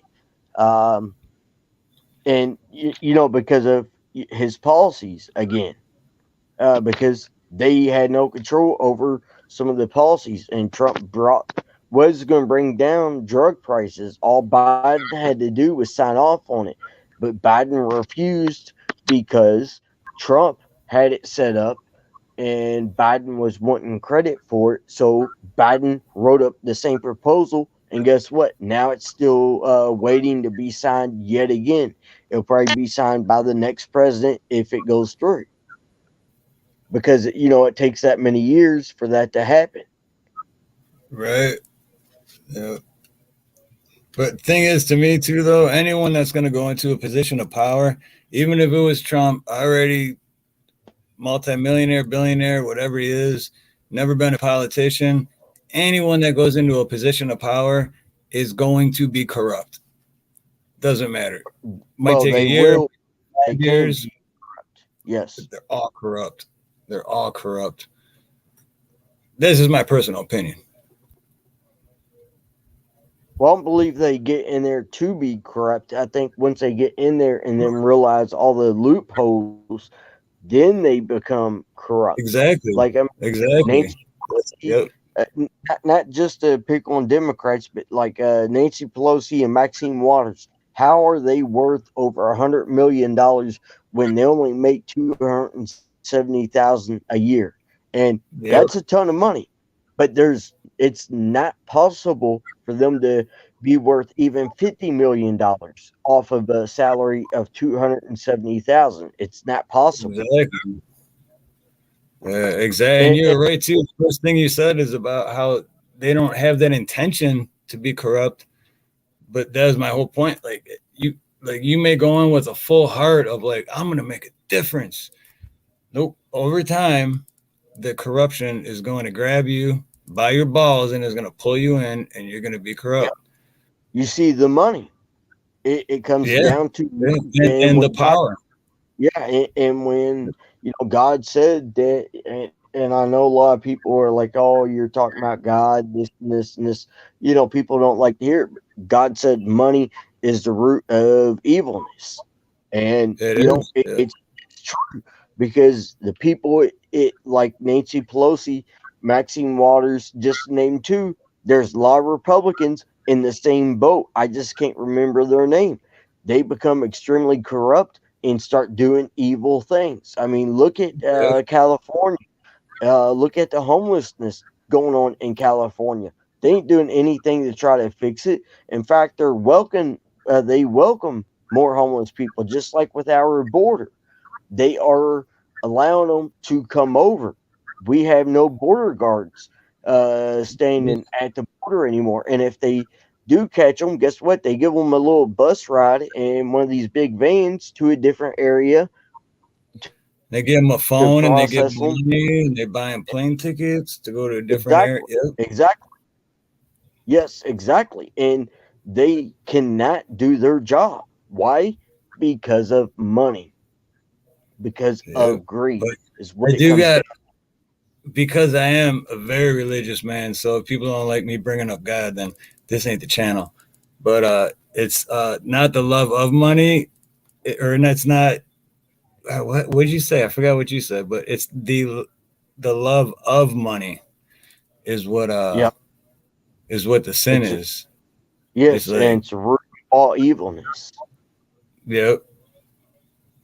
So because basically what he's saying is you love money more than life itself. You love money more than God. You love money. You know what I mean? And Yes, yeah, it's true. And if you notice, um, let's say, Vanilla Ice, for example. That dude made a ton of money even after he got sued by Queen. He was Yeah. still worth like 30, $40 million. And he was wanting to delete himself. And I'm having to talk in YouTube terms because I don't want to get this gentleman's channel in trouble. He was wanting Right. to delete himself. He had no friends. The only friends he had were friends that came around. Why? Because they wanted money. When he quit giving money, they quit coming around. He had no friends, and just like with his family, they quit coming around when he stopped giving money. Now he does construction work, and he's actually happier, even though he's still worth 20 to 30 million. He doesn't have to work, but he wants to, Sure. because he learned the hard way that money will corrupt everybody around you, especially if you're giving it to them. And there's people that's homeless that is actually happier than Vanilla Ice back in, say, the 90s or early 2000s, when he's going through what he's going through. You had homeless people that were living life, loving life, doing what they wanted to do. And then you had this guy who had like 30, $40 million in bank account wanting to end it all, wanting to delete himself. And then you, like I said, you Yeah. had these homeless people that were getting by just on very little, but yet they were living life. They were having a good time in life. And it's funny too. Once you start getting money like that, how many family members and cousins you find out about that you didn't never knew you had. You know, like, oh shit, he's a millionaire. Yeah, I'm your second cousin from your third aunt's Yeah. great uncle. Like, fuck Well, out of that's here. like, yeah, that's like the people win the lottery. They, on Yeah, average, go broke within 5 years, no matter how yeah. much they You win. know why? Because they never had money to begin with, so they don't even know how to. They're just like, shit. I had nothing last week. Now I got all this, and they just yeah, Yeah, you they either wind they up they dead yeah in they jail go or they go through it. They give money to family. They give money to friends. They buy a mansion and don't realize when they buy a mansion that the taxes are going to be like a couple $1,000s a yeah, month. So they got that exactly. on top of their 'Cause mansion. They don't realize that, and then next thing their you know, whole they're life, broke. they were just renting, and they never real. And then they buy a mansion, and they're like, "What do you mean property taxes? What do you mean all Yeah, this other shit? That like yeah. what?" And then it's like, yeah, but Or you get these people who that's one. Some of them that I watch some stories on. They're not like mentally all there. They don't understand everything. They don't understand taxes and all that. And they spend money. They have money. They give money out to help other people. Then next thing you know, they're broke because yep, they didn't understand how the system worked. And guess what? They actually become happier when they become homeless and or have to have an ordinary job.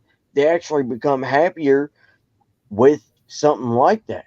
And there was a couple that said winning lottery was actually a curse because they had everybody coming out of the woodworks that was related to them wanting money. And they said when they didn't yeah, have it, those people disappeared. They went back to having regular jobs, and they said when the lottery was actually a curse. yeah. And that's my thing too. That's like I've said for the last 20 years. I mean, I've been plumbing for 28 years, but like I've always said, I don't want to get rich and be wealthy. Which, if that ends up happening, fuck yeah, awesome. But that's not my goal. My goal is to live comfortably and earn everything I have. I don't want hand me downs. I don't want handouts. I don't want, I want to earn. So if I work hard enough, I know I could grow my company, but it's too much stress for me. I don't want all that. I'm not trying to get wealth. I don't want to be a multimillionaire. But if somehow that happens, then cool. At least I earned it. You know what I mean? Like every dollar Well, that I have. that and then you would understand how to maintain that type of money, and Right. would understand how to maintain your business at that level. But if you were handed millions overnight, oh, Exactly. you would be happy, Yeah, but I'd blow half within of no, it before morning. Literally. yeah, but then after a few months, you'd probably you'd probably quit your job, and then you'd be home all the time, wanting to go on vacation, do all Yeah, this stuff. Then next thing you know, you're broke and you're back to doing what you were doing. You know, exactly.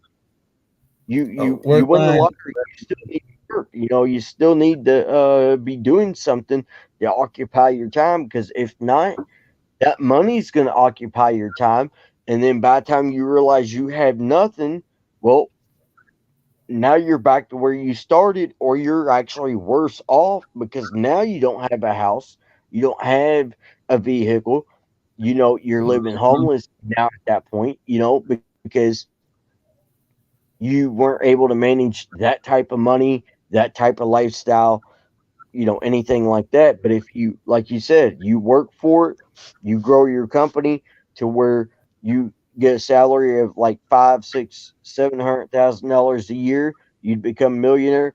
Then you would understand the value of that money, and you would understand how to maintain that type of money. Exactly. Absolutely, man. But I want to say hi real quick to work line and the chat. I seen you popping earlier, brother. Long time no see. Good to see you, brother. But have a good night. Get some rest. It's good to see you. Hey, And and Steve, I do want to say, yeah, I was going hard on some of the people in the chat. Um, oh yeah, I didn't realize that, Mr. Delight, right? yes, yes, Okay. yes, yeah. People know But you me know as what though? Before Nacho. you say any, before you say anything though, I was talking to Chadwick and I was barely catching any of those. So I literally was. I don't even know what happened. I'm gonna have to watch it over to know what the hell happened. But No, it's good, man. I ain't gonna name any names. People are how they are. It's all good. Don't hold any type of grudge or anything. I do like the back and forth. Some people were giving me crap because I'll be honest. When I entered the chat, I did say uh, f f you mods, or f all the mods. I didn't say the actual word. I just put the letter f. Uh, right. just to screw with some of them, see the response, and then I got timed out, and then this one dude kept Oh, you on got with me. timed out. Oh What's no, that? you're the one that Jason timed out. Yeah, so yeah, he timed Okay. me out, and then you made me a mod. Which, to be honest, I don't care if I'm a mod or not. It means nothing to me. I won't time nobody. I won't do nothing with it. I'm a lazy mod, I guess. But yeah, so I started screwing with him, going back and forth. And then there's another dude who's still a mod. I kept messing with him, and he timed me out. I think once or twice. I kept going back and forth with him too. It's all good. When I'm in the chat, sometimes I get, I guess people say a little aggressive, or they think I'm upset or whatnot. When I'm sitting back, actually sitting there laughing at how they, some of the responses and all that. So I don't hold a grudge against anybody. I mean, everybody's different.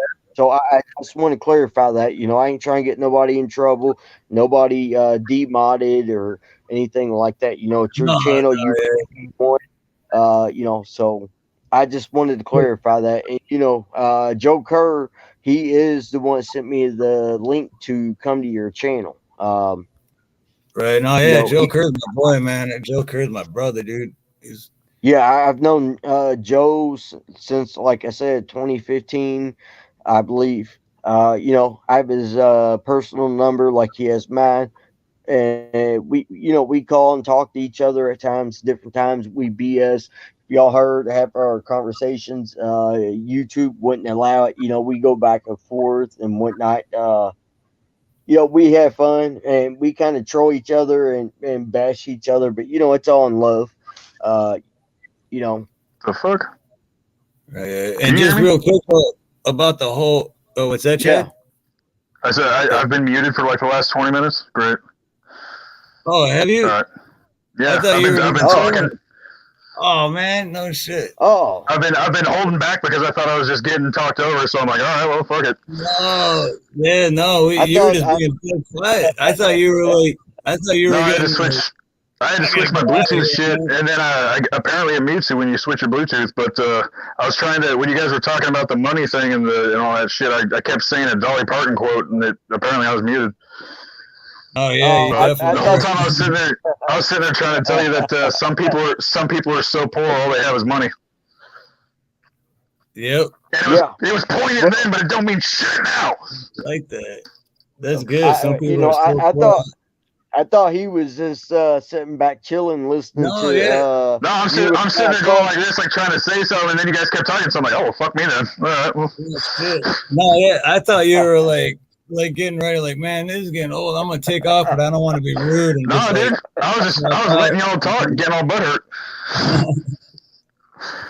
But real quick though, I checked my sound shit and I saw that it was muted, and I was like, oh fuck. but real quick, Nacho though, the reason I do the everyone's got a wrench is so that everyone can connect with each other. You know, like you just got to click on the name and then hit go to channel, and if you want to subscribe to each other, and that's why I always say it's easy to give everyone a wrench, and it's just as easy to take it away. So, well, You can dodge a wrench, you can dodge a ball. yeah, you got a let me wrench. tell you this. Just word advice, from when I had a channel, and again, Joe could back me up. At my channel is pretty big.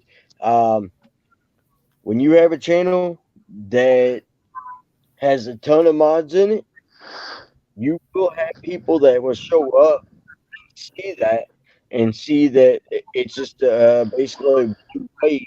They will not speak. They won't subscribe. They will leave because one person could say something. I could take offense to it, time them out. Someone else may see what they're saying and not take offense to it and be fine with it. So, Right. because you have so many different personalities, that's why I was saying earlier, again, it's your channel. I ain't telling you what to do, but I would, if it's my channel, I would only have like 3 to 5 mod maps. Because when you have a channel full of mods, it's a deterrent to newcomers that's coming. Because like when I And came in and I said what I said, some of the people laughed, some of them didn't like it, and then obviously I got timed out for it. yeah, Well, So if and you then come in both guns blazing like, hey, fuck the mods, you're trolling, man. You got to expect, if you hang out in a barbershop long enough, you're gonna get your hair cut. You got to figure that you're gonna get that back right. if you come in But trolling like that. I was gonna say well, earlier no, though, when that all happened with in the beginning of this live with Jason and Garrett or whatever, I was gonna say then that I am after tonight's live, I'm taking everyone's away, and I'm only putting a few back up because the whole everybody blue thing, it's like you said, and you get trolls, and then it like now in I the long will run, admit, it doesn't work out in uh, the long run. I mean, you can ask Joe. Yes, I am a known troll, especially when it comes to the chat room. I'll troll anybody, just to I don't piss need them to ask off. anybody, brother. I'll come up with my own opinion about you. You, you know, That's what you should do. Yeah, I will troll people. Because I don't care if I get timed out, if I get banned, anything like that. I like messing with people in the chat room. That's how I am. You can ask, like I said, you can ask Joe. How I am when it comes to chat rooms, but yeah, having everybody as a mod to me is a very bad idea and also very dangerous because newcomers will be intimidated by seeing a blue wave in the chat room and they won't Blue wave. whoever right. probably leaves. No, yeah, and like that dog We just Stray, gang up on him with wrenches. not sure trying to take my wrench. That's not even because this is not something that just happened tonight. But I mean, what happened tonight made up my mind, but I've been thinking about this for like 2.5 weeks. So it's not like I just started this right now, but no, I've been thinking for about 2.5, 3 weeks that I'm just taking all the wrenches away. You got Cashew, Nina, my beautiful wife, and I mean Chadwick, Ronnie, and I'm forgetting somebody else, but there's like, Steve, Joe? if you need to make an example, brother, you can take mine too because I don't even know how to use it. If you need to make an example and get some oh, going, all right. Well, shit, that works too then. Well, I mean, because I don't even know how to use it, honestly. you know, that dog Stray you're talking about. I've known that dude for a long time. He's you know, a straight up honest guy. I mean, of course, you don't know me at all until I joined your stream again because Oh, of Joe. But I don't know if you've independent. heard that dog Stray's music, but he has some pretty good songs out there.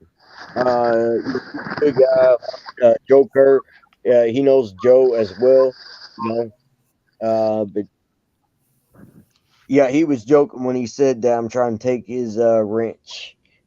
A Oh lot yeah, of and sarcasm on him in the chat. Some of the sarcasm is hard to understand when you're just typing words out. You know. no, it does. Like when you're texting and it's like you text someone something and then they get mad at you and it's like, dude, it was a fucking joke. You read it, you're reading the text different than when if like I'm sending a text, I'm saying in my head like, Man, no, and if they I read had a it fucking dollar, let me tell you, like, story of my life. I'm not gonna kill your husband, fucking bitch. right, yeah, and then he said he's not gonna kill my husband. He meant it. Like he really means he's gonna do it. What the fuck are you talking about? Yeah, like you dumb bitch.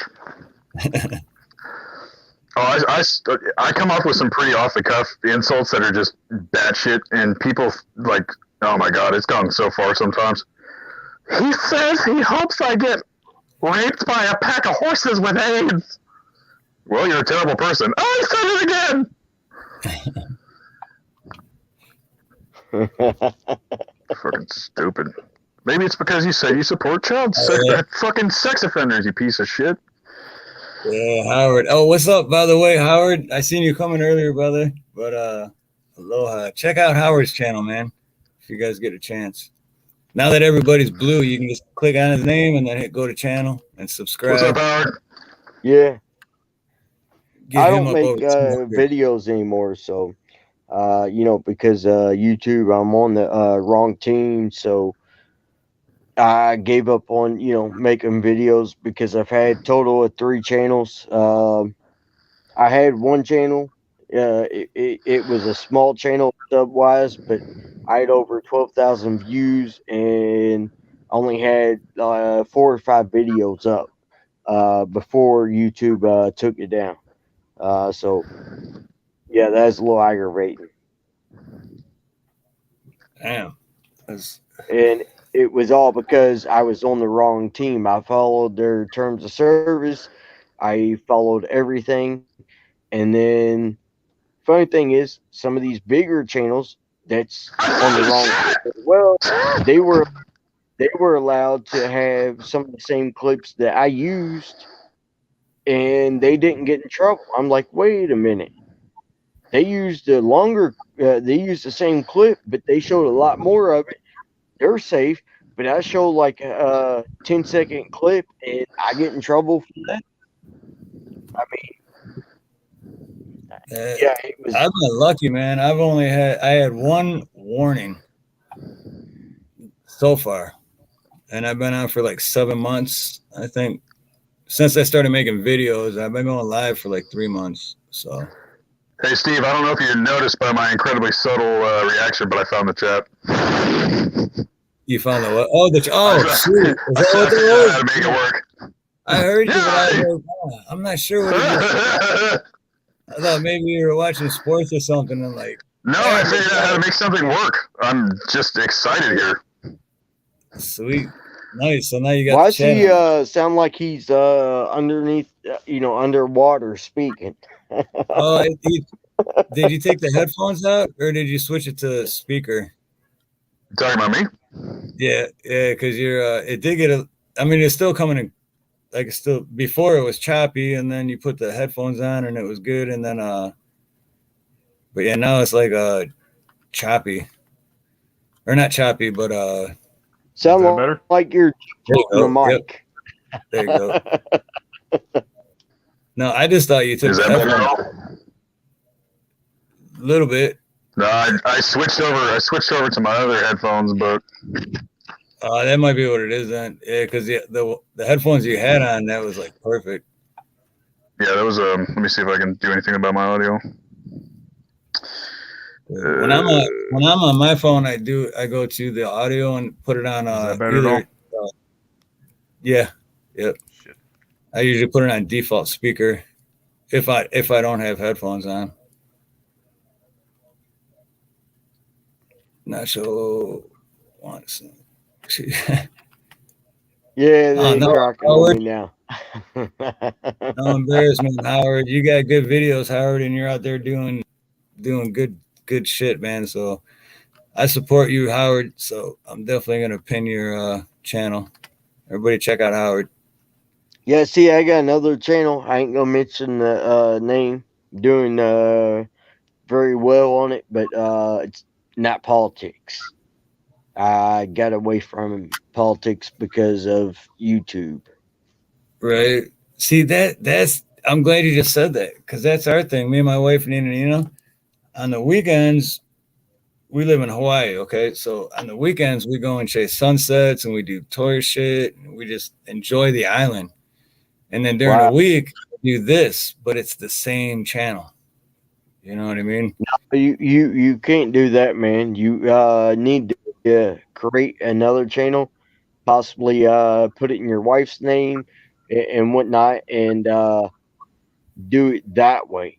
Um, That's, because you know, because people that's wanting to see that stuff, they're not wanting to see politic crap. Is how they're going to look at it. They'll be right, like, I don't want to see this crap.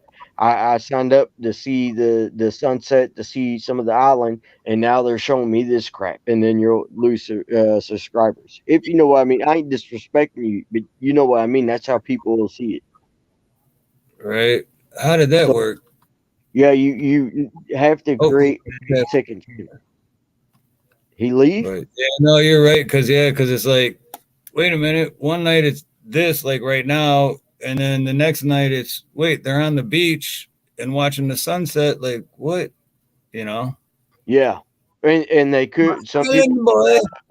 come in thinking you're doing a live stream talking about, you know, different things on the island, different areas to go to. They start watching it, and then they start hearing politics, and they're like, you know what, I'm Yeah, done, I'm out, and yeah, don't they come like back. watch. They watch over the last 3 days and they're like, "Oh, this is sweet," and then they turn on tonight and they're like, "What the fuck is this shit?" Yeah.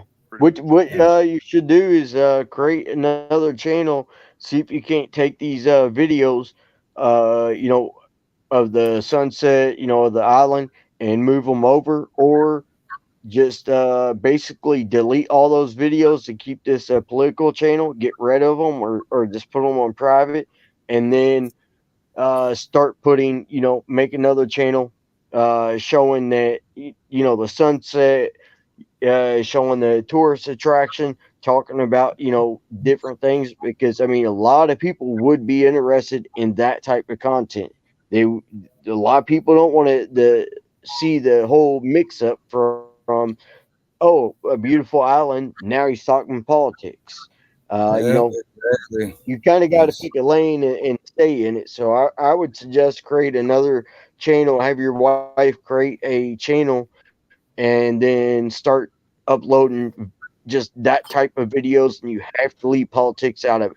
Can't talk about the president, can't talk about current events going on whatsoever. Just, you know, basically nature stuff, you know, which I hate to say it, but yeah, those are the rules. You have to, when you do that, you have to be stuck into.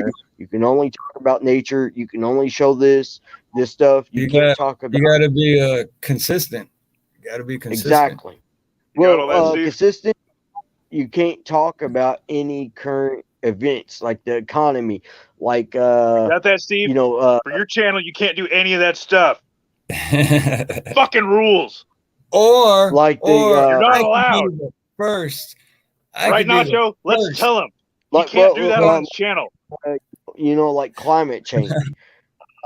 No, you, but I would say you or couldn't really talk about that because people tie climate change into politics. You know, so but I could be the I'm just first trying though. to. Everyone will be like, "Oh yeah, here's this sunset." Nina and Steve Arloa, and then wait, no, what do you think it's going to be tonight? I could be the first to where it's all over the map, and everyone's just waiting, like, "Ooh, what do you think it's going to be? You think it's going to be politics? You think it's going to be a sunset? You think they're going to be doing touristy shit? What do you think it's going to be? Who knows? Might be all of them at the same time. I don't know. That's just the way my mind works. I'm just speaking out loud. That just sounds like one of your regular streams anyway. Like, what's it going to be next minute? Right? Yeah, you know, who Gonna be knows? staring at the beach. Gonna be chilling on top of the van. Gonna be fireworks. That's what Gonna be I always, that truck is stuck. Gonna be the dog screaming.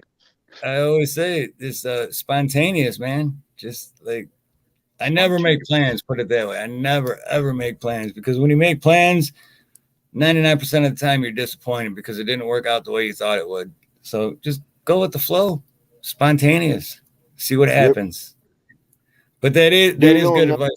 So you are absolutely right about that. But I don't know. I always like being the first to do something that nobody else has done. So Yeah, do it on another channel. Create another channel, and see how it goes. right. Oh, they do for Just real. my What's up? Right. No, that's good advice too, though, man. Because I trust me, I've thought about that for a while. Just just like lazy. thinking about taking everyone's, just like taking everyone's wrench away and starting fresh because too many wrenches is in the long run starts trouble. So Too many plumbers, not enough apprentices. exactly. Yeah, if you took some wrenches away, I'd be able to go through and screw with some people and just start timing them out just because. Right. Jeez, Well, the next live, not everyone's gonna have a wrench, so I'm just letting everyone in chat know that too. But JH and Independent Men United and Unspecified V, Nina, and of course Cashew and Ronnie. Well, I'll definitely be blue, but and it doesn't mean I don't love everybody because I love all of you guys, but gay. But shit, man, I'm going on 5 hours. Chadwick's like getting used to this shit. He's like, that's cool. Dude. If you haven't noticed, I've been tucked here in for the last like fucking 3 hours. I could do this all night. What day is it? What year? Nah, I'm going on 5 hours. I'm getting burnt out already. Find that. Oh, and Aloha. I didn't want to hang out with you anyway. Aloha Pepper's always gonna have a wrench. But yeah, you don't want to hang out with me anyway. Didn't want to hang out anyway. Fine. No big deal. But next Tuesday is going to be fun. I was going to say we'll do it next Tuesday as long as everybody shows up. Yep. Yeah, I'm pretty sure CM will be here next Tuesday. So, yeah. Nacho, do you even know it's not about like he's going to fall off the edge of the earth, right? That was a good one. That was good. But Nacho, do you know what next Tuesday is? The part 2? Do you know what that's about, or do you not? What did you watch last week's? Nacho still there? Oh, I think Nacho muted himself. He said, "Fuck it, I'm out." Fuck this shit, I'm nobody's out. Talking to me anyway. Well, anyway, Nacho. He's in the bathroom dropping a ton of heat. Just didn't want to embarrass himself. Dropping a deuce. Just gotta drop that deuce. Fuck this shit, I'm out. Oh man, it was fun though. Tonight we turned some bullshit into a nice stew. I don't know what that means, but I'm running with it. Fuck it. No, it was fucking great, dude. I literally thank you so much for coming on too, and the whole Yeah, time, sure. man. That's fucking awesome. Nah, man, I planned on it. It's not like I had anything better to do because I wanted to be here. We got to make this like a regular, like you, me, and Ronnie, the three That'd of be us, fun. man. I think that's great. And I got that. I ordered that stuff for the setup, and next time I'll actually shave since I look like half a nutsack right now. Look fucking disgusting, but. Yeah. Oh yeah, and I got my microphone coming too. Shit, yeah, Yeah. we both got mics coming. That'll be sweet. Yeah, and then I got to learn how to use them, and then I'll learn how to use this thing, and like Yep. not fuck it up because the interweb Yeah, saves me. you should have seen me 7 months ago when I first started making videos. Holy shit, man! I had no idea what I was doing. Dude, with my cell phone, I'm still like what is it? Fucking Zoolander when they're like batting around the computer. The files are in the computer. I'm just trying to get this freaking chat thing to work. I'm like, oh, fuck. That's Knocked out exactly 10 how it times. Can't works. figure out how to use a damn microphone when it's on the fucking phone. Like, I'm hopeless. Dude, it's not that easy though. I mean, other people make it look easy, but I know there's like trying to figure this shit out on the laptop. It's like, what the fuck? Well, that's the other thing too. Is that I got a really nice laptop that's made for. It's like the laptop is designed for making movies, and it's got a shit ton of memory and stuff. I don't know how to fucking use that thing. Like, I barely know how to turn it on. It still has the picture of the old people that fucking owned it when I turn it on, and I can't get rid of it. I don't know what. Oh, there he goes, Nacho back. But no, Everything you come know out. what, Chadwick, you should mess with it a little bit because it's a huge difference. Because this laptop isn't even mine; it's Nina's. Stole it, huh? And pretty much, I permanently borrowed it. We call that the old Jersey special. Like, I went from my tablet and my phone to like, and then when I started doing these open panels, I was using it, and it's a huge difference. So you should, I would definitely, I would download. I know it's got and if you download the StreamYard on the laptop, huge difference. Hey, I'll probably end up doing that. Before I go, another word of advice I learned the hard way. When you do these open panels, before you allow somebody up on the on the actual live stream, when they're backstage, make them turn their cameras on. Show themselves. I get on camera.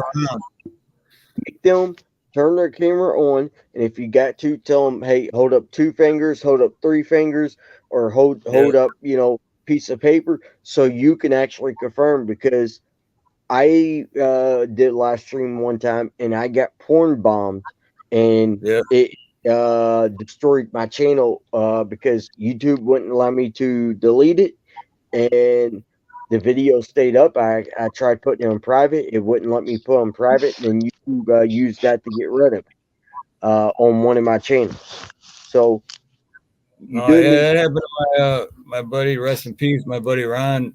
And but tonight though, everyone that was on tonight, I personally sent the link, so I didn't put it up in chat at all. So I sent, because I trust Joe. I trust Joe Kerr. You sent everyone on tonight. I personally sent them. Yeah, you sent it to Joe, and Joe sent it to me. I'm like, you know what? Screw it. I'm going to get on there because people in the chat are upset at me. Some of them are, some of them may. I'm like, you know what? I'm going to join. So I clicked the link to come up here. So well, don't come into the chat like, fuck you, fuck you, fuck you. People won't fucking do that. Hey, why not? I mean, it's funny. It's you roll in, flinging shit. People are gonna fucking be upset. Yeah, but it's a test to see if people got thick skin or thin skin. And well, I found out the ones that had thin skin, and then it gave me motive to, after I got after the timeout ran out, gave me motive to kind of go at them and kind of pick at them a little bit, because I realized it's easy to screw with them because they got thin skin. You sir are an asshole. Yes, and I do troll people. I don't hide that. You can ask that dog Stray, Joe Kerr, JH. You can ask a ton of people that's in this Hey, chat. They you got know, 2 thumbs no. up from me, dude. It's cool. Trust me. If you haven't noticed, I'm a bit of a smartass. So And like I said too, I trust I Joe thought you was Kerr. a dumb. So when I seen you I'm a pop what? up and backstage, I knew who you were, and that's why I let you up because I trust Joe. So I said I thought you were a smart ass. Is what I said. You you, Yeah. you heard me wrong. Nah, it'd be different if I heard you wrong. Yeah, you heard me wrong. only got the tip tonight. Got soft quick. You need to figure out how to turn that computer on. Oh Make your yeah. wife happy. You know, it's just you click a few buttons and you'll figure out how to turn it on. Your wife will be You talking to me ecstatic or Steve? to you.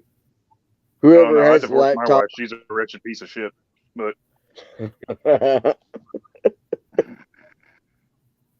Oh man, you my ain't wife is right. a wretched hell beast that didn't deserve my hand. I don't even refer to her as my wife. I refer to her as walrus cunt. Walrus cunt. Sounds like a interesting relationship. I mean, Oh no. Well, I mean, here's the thing with my marriage. We wanted different things. I wanted to travel the world, be a dad. She wanted to be a cunt. So it didn't work out. That's all. Just differences. oh, You know. well, I mean, putting it that way, I think I have to side with you. There you go. So, Romance. what a love story. I thought, it's supposed to end with a happy ending, but as we get older, yeah, we realize those little fairy tale books are nothing but lies. And Steve got let in today on why my ex is an evil bitch. And I think he would agree she's an evil bitch. Oh yeah. Yeah, definitely. The ex-wife, not the one that passed away. Yeah, the ex-wife. Yep. Yeah, the ex-wife is a monster. But anyway. Cool. So, again, I'm new on this channel, so it's just a political channel. Do I got that right? Or y'all talk about movies? I know y'all did earlier. This is a cool motherfucker named Steve channel and people that are his friends and his little community. And anything that should arise Yeah. in this community is all good in the hood. Okay, Best well, way to put it right there. Put it this way. Well, that's the best way to put it. Chadwick just said, but I started out as 100% political, which was about 7 months ago when I first started making videos. And as time went by, it's what Chadwick just said. It's whatever the fuck you want it to be. With a bunch of cool people hanging out, having fun, enjoying the conversation, whatever the conversation may be. We could be talking about plumbing in a house or politics or the Pyrotechnics. sunset or smoking crack or whatever. Whoa. Whoa, Who's got I said crack? I said pyrotechnics. Jesus. No, I said a crack in my driveway. Oh, okay. I gotta fill it. Or like Flex Your Freedoms when he's grandma, you get a little baggie and you put a can of Coca-Cola in it and you go up to a cop and you say, "Oh, would you like some Coke? I found a little Coke in a baggie." And then you hold up a baggie with a can of Coke in it and hand it to the cop. The old Hunter special, eh? Yeah, there you go. Here you go. Aloha Pepper said it good too right there. I'll throw that up there. What's that? Steve was about everything and anything with his Patriot friends. Chee-hoo. Because in the end, all that matters is we all want our freedom and we all want to be happy. Hoorah. Yeah, and the two-party system is a joke. It's a lie. Oh, everything loving that Steve just said you ruined just now, but that's okay. Hey, something interesting. Okay. Serious note. Something interesting is there's supposed to be 13 months in a year. And there's supposed to only be 28 days a month. Holy And shit. if you look up what sept means, that actually means 7, not 9. It's supposed to sept actually means 7. If you can, type that in on Google if y'all think I'm wrong. And oct is 8. So sept, SEPT or SEPT, look that up. I challenge y'all. Look that up. I don't know if you can do it on the screen. Look it up. It actually means 7. But wait, you're saying there's supposed to be 13 months in the year Yes. And and 20 months? April is the uh first month of the year because that's when they say babies are normally born. That's when grass starts growing. That's when Nacho, leaves Nacho, what start makes you coming think that back. we need 13 months in a year? What's that? What makes you think we need 13 months in a year? Because a year is actually 364 days and a certain amount of hours. That's why we have to have a leap year every 4 years. Yeah, but you start looking it up, you'd find out that there's supposed to be 13 months, and April is supposed to be the first year or first month of the year because that's when stuff starts blooming, when grass starts growing. That's when leaves start growing on trees, and whatnot. I tell If you you don't what, believe me, tune look in it next up. Tuesday and I'll cover that. Yeah, yeah. Oh yeah, that's what a little bit ago I don't know if you're on mute or what, but I was trying to ask you if you knew about what next Tuesday is going to be about. But yeah, tune in next Tuesday and Thought Forge will cover that. I'm writing it down right now. Squash. But yeah, Nacho, if it Month was horse. did I already set out? Oh shit, I didn't set out a notification for you yet. I'll do that as soon as we're done here and then just hit the notification. And next Tuesday, same time as today. Yeah. Chadwick will But fill yeah, that. yeah. I mean, I thought that was interesting, and they said it was changed. Um, I forget what country. There is a country that they still have 13 months in a year. And it's very interesting. And How if does you that, think about that be like? it, makes sense. So if there, yeah, I don't know. I'm confused on that. Well, I mean, think about it. April should be the first month because that's when stuff starts blooming. That's when grass starts growing. It's when life starts to come back. Grass grows, leaves are coming back. Babies are born. Flowers start blooming. That's when all life starts. If you actually think about it.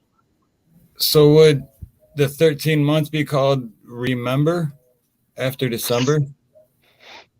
I No, forget what I'm not trying to be. I guess that is funny, but I'm not trying to be funny. I just what would the 13 months be called? Because it'd be like January, February, March, April, May, June, July, September, October, Febtober. December. I forget what Remember the last year? Oh, go ahead.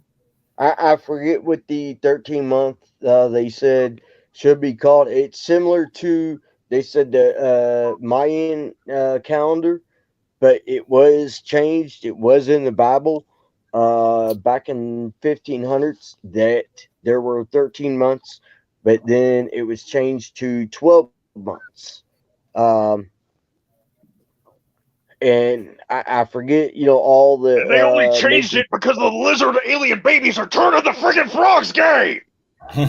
Well, uh, you have another laptop. Look up what sept what I number told you I sept can't is. turn it on. Well, that's what your wife said now. Figure And I told you I'm divorced. Why do you bring it up?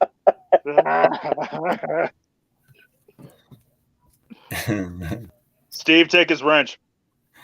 Take I my already wrench. did. I Oh, no, wait, I want think a I gave wrench it back. Give it back and then ungift it. Well, he already said he didn't Look want at him it. while you're doing it. I don't want a got, wrench. hey, Hey, you know what? I'm taking everyone's voted- way after this, so it's There you go. all good. go back because he said if you don't know if you're for me or Trump, then you ain't black. Well, I'll just lie and say I voted for Biden, so I'm black. So make me black. But And with that, I'd like to thank you with another broadcast here on Steve. Holy shit, kid! I don't think that the smartphones give you that ability yet. But you can identify as black if you want to do that. Well, that is true. I am Cherokee and Yeah. Apache. If y'all wanted to know if that was important. Really? So You're Cherokee and Apache? and the sun.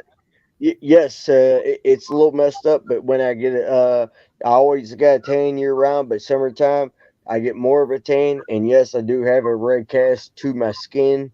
I can't I was gonna control say it. it's messed up because I thought they hate each other. Well, yeah, they do. How it happened, my family roots, I have no idea, but it happened. So But you yeah, got the best of both sides. well, I somewhat. I mean, I got a tan year round, but in summertime I get darker, but I have a red cast to me. And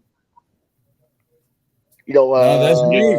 If you Do you and get a the check from the hair. government every year? No, I don't. I've never awesome. went through with that at all. if I was still living in Michigan for the past year, I would be white as shit right now.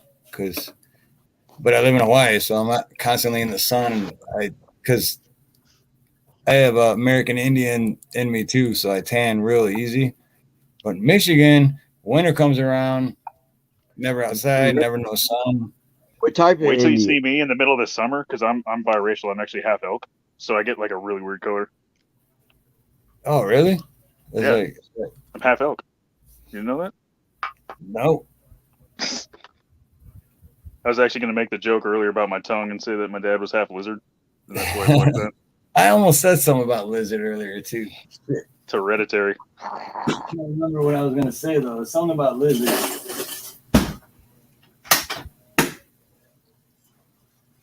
What was I gonna? Oh yeah, I was gonna say, can you do you save 20% or more with that tongue? You know what? That Geico bastard is twice removed from our family, and I'll thank you to stay out of our personal affairs. Because he kept all the money for himself. That's right. Him and his fake ass accent. Yeah, hanging out with them Aussies in Jabberwocky Ding Dong.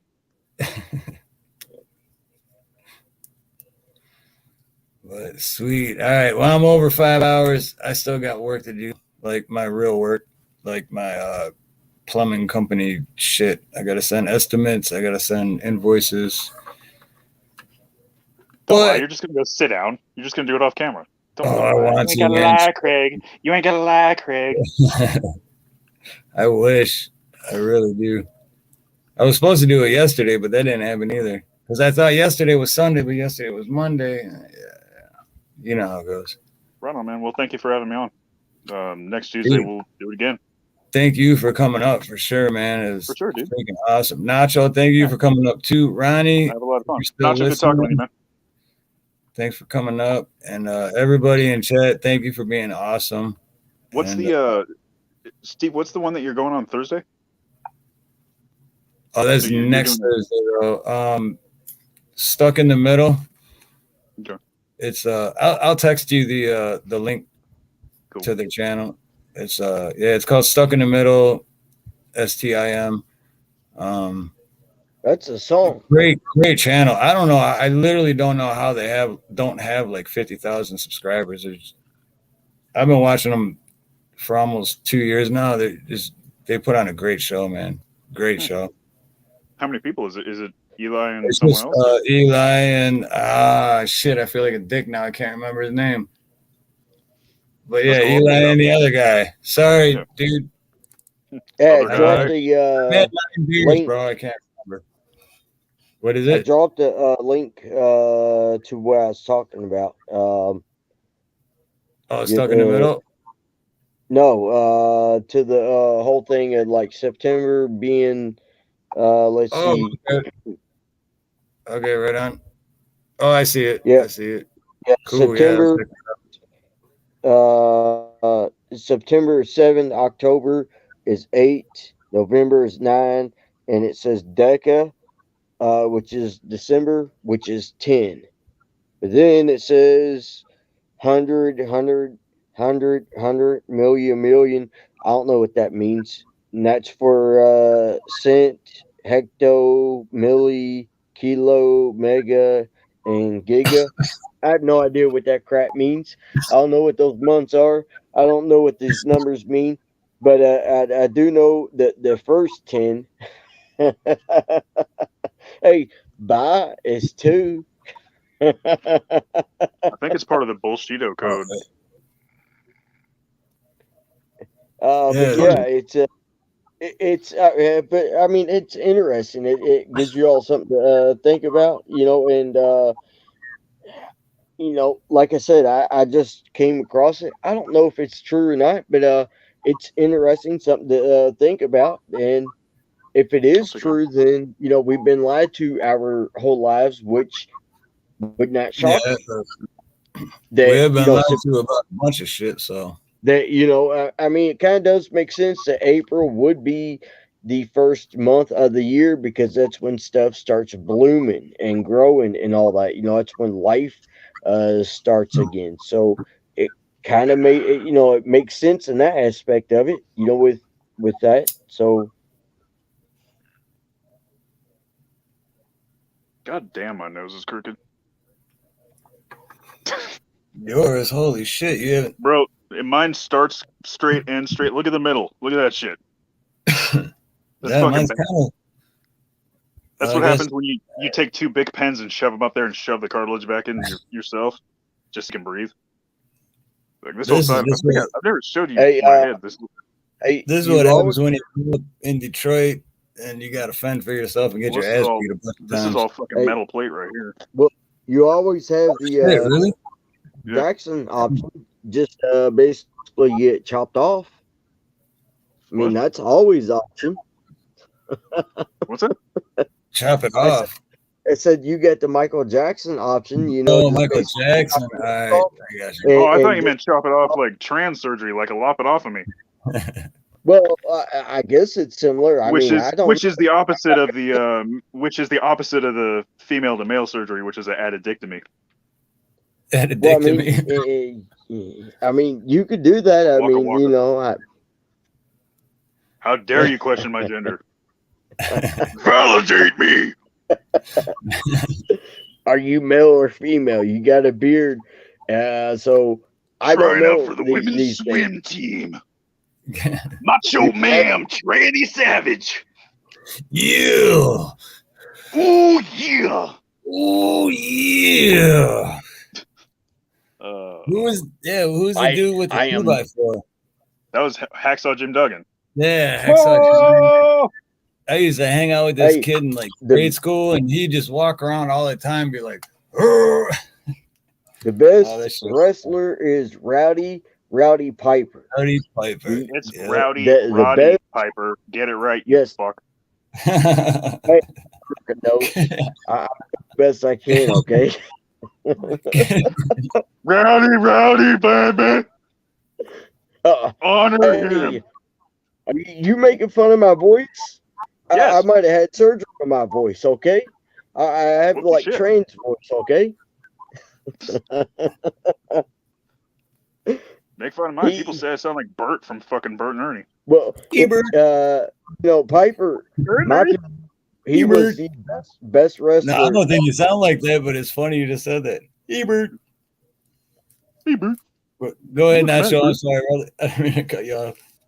I was saying Piper, my opinion, was the best wrestler ever.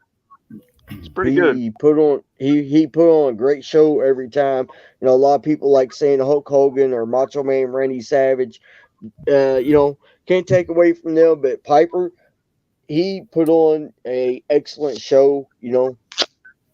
The best wrestler that's ever existed in the professional realm, who is tragically underappreciated, is the grappler, Len Denton. Look him up. The grappler. The grappler, Len Denton, or Lenny Denton. Best wrestler that's ever lived. On the Did mic, off the mic. did he happen to push your button? Is that why? No, he's a legit motherfucker. He's wrestled in every single wrestling promotion that the planet's had, and he's wrestled just about every name that's out there. Did he? He's one of the best heels that the industry's ever seen. Did he make it to the WWF? Yes. Honestly, I never heard of him. So, or if I have, I forget the name. WWE, WWF. He was wrestling back in the days of like Coco Beware and late 60s, 70s, or 80s, and early 90s. Oh, okay. Yeah, I don't know him. But he even stayed relevant in Portland wrestling and Northwest wrestling with Roddy Piper up until the early 2000s, and then now he lives in Texas and he's doing little shit down there. Remember Sumo? What Sumo? Sumo. The dude is like four. Yeah, he went by Sumo as well. He's Hawaiian. Yeah, he was like 400 or 500 pounds. Dude was massive, probably heavier than that. I don't know. He's part of the Oanako family, famous Hawaiian family that was all wrestlers. Is he still alive? I would assume. No, he died in 2011, 2010. Okay. I just remember him from when Hulk Hogan, body slammed him, and he is the only wrestler that could actually pick him up. But Hulk Hogan, you're thinking of Lex Luger. You're thinking of Lex Luger. Hulk Hogan slammed Andre the Giant.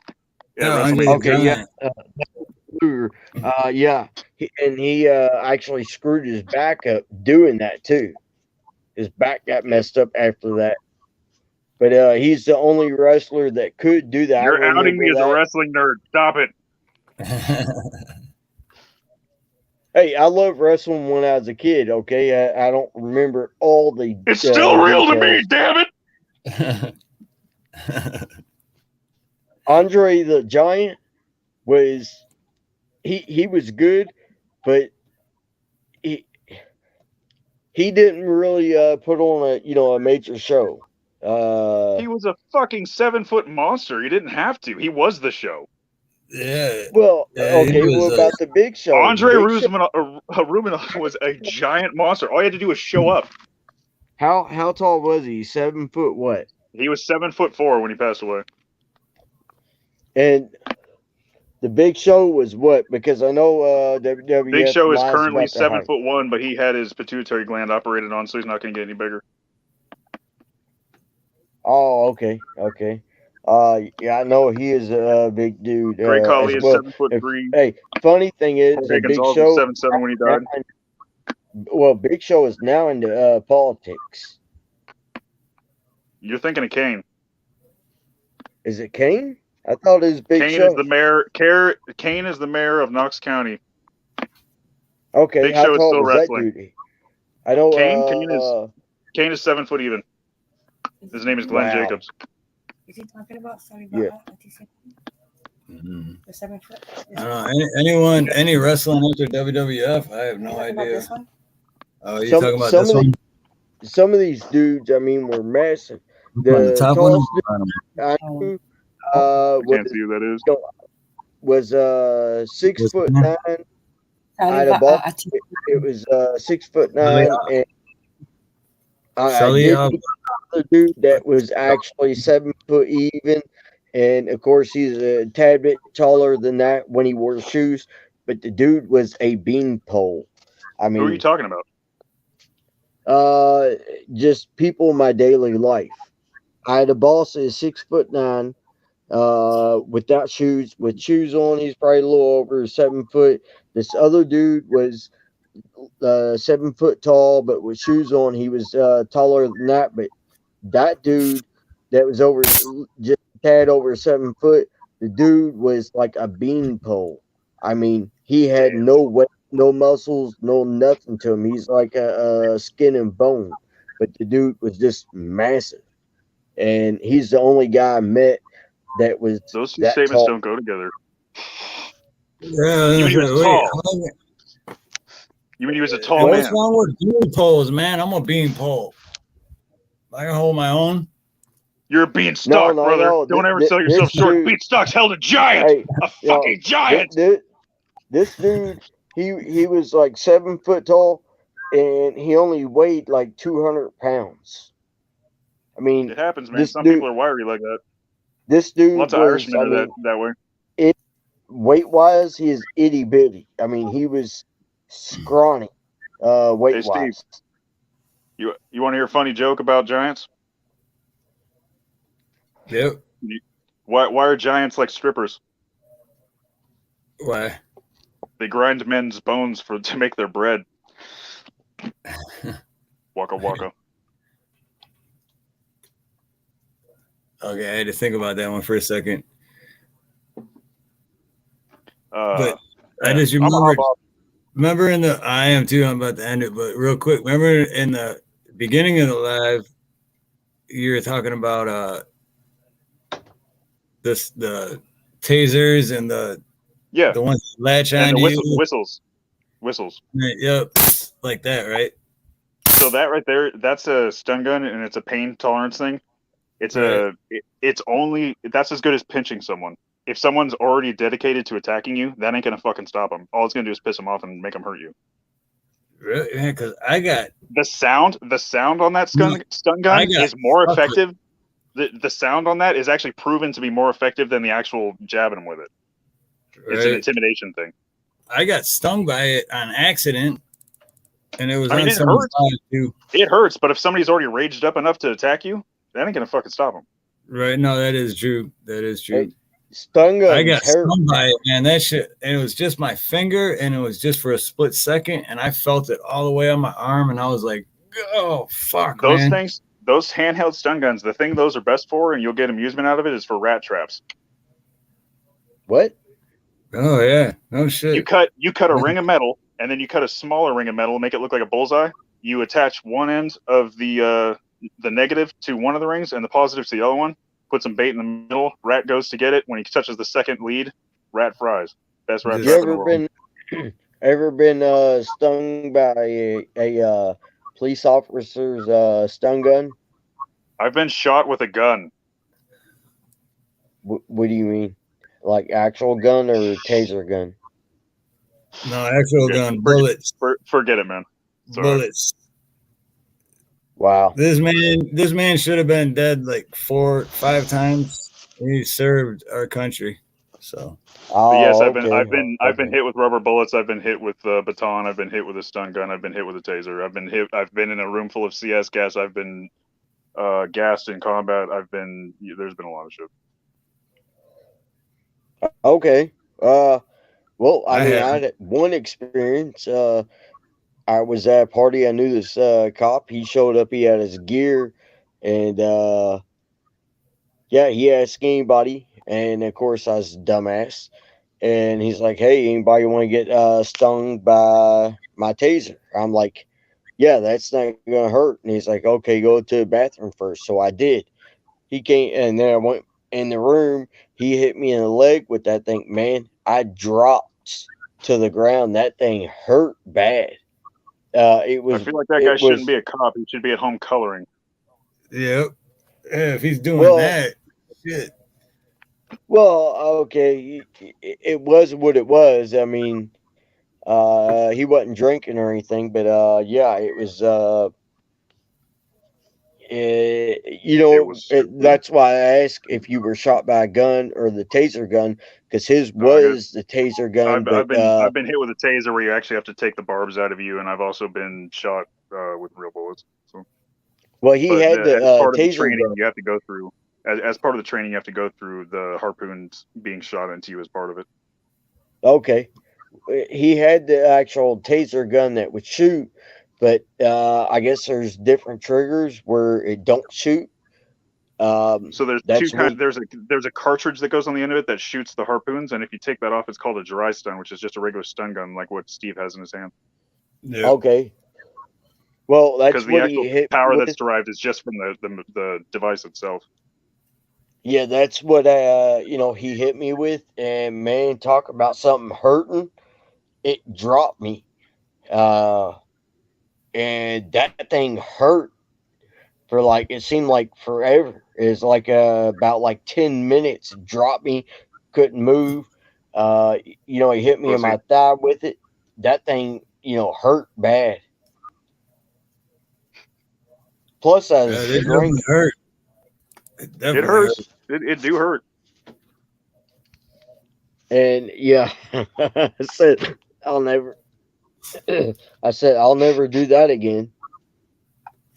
I hope that cop never does that again. That's a I was gross just gonna misuse of say the fucking same- resources. I was just gonna say Well- the same thing. I hope the cop never does that again. I'm not going to report him. It's the first time I talked about it. It happened years ago, but I don't drink anymore. It's been like 10 years. I quit Well, drinking. it ain't on and- you. and It's whatnot. on the cop. So No, That's what I'm yeah, getting at. It's not on you. You can do. Well- You're fine in that situation. It's the cop that shouldn't have done that. well, I'm still not gonna report it or say who he is or anything. Didn't hurt the taser gun. It didn't actually hurt me. It did leave marks on me, but I healed up from that, and yeah. It's just basically what I'm getting at is the fact that taxpayer dollars are going to something that's going to be used as a party favor, or if he's going to be whipping it out willy nilly and maybe getting somebody on accident who has a pacemaker or some shit like that. That's a major issue. he's not using it for the purpose. I'm not attacking you at all. No, I'm just saying not the cop, against that was very irresponsible of the cop. That's all. Yeah, he's not Well, using it for the purpose he has it for. No, I mean he wasn't irresponsible for it. People kind of encourage him to do it, and yeah. And I was one of the ones that volunteered for it, and there's a few others, but after it happened to me, everybody else said no. I mean, he's a cool cop and whatnot, But yeah, I get what you're saying. That's why I never talked about it. It's happened, over like 10 years ago. So yeah, about 10 years ago, I think. But yeah. Did you still have marks from it? No. It It just left like a temporary burn on you. Okay. Yeah. That Yeah. makes more sense. I was gonna say, holy it's- shit, man! What did he fuck? Did he hit you with it? Yeah. Well, it wasn't the barbs. It was just a taser. Not a little prepper. Thing of it. Because at first I was nervous because I thought because it looked like a gun. I thought he was going to shoot me because obviously I was drinking. And When that officer pulled it out and said "bang bang," I was real scared. yeah, well, he pulled it out and then he kind of hit the thing and went da da da da da da da da. And then Are you drunk now? no. Then my dumbass was like, "Okay, I'm going to do it now," and yeah, he did it through my pants, and yeah, that thing dropped me. That shit will burn your pants. Fuck that. Oh, it did burn my pants. It put holes in it. Cop gave me hot pants. But all right, cool. I'll tell you what, Nacho, I appreciate you coming on tonight, man. It was awesome. But I'm gonna call this one for the night. Steve, thank you for having me on. I'll see you next Tuesday. Chadwick, thank you so much, brother, for coming on tonight, dude. Absolutely, man. Proud to be here. Even though CM couldn't make it, dude, you coming on, you made my night, man. I fucking love you, brother. I had a blast, dude. Next week for sure, and I'm gonna check you out on that other stream too when it happens. Oh yeah, following Thursday. But then me and Nina will be live this weekend too. So then I'll see you this weekend. Yeah, and I'll keep in touch. I got your number, brother. I'll keep in touch with you too. Right on, bro. All right, thanks, brother. Love you, brother. Thank you, man. Yeah, good talking to you, Nacho. Have a good night. All right, God bless. All right, God bless, Nacho. Definitely God bless. And everyone in chat, I love all you guys. With that being said, Much love, much aloha, and Aloha. see you Hail next time. America. And God bless America.